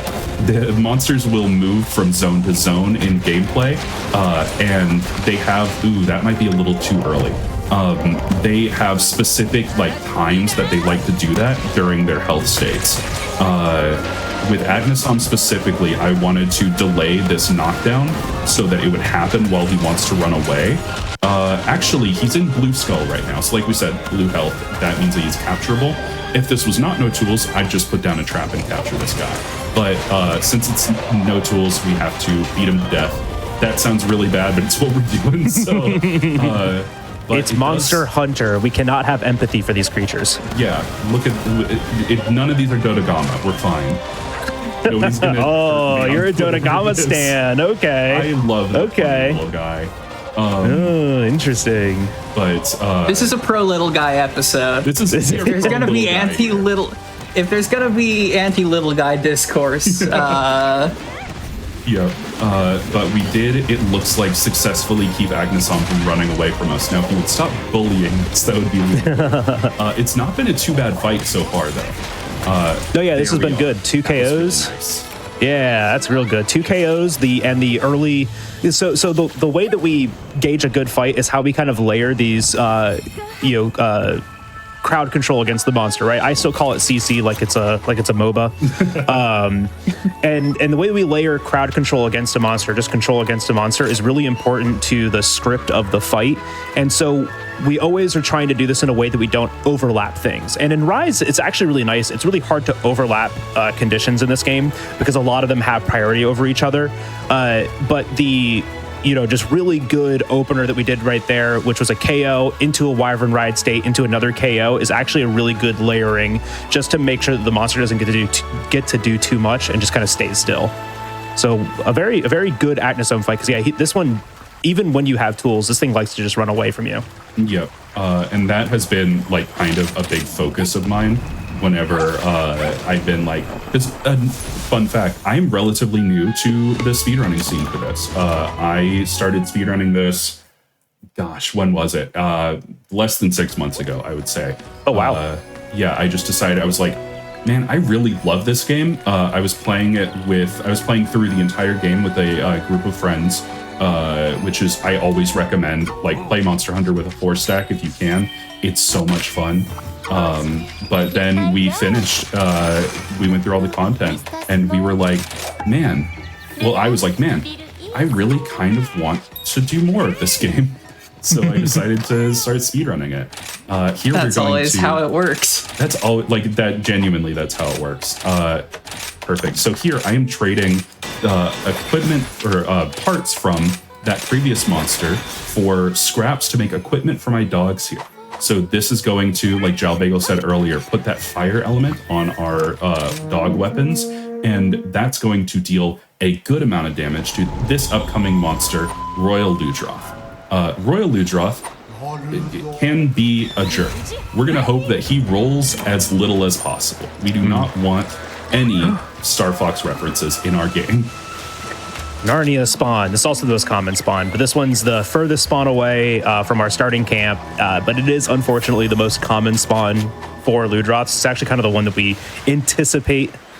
But once again, just understanding where that monster is going to be at, and then start routing our way to it. And then we want to hit the Butterflame that is closest to the monster for that extra damage. And you already saw Pride is using those might seed items, or those might items. It's the demon drug and the demon powder.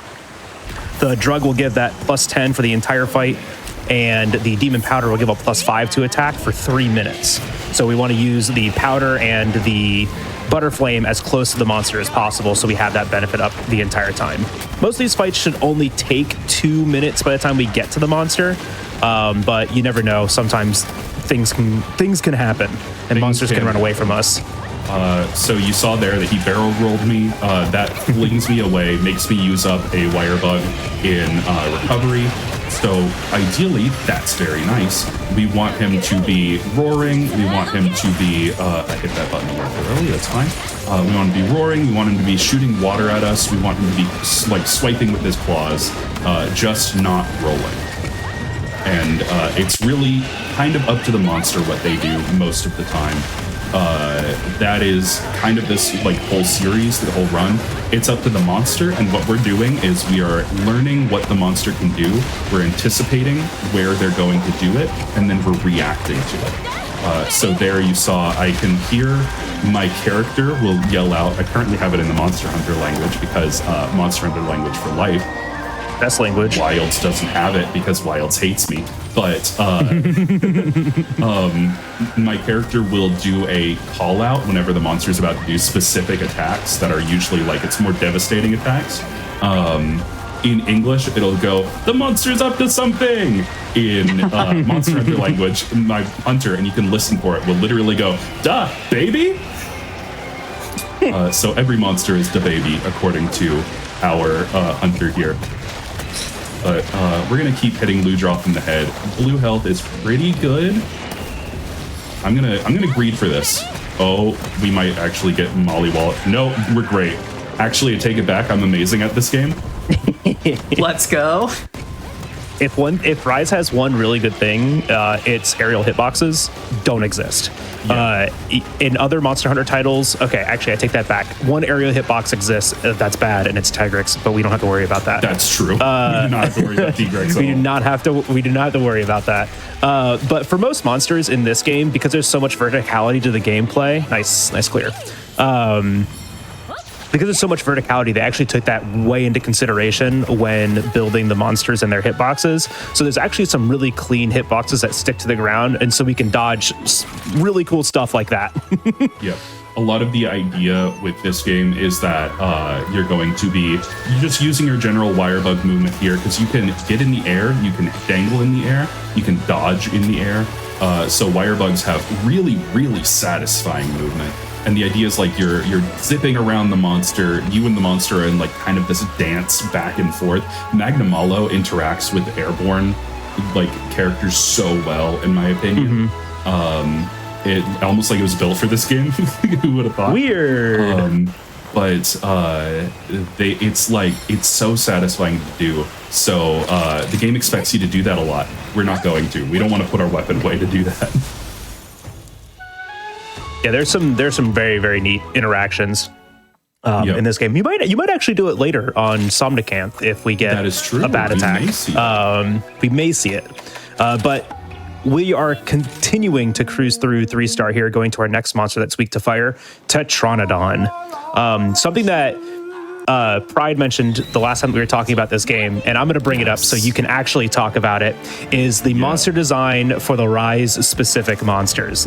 These monsters that were introduced in Monster Hunter Rise were developed with very specific design intention, right? Design philosophy.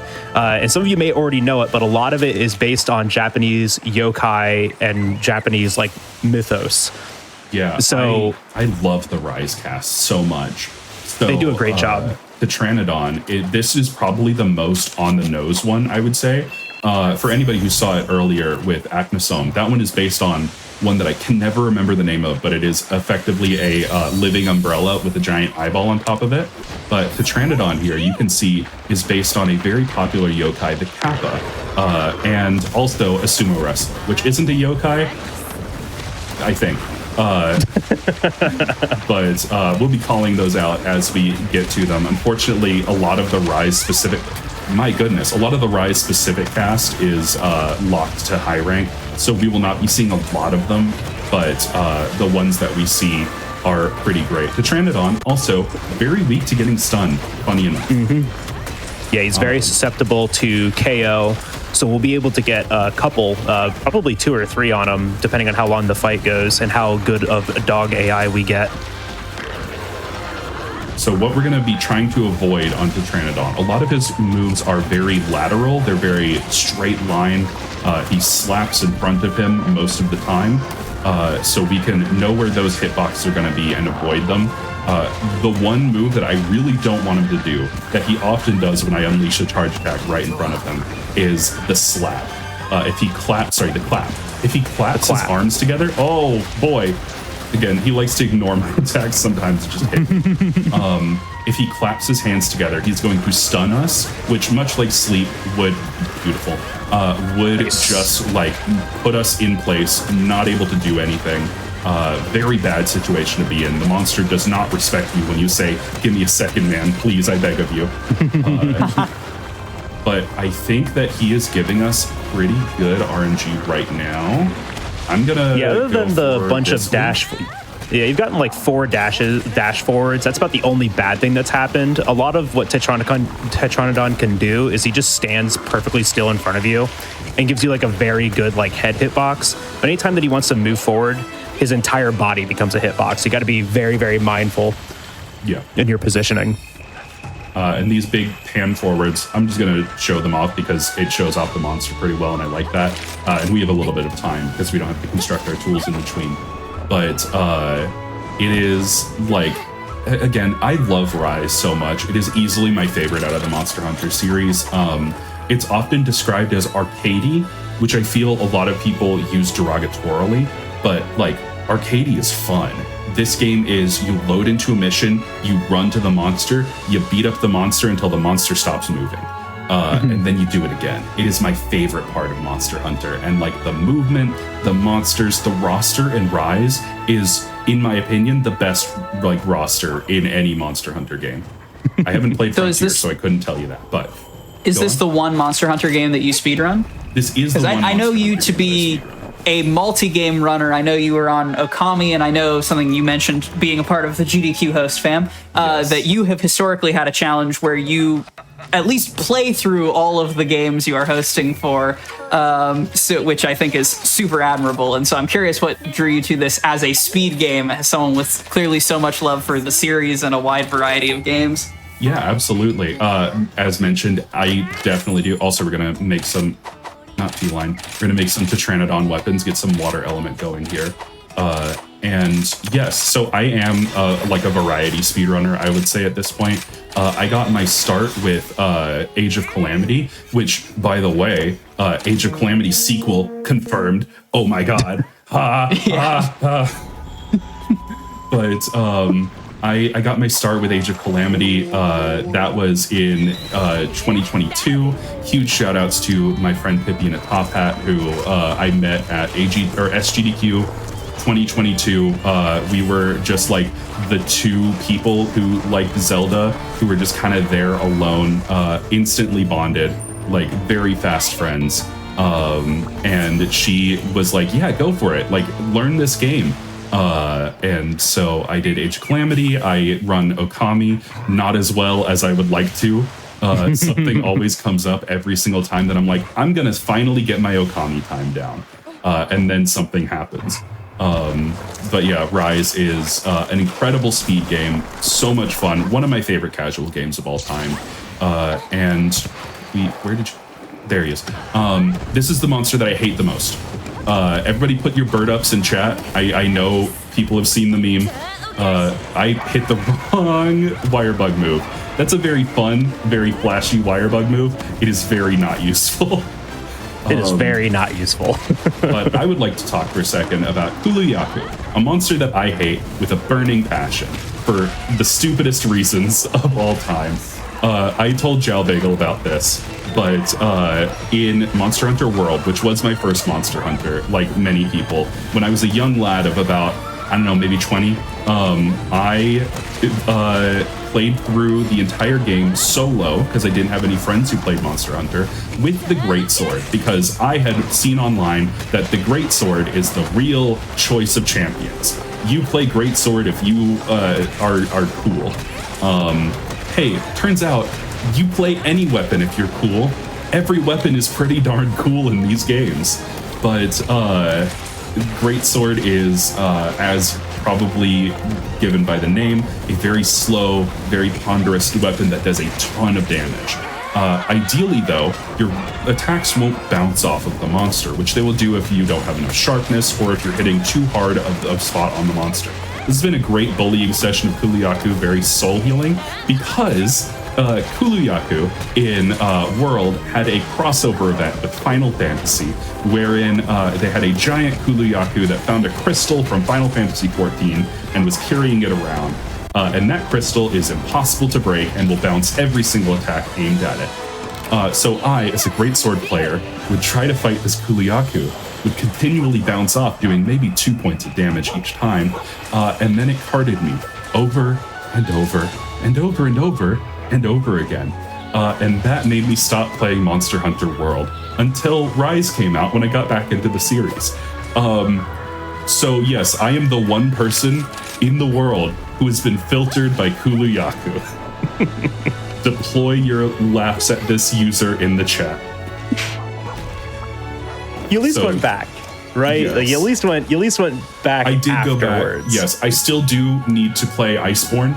I've played through base Rise a couple of times, or base World a couple of times, so I have not played through the expansion. So I do need to do that at some point. It is on the list. This has been a rant. I apologize. This has been the Kuluyaku hater rant. Yeah. Dodogama, great little guy. Kuluyaku, awful gremlin energy. No! I love Kulu.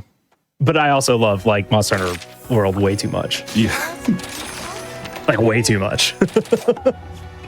So you will also see that we do currently have a urgent quest lined up, but we are going to be saving that for the very specific reason that it is long. So we're saving up our urgent quest, which is the Rampage. If you've ever played this game, you would be familiar with the Rampage. That is the entire plot of this game is centered around this like constant event that a huge parade of monsters comes after Kamara Village, which is where this game is set. And we are a new hunter. A new rampage has started, and Magnamalo has been spotted in the rampage, which is a generational monster that has injured and hurt members of the older generation. So the game story is pretty nice. It carries some of those like themes of like community and family and like generational responsibility. It's really neat. We're going to be holding off on the rampage for a bit though, because we currently have Great Rogi. Rogi loves to do back hops. Just like Baggy, right? Like, this is another monster that if you can't lock him down, he just keeps doing this, and it's unfun. Yep. But then he's also got his little posse of smaller Rogi that are going to do the exact same thing. Yep. The number of times that I've been bullied, like hip checked by the small Rogis, I can't. Yeah, Rogi, his main moves, so I've mentioned the difference between low rank and high rank a couple of times, but never exactly what those differences are. So monsters in high rank obviously have like more health, they deal more damage, but the real difference, and the reason why I think that Monster Hunter is so fun to get into endgame content with, is that in high rank, monsters get new moves and behaviors that they like to do. So in low rank, they're fairly limited. It gives you an opportunity to get used to the monster, tells you, like, informs you of their, like, habits, what they like to do. And then at high rank, they evolve upon that concept. Rogi in low rank is extremely limited in that he will want to spit poison, jump backwards, and hip check. And just like that. Like Jalbagel said, very irritating monster if we can't lock him down. He does have a grand total of 3 attacks that he can do, and you have seen all 3 of them multiple times, which is great. You know, it's fantastic. Every time. But once you can, oh no, go ahead. I'm sorry. I went to do the giant flashy attack, and my dogs killed him while I was in the air. You know, it's optimal. It's optimal. We saved some time. That's what I tell myself when I cry myself to sleep at night. I wanted my impact crater to hit. My impact crater. I didn't need it to hit. I didn't need it to hit. It's optimal. But every time that I'm charging up impact crater, I just, in my brain, there's that meme of the panel from Top Team Epic with the character with the hammer sitting there like, your life ends 3 seconds from now. Yeah. Just wait till I get to level 3 charge. It's gonna happen. It's gonna happen. Just sit there and wait. And then the dogs slay it instead. And then the dogs kill it. But now we are headed into the rampage. So this is going to be to set up. I don't want to talk bad about the rampage to start with. That might that might already kind of inform the tone. So the rampage is we're starting off very strong. The rampage is a mechanic that was unique to this game, was not very prominent. I don't think that there were any new rampages added to the expansion content. It is very much like a Camera exclusive thing. And you will see as we enter here, we're going to have a very long tutorial. So this is about a 15-minute, I would say, not exactly auto-scroller, but pretty darn close. Where we are going to be learning how to play tower defense. If you've ever wanted to play tower defense in your Monster Hunter game. You guys like Bloons TD6? You guys like Bloons? I mean, I do, but I feel like Monster Hunter is not the place I go to get my dose of Bloons. Would you believe me if I said that Monster Hunter Bloons is incredibly fun, but also people really didn't like it because it's not regular Monster Hunter, which is such a fair opinion. So the rampage, I love the rampage just as an idea, as a mechanic. It is a very cool concept. It's a ton of fun to do with friends, like managing your installations, especially high level rampages where you've got really strong monsters constantly streaming through. You're managing your resources. It's a ton of fun. This is the tutorial. So this is the tutorial. We're going to be talked at for a while here. Unfortunately, this run does the least interesting rampage for a very long time. And while I think that from a viewer's perspective, it's still pretty cool once we get past the tutorial part, because it's like, it's fairly scripted. Jalbagel, you could probably talk a little bit on that in a second, but it looks really cool. It is unfortunate that it's like, this is the time when I just kind of tune out, and if I'm doing runs not on stream, I just put on a show on Netflix or something, just on my side monitor. I have JoJo's Bizarre Adventure going or something. I mean, even if you're on stream, fair. Ideal time to browse social media or go check in on your friends also streaming. It's like, this is the perfect time for it. Yep, pull up Duolingo. Your daily streak. But if you'd like to talk about the construction of the sort of the routing for this. Yeah, so it's a tutorial, right? And the game's trying to teach us how to do things. And so even right now, while we're sitting on this installation, Utsushi here is telling us exactly what we need to do to learn how to use the Ballista installation. So there's kind of, little checkpoints that we have to meet throughout this, where we have to do things that Utsushi is telling us to do. But the installations, they all do different things. The bomb installation that we set up is just a big explosive. The Ballista installation is kind of a precision instrument to deal damage. There's going to be a couple others that we set up, and we'll talk about them when we get there. But for right now, it's optimal to actually pet the dog. You can pet and the so dog, you're obligated to pet the dog. You have to pet the dog. Yeah, you actually have to pet the dog. But here, Utsushi is going to be teaching us just about the other installations. And so there are manned ones where we can pilot them, and then there are manual ones where an NPC will pilot them. But now the horde is beginning, and so it's going to send one of each monster type at us. right for right now. So it's going to first send a stalker type, and stalkers are really annoying. They like to target the hunter and really be aggressive towards them. And so the ballista is really cool. It gives us 2 tools, a normal ballista shot and then a crag shot. And the crag shot does KO damage, which those are going to be our 2 main uses. You also saw probably just use it's like a retreat shot. Yeah, which is like a sonic bomb effect. It can knock monsters that are flying out of the air or push monsters back too, which is all relevant stuff. But that was our first stalker type. Here's our second one, the targeter. These guys are generally aerial. They like to fly around, and they will shoot at the specific installations, starting off with a KO to knock them out of the air, and then just continue to lay in with the normal ballista shots. We're going to set up a cannon now. So the cannon's very unique. It shoots in an arc, which means we can actually shoot it a little bit further than intended. There's also 2 special ammos that it can use, and we can actually charge those up while we're firing the normal cannon shot. So we're shooting over the barrier right now at our last monster type. This is a gate crasher, and they do exactly that. They crash your gate. That's all they really do, and they don't really do too much else, but it also means that their movement is very scripted. So the first shot that we shot there is a thunder shot that applies a thunderblight status to the monster, which is unique to this game. And if you hit a thunderblighted monster, you deal KO damage. So if you hit him in the head, you can knock them out just like the hammer does. Now we're charging a pierce shot. This is just a high damage move that'll travel all the way through the monster, dealing damage as it does. Getting a little bit of extra shots over the barrier, aiming back down, and firing all the way through him. You see all that damage that was dealt is kind of massive. Little unique thing about right here is we want to repel that Great Azuchi as fast as possible, because while he is out, this Acnosome doesn't spawn, and we want to hit both the Acnosome and the Tetranodon with the Thunder Shot there to give them both Thunderblight. This is when it gets a little awkward, because ideally you would get rid of the Tetranodon before you go over to the Acnosome, but it's not too impactful.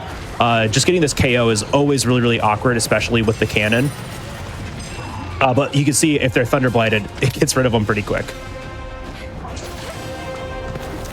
So that is our first horde, and so we're now just going to be spending the rest of this time waiting for the next tutorial to start. Oh wait, no, we got one more guy coming out. That's right. I forgot about him. I also forgot about him. Fun fact, you can also charge your special ammo on the cannon while you're shooting the regular shots. It's pretty neat. Very, very nice. Yep. It's actually something that I didn't know about for like the first 40 hours of speedrunning this game. This is an hour-long any percent category. So I didn't know about that for a while. Yeah. Really funny thing. Yep. Really. So every wave, every horde is going to be ended by a major threat. When you get to use tools, we actually just put a pitfall trap down here and lay into them, and we can end the quest kind of quickly. But unfortunately, in no tools, we can't do that. So we're going to use our weapon. So the NPCs just fired something called the counter signal, and we aren't using our weapon beforehand because these monsters are pretty resistant to our weapon damage. But the ballistas, the installations, they deal a lot more damage. But when that counter level that counter signal gets rang, now our weapons are dealing exponentially more damage to these monsters. I believe it's 4 times the normal amount of damage. It's a lot. Yeah, it's a lot. And so now we're actually dealing enough damage to get rid of these major threats just using our weapons. So whenever a counter signal goes off, we're going to use our weapon. But before then, we're going to be using installations to repel the hordes of monsters. That was our first horde. And so the second horde goes kind of similarly, but Utsushi is going to introduce to us new installation types. He tells us about the Dragonator here, which we will not see. But what we do, unfortunately, what we do get to see is kind of a unique installation where we get to call named NPCs in to help us. So we're going to call in Elder Fugan here, and he's anime. He's so cool. This old man aura farms so hard. Like it just in this one scene. Like, look at this. It's so good. Look at this guy. Bro is stanced up. He's ready to go. He is ready. We're also going to set some new automatic traps. We have our Wyvern Fire Artillery. We're going to use the beam pointed right there because all of our monsters are going to pass it, basically. Yep. Yeah, and the Wyvern Fire Artillery is actually it's an automated cannon that as long as something crosses in front of it, it's going to shoot. And there's 2 fire styles. Beam is better than shot, and I mean that's pretty much it. We can also set up other installations here too for automated defenders. They actually don't do too much more, but you know, they're helpful to set up. What else am I going to do right now, right? You know, like we've tested it out like 100 times, and it's like sometimes it might save time, sometimes it doesn't. Let's see, we get good RNG, good RNG. Look at this guy. Look at him. He's just so cool. He is just so cool. So that's actually good RNG there. Sometimes the third Arzuros spawns too late, and he doesn't get into the arena by the time Fugan is using his attack. So then you have to use the ballista to get rid of him. I don't know that I've ever actually seen that. That's yeah, it happens. Happens like 1 in 10. The ballista gets rid of him pretty quick. You just like KO him and then shoot him. You know, it's pretty quick. But once again, just doing kind of the same mechanics here. We now have a new Arzuros that is our new striker monster that is going to come in to bother us. Getting that early KO on the Tetranodon while it's still in front of the beam is actually huge. Pretty nice. Yeah. Especially with that barrier down right now, too. It is very nice. Oh, yeah, and since your barrier is down, he spawns on that side. Yeah. But just a quick crag shot for the KO, and then now our crag shot is back, and we can get one right here. And so the monsters, you kind of see, right, that first crag shot didn't KO, but the second one did, and it's because the monster is locked in an animation that makes it immune to statuses. And that can happen a lot in this game. It's one of those like pieces of esoteric knowledge that we need as hunters to make sure that we don't either miss out on like a status condition or a type of control, or overlay something that we don't want to interrupt. Yeah. So we have our final threat here. This is the world's largest great rogie. Greatest rogie. And so our counter signal is activated now, so we are going to hunt this monster ourselves. The great thing is, though, is that you may have seen that other Arzuros come in too. We actually don't have to hunt him. We just have to hunt the rogie. So once the rogie has been slain or repelled, it will end the quest. Yeah, unfortunately, since that barrier isn't there, yeah, he just ran right away. He knew. Yeah, the major threats can have weird AI sometimes, and there are installations that help fix that AI, but they will usually go for an installation or a barrier, and they will just be annoying, and they generally don't attack us. Nice. Yep. Not too bad of a rampage at all. No, yeah. I mean, the only unfortunate thing was the barrier going down, but it was just really an awkward angle trying to get that thunder, the KO on the Thunderbladed Tetranodon. But it is just really hard to aim the cannon at the head because they're arc shots and not like straight arrows. Yeah. And so here at the end of the rampage, once you return to the village, is a good time to take our break. Yes? Absolutely. Amazing. So once Pride is back in the village, we will go ahead and pause the timer. Chat, it is 2025, the year we take care of our hands. And so for longer runs, we like to take a little quick break in the middle. Once Pride is back, we are going to take a quick break. I invite you to get up, stretch, water, pet a small animal near you if that is an available option. If not, please accept these 2 good dogs. And when we come back from the break, we will have some more Monster Hunter Rise. See y'all then.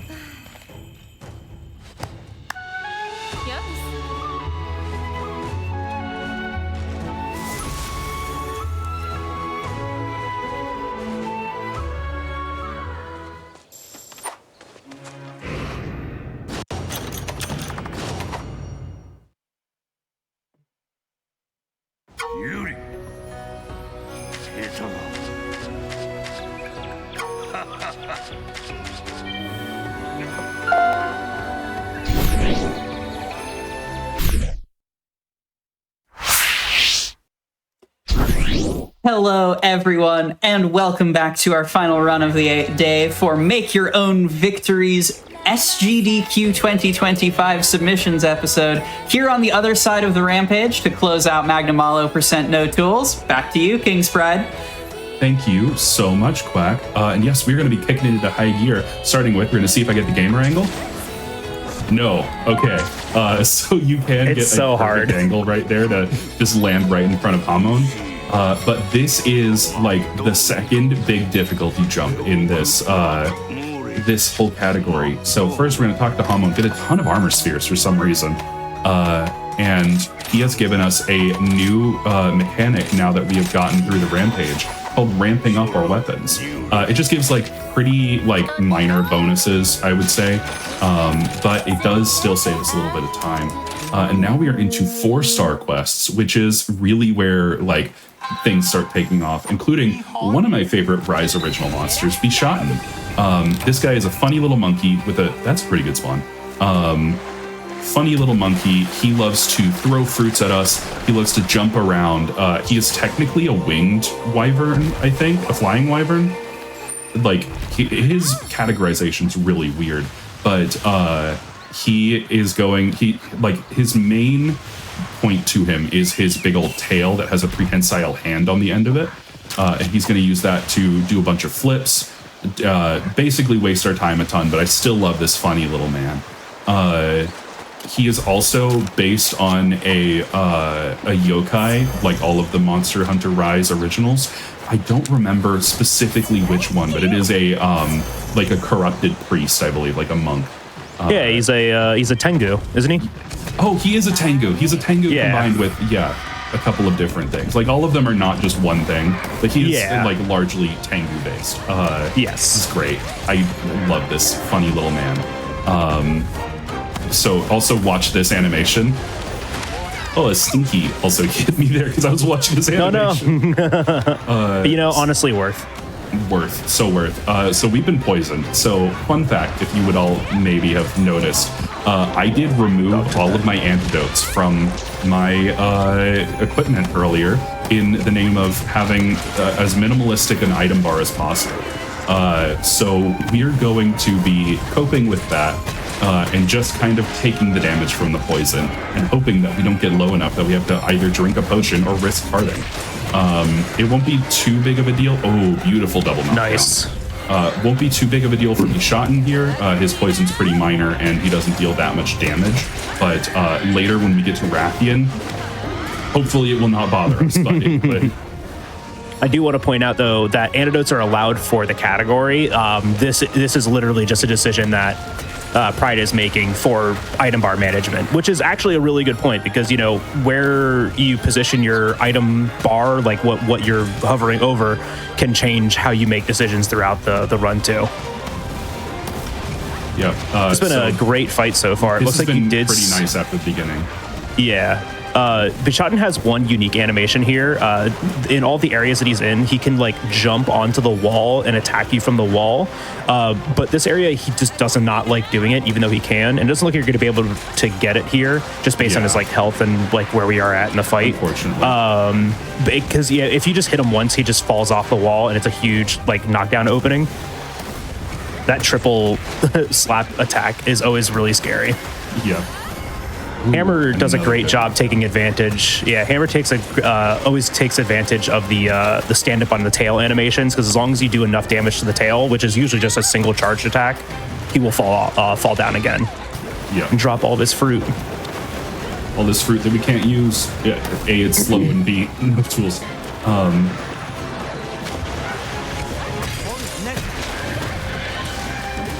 I had something that I was going to say, and it entirely vacated my mind as I was trying not to get pummeled by a monkey. In true Hammer fashion. In true Hammer fashion. I unga, therefore I bunga. I have no thoughts in this head right now other than kill, kill, kill. Very nice. I love ending on that attack. It's so cinematic. Oh yeah, no, impact crater finishes are, some people are like, man, why don't you use like the fastest and the bestest weapons? Because then you don't have to do cool stuff like this, like ending the hunt on an impact crater. Yep. One of my favorite weapons that I'm currently working through all of the weapons, because fun fact, like Quack has mentioned several times, I have submitted this to SGDQ, and my proposed incentive is for people to choose which weapon I use throughout the run. So, Ooh, that's exciting. yes, ideally it would be a rolling incentive, so it updates after every single hunt, so I could swap weapons mid-run. That would be so much fun, and I'm currently timing all the weapons to make sure that I can do them within my estimate. And Lance, I think, is next up on the list, because I love Lance. It is not flashy, but it is the most, like, I'm eyes bloodshot, ribs visible, thrusting away. I'm gonna kill this monster. For a weapon that is entirely, like, it looks like it's entirely based around having a shield, it is one of the most aggressive weapons in the game. It's so good. Turns out, when you let the monster hit your shield instead of you, you're still in the monster's face to keep attacking them. So right here, headed into Somnicant, we're going to talk to Hamon once again, and we're going to upgrade our weapon for the first and last time. So all of this wonderful mechanics that we have not been engaging with at all because they're slow. Usually the basic gameplay flow of Monster Hunter is you build your armor and your weapons to try to... interesting spawn. You get your armor and your weapons to try to like fight the next monster. You fight that monster, and then you use that monster's parts to build more armor and more weapons. And it's a really cool gameplay loop that we don't engage with, because again, we kind of don't want to rely on that RNG aspect. And the game gave us cheater weapons and armor, so we're going to use those. Yeah, why wouldn't we use the cheater stuff to go fast? We're speedrunners. We're speedrunners. We cheat. Also, fun fact, this armor, all armor comes with some amount of skills to it. This armor comes with a lot of extremely... the Blast Blight, every single time. Every time. And by every single time, I mean I did not know that this monster had that attack until I started speedrunning this. It's such a rare attack, and to do it on the opening, that's so rude. But this armor comes with a set of skills called earplugs, which will stop us from like cowering whenever a monster roars, except for Somnicant here, another Riot original, who's based on a siren. And it makes sense that we would not be able to block out her scream, because again, Siren's whole thing is like singing sailors to their doom. So it's a wonderful little like flavorful thing that loses me time still. I do want to point out, it is possible for earplugs to stop it. We only had the level 3 upgrade of earplugs, but level 4 would stop her roar. Unfortunately, the armor just doesn't have that ability to have level 4 earplugs, so this is the only roar that we have to deal with the entire run. Yep. Somnicant is also a type of monster called a Leviathan, which I hate. Personally, Leviathans are probably my least favorite kind of monster to fight. They're so wiggly.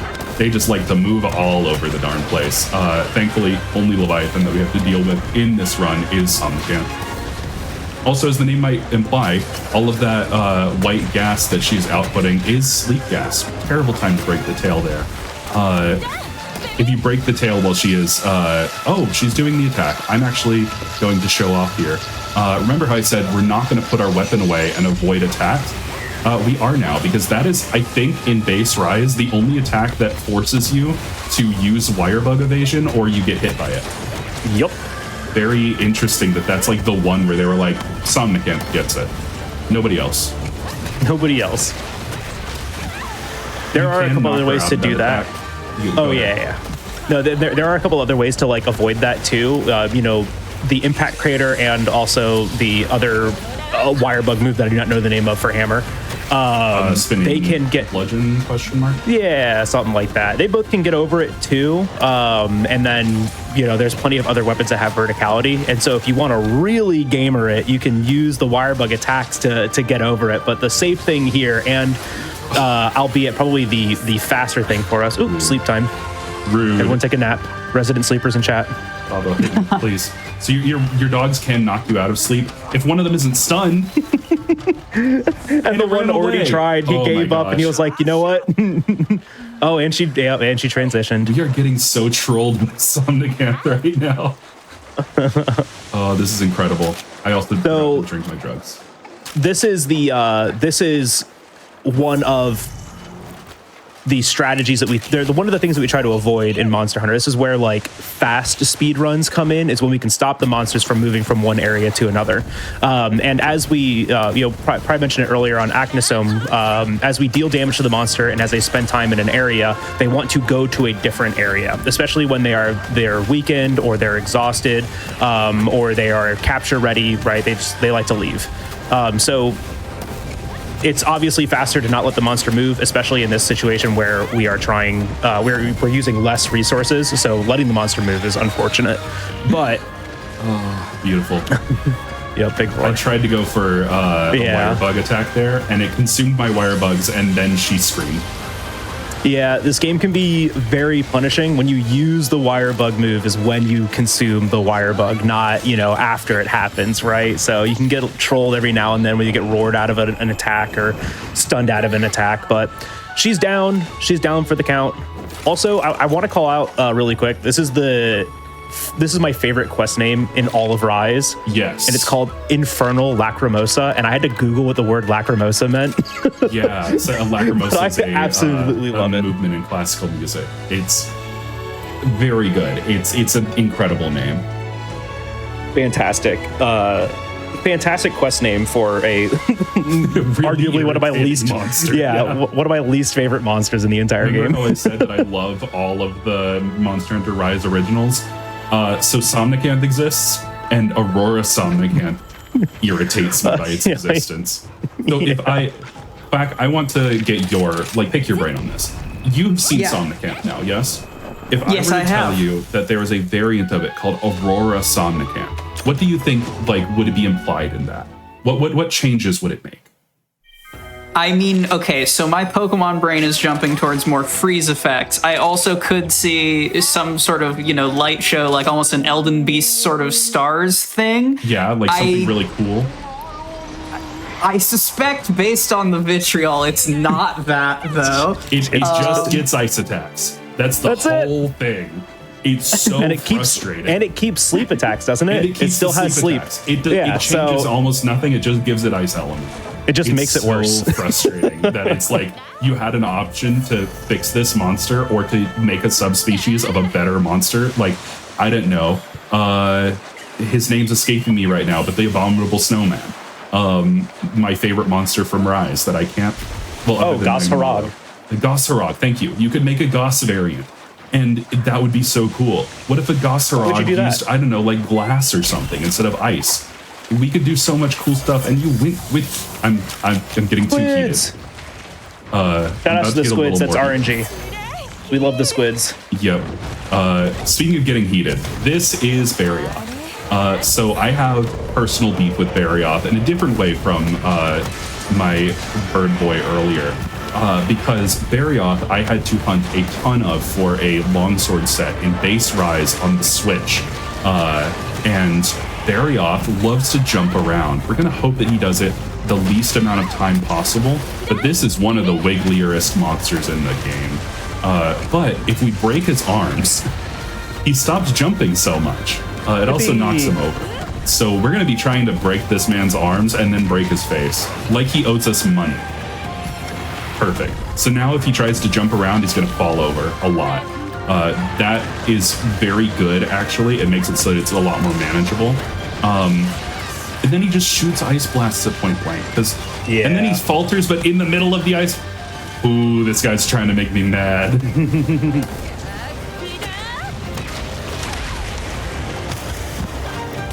So Barioth is a jerk. And something to point out even more is that Barioth is a jerk in every video game. Barioth is a jerk in World. Barioth is a jerk in... I can't think of a single time that I've hunted a Barioth and enjoyed it. Yeah, hey Capcom, please don't add him to Wilds. I beg of you. We've had enough Barioth. I'm gonna drink a potion because he just mollywalloped me for a second. And I'm just gonna be safe about things. So you could hear there, my character yelled, "God baby," which means that he's about to do some kind of big attack. He's also not falling over, just because he's being a jerk. Yeah, this monster also has the chronic condition of I like to run backwards, run forwards, run backwards, and jump a lot. So you've really got to like make your openings, and the double arm break is like a huge opening to take advantage of. But if you really can't position yourself well to like follow up with like another KO or another like big flinch, it can just be very punishing. The other thing that this thing can do is Ice Blight, which is happening right now, where it slows down our wire bug recovery, and since that's both our recovery, mobility, and also some of our damage, it actually is a DPS loss for us. Because even right now, you know, we're just waiting. We just need to wait a little bit longer for it to come back. We're good KO. him back. Yeah, that was a good knockdown, a good KO going into our big bang combo. Oh no, we're gonna go for an impact. I'm gonna go here. for the slam. Come on and slam. Oh yeah, no, that always feels good. And there's something to note about the wire bug states too. When a monster is the state's called wyvern rideable. You know, you can wyvern ride, right? You can ride the dragon. When they're wyvern rideable and they have that silk bug effect glowing around them, that is a temporary condition, right? And so when we deal too much damage to the monster, it goes away. So sometimes you can get a wyvern ride condition in the middle of a combo, and then you just kind of lose that whole opening. But they are a tool that we can kind of weave in a little bit. This guy's the worst. This guy's the worst. Like good Baroth fights feel great, and bad Baroth fights feel awful. Yeah, that was really nice. That was very cool. Cinematic as heck. That was real neat. See, look, and then you do stuff like that, and you go, okay, maybe Baroth isn't that bad. Yeah. Don't let it fool you. Just don't let it fool you, though, right? It felt good. Every time that I get a good berry off, I feel gaslit. No, right? Exactly. That's what I'm saying. Maybe it's me, right? No, it's never it's not. me. It's this guy. It's this guy. I'm glad you're dead. That's the trick, right? It's like you'll have a good one, you'll be like, okay, maybe it's not that bad, but it is. Just always remember that it is that bad. This is the one propaganda that I'll promote during any Monster Hunter run, and it's that Barioth is a bad monster. Barioth is an awful monster, and I want him out of my games. That doesn't even deserve a prance. We're gonna. Wow. Where is? There's Breaking remorse. the prance Right combo over it. That deserves a remorse. Look at the dogs, so they hold their paw over their face. Like, we also didn't want to see that. No.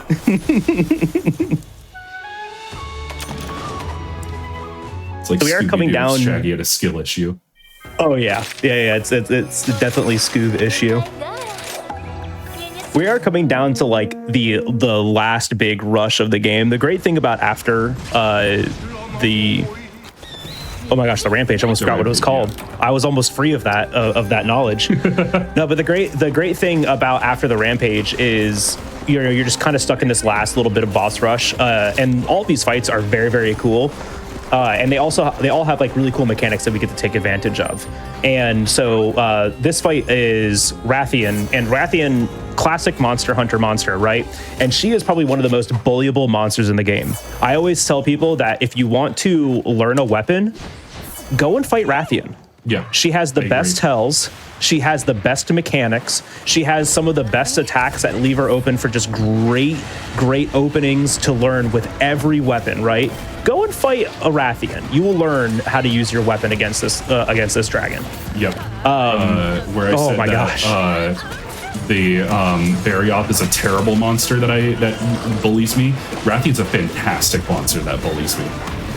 Yeah, no, this is a great fight. And the biggest thing that she's going to try to do is always doing backflips where she's up in the air. And we're going to take advantage of that. If we can deal enough damage while she's in the air, we do get a unique topple out of it. But a lot of the times when she does attacks, she's just standing perfectly still, which makes great openings for the head, which is fantastic for blunt weapons like hammer, or even like hunting horn, or even greatsword, even switch axe. Everything takes advantage of this thing. Boom. Just like that. Huge. Oh, and then the Wyvern Ride State overrid it. No. That was from the Wyvern Ride State. You already got your flinch earlier. Oh, nice. Yeah. Yep. Yeah, no, because so it's great because there's so much in this game that can topple out of the air, like a flinch, a head break, a KO, and the Wyvern Ride state. And so like that was actually optimal getting the Wyvern Ride state in the air because then you got your KO now. Beautiful. It's terrible to get the KO in the air because the KO lasts a less amount of time. But that was a great Rathian. That was an incredible Rathian. I just want people to point out, after that Barioth, I felt really bad about myself as I do every time that I fight Barioth. That Rathian I'm like, it's a palate cleanser, right? You go and fight the bad thing, then you go and fight the good thing, and once again, it tricks you into just coming back and doing the run again. Yeah. Yeah, this run ends on a really nice set of monsters, because you have Rathian, which is fantastic, Tobi Kadachi, which is personally one of my favorite world monsters, and then Volvidon, which is kind of just there, and then Magnamalo, which is, I'll talk about him later. I will talk about him later. Beautiful monster. Fantastic fight. We'll get there. Absolutely peak. But like I said, we're headed into Tobi Kadachi now. So Tobi is fantastic. I'm going to describe this guy first, and I want to see if the description that I give matches what he looks like in your head. So Tobi Kadachi is a combination between a snake, a lizard, a flying squirrel, and a dust mop. Okay. So just keep that in mind. Keep that in your head. Lizard, flying squirrel, snake, dust mop. Great. This is somebody's like sleeper agent activation code. You've just activated somebody in chat with those 4 words. Somebody in the Kremlin just snapped the neck. If anyone in chat has a sudden inexplicable urge to speedrun Monster Hunter Rise, yeah, right. You have been activated. This is a good spawn. This is the ideal spawn for Tobi Kadachi. Yep, I enjoy it. There's actually 2 Butterflames on the way here, which is always really funny. Yep, I grabbed the early one. They do not stack. Yeah, if I need to, I'll save this one to grab it in a second. Yeah, it's literally like 10 seconds to get over here. So Tobi is actually a really unique fight in that his better hit zone is on his tail for slashing weapons. But since we are hammer, go head. Hammer, head, same letter, same. Yeah, that's just what it does. Listen, the hammer players need all that we can get in terms of trying to remember things. Where do hit? Hammer, head. Got it. The head? Where's that? Tobi can be really aggressive, though. He likes to be slippery. He likes to move around a bunch. But we can lock him down pretty easily. His front legs have a break threshold that if we can break them, he'll just fall back down to the ground again.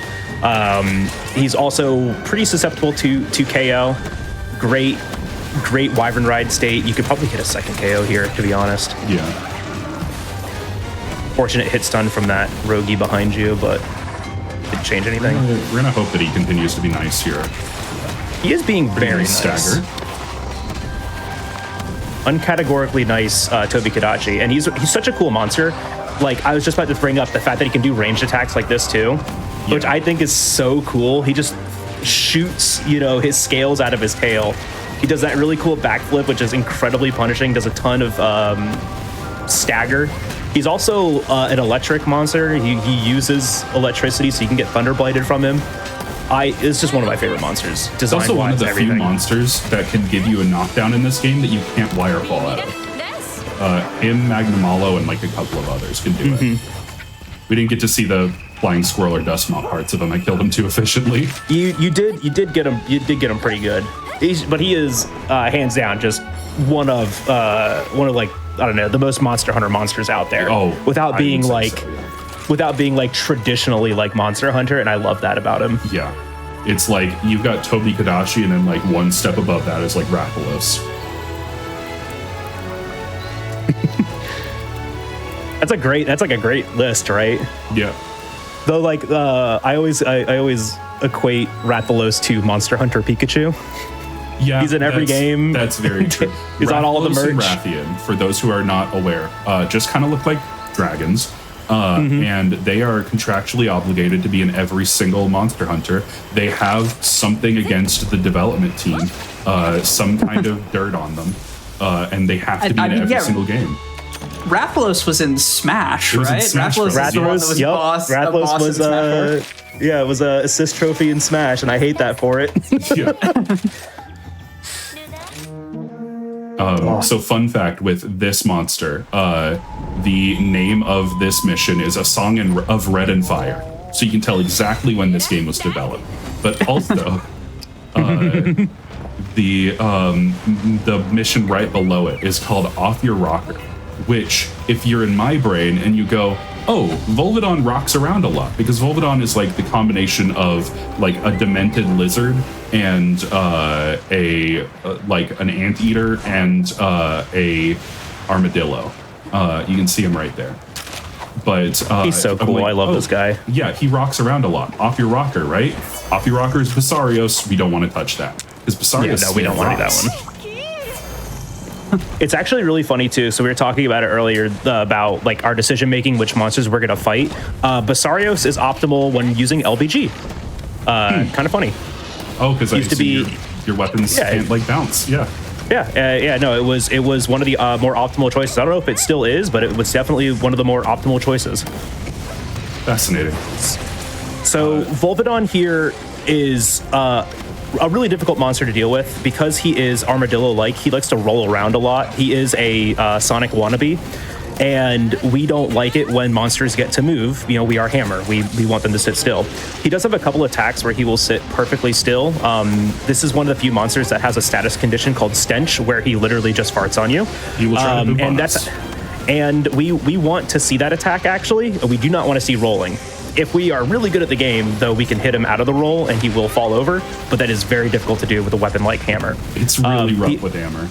Yeah, he also shoots yellow at us, and that yellow is literally just like paralysis mucus. Hey, look at that! You're showing it off for us. Nice. I'm showing it off. I appreciate the visual. Dog knocked me out of the paralysis into the poop. Into the stench. Yippee. Man, and then now a tremor. So this monster's awesome. He just does everything. He's so great. He's got it all. He sniped me out of the air. Yep. Let's go. I'm getting this is how Volvidon goes. Volvidon right now. Yeah, you're actually getting farmed by Volvidon, which is great. He's showing off right now. This fight though is feast or famine, because it either goes like it either goes perfectly where Volvidon just doesn't move because he has like so many things that he could be toppled out of, like so many different attacks he can be toppled out of, and it's really easy to like lock him down and do this hunt in like legitimately less than 2 minutes. 30 seconds, yeah. It's ridiculously quick if you get a good Volvidon. But then you have Volvidons like this, which are just like, what if you had the worst possible sequence of moves ever, and then it just got even worse every time? See, look, there it is. Now it's done. Once it stopped moving. Yep.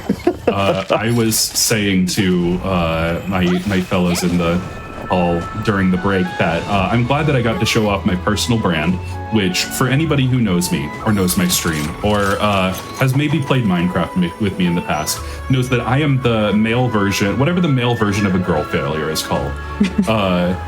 So, you know, I'm glad that we got to show that off with Volvidon of all things. Oh man, I haven't been hard bullied in a long time. Oh yeah. It's easy to let this game snowball on you, right? Like especially Rise because of wirefall. I say it all the time. If you're ever having trouble in this game, pay attention to when you're using wirefall, right? Because you wirefall into attacks constantly. I do it all the time, and that was like a really big wirefall. Yeah, that was a really big just like improvement on my part for this game, is like slowing myself down, because this game really promotes like fast gameplay and fast decision making. Yep. Take your time. But it's really easy to let a game like this. Yeah, it's really easy to let it snowball. Yeah, Sunbreak specifically added a bunch of attacks to enemies that they want to hit you if you try to wirefall too early. But this is Magnamalo. So Magnamalo is my personal favorite monster in any Monster Hunter game. Terrible spawn for Magnamalo. Terrible spawn. So it's Narnia. This is the most Narnia of all the Narnia spawns, IMO. But Magnamalo is a monster much like Barioth. I had to hunt him for a specific set a lot, and I loved every second of it. I've killed like hundreds of Magnamalo in my time. this monster feels like an epic duel between rivals every single time that you play it. It plays back and forth with you. It pretends like you knocked it over and then swipes at you. He is a giant purple samurai cat. Yes, please, and thank you. That thing is so cool. Yeah, he's a giant purple samurai cat that rocket jumps. How could you not love this monster? Yeah, that's an overwhelmingly good sales pitch. Dang, do I have to pick up Monster Hunter Rise? I Yes. Yes. He uses the bones of his enemy. I just completely failed to jump there.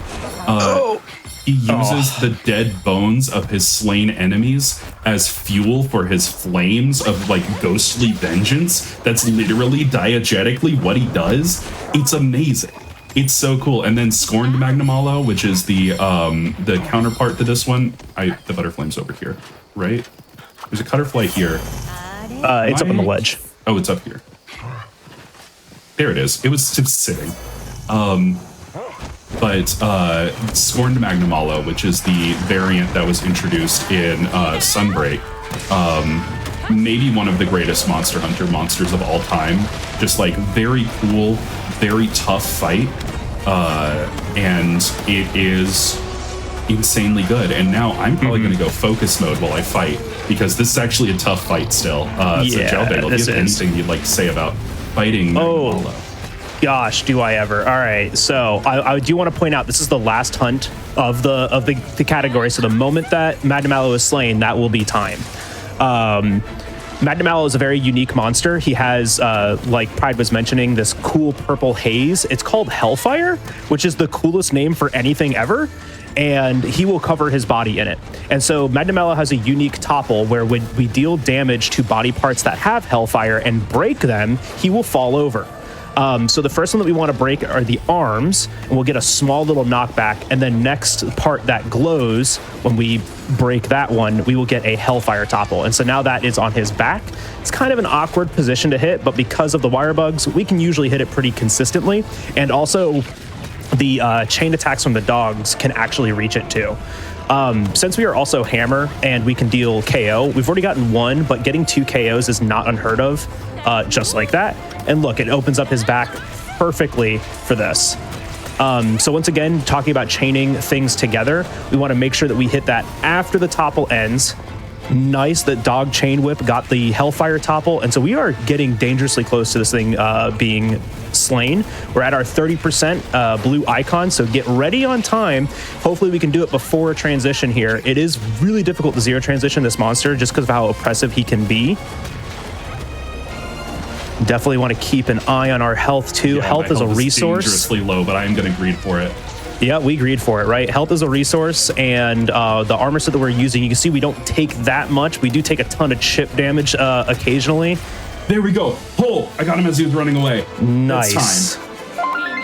GG. That is literally the best Magnamalo I've ever done. Yeah, this is another one of those feast or famine fights because he's so incredibly aggressive, but it feels like a fair feast or famine. That was a fantastic, just kind of control chain against this monster, right? KO, Wyvern Ride, another KO, Hellfire topple, perfect kind of sequence into a great capture. So good job, Pride. GG's. Yep. No plate, but you can't ask for everything. That was amazing. Fantastic. Thank you so much for taking over the commentary while I focused hard on that fight. Oh, no worries. I know I've run this game, and Rise is probably one of the more technically sound Monster Hunter games, so there is very little downtime to actually talk. So one, I am impressed that you were able to do any commentary during that, and two, I'm always happy to help out. Yeah. That was great. Well, yeah, what a command showcase. A fantastic note to end it on, especially after teasing us by getting a little bit trolled by Volvidon. Yeah. It's perfect.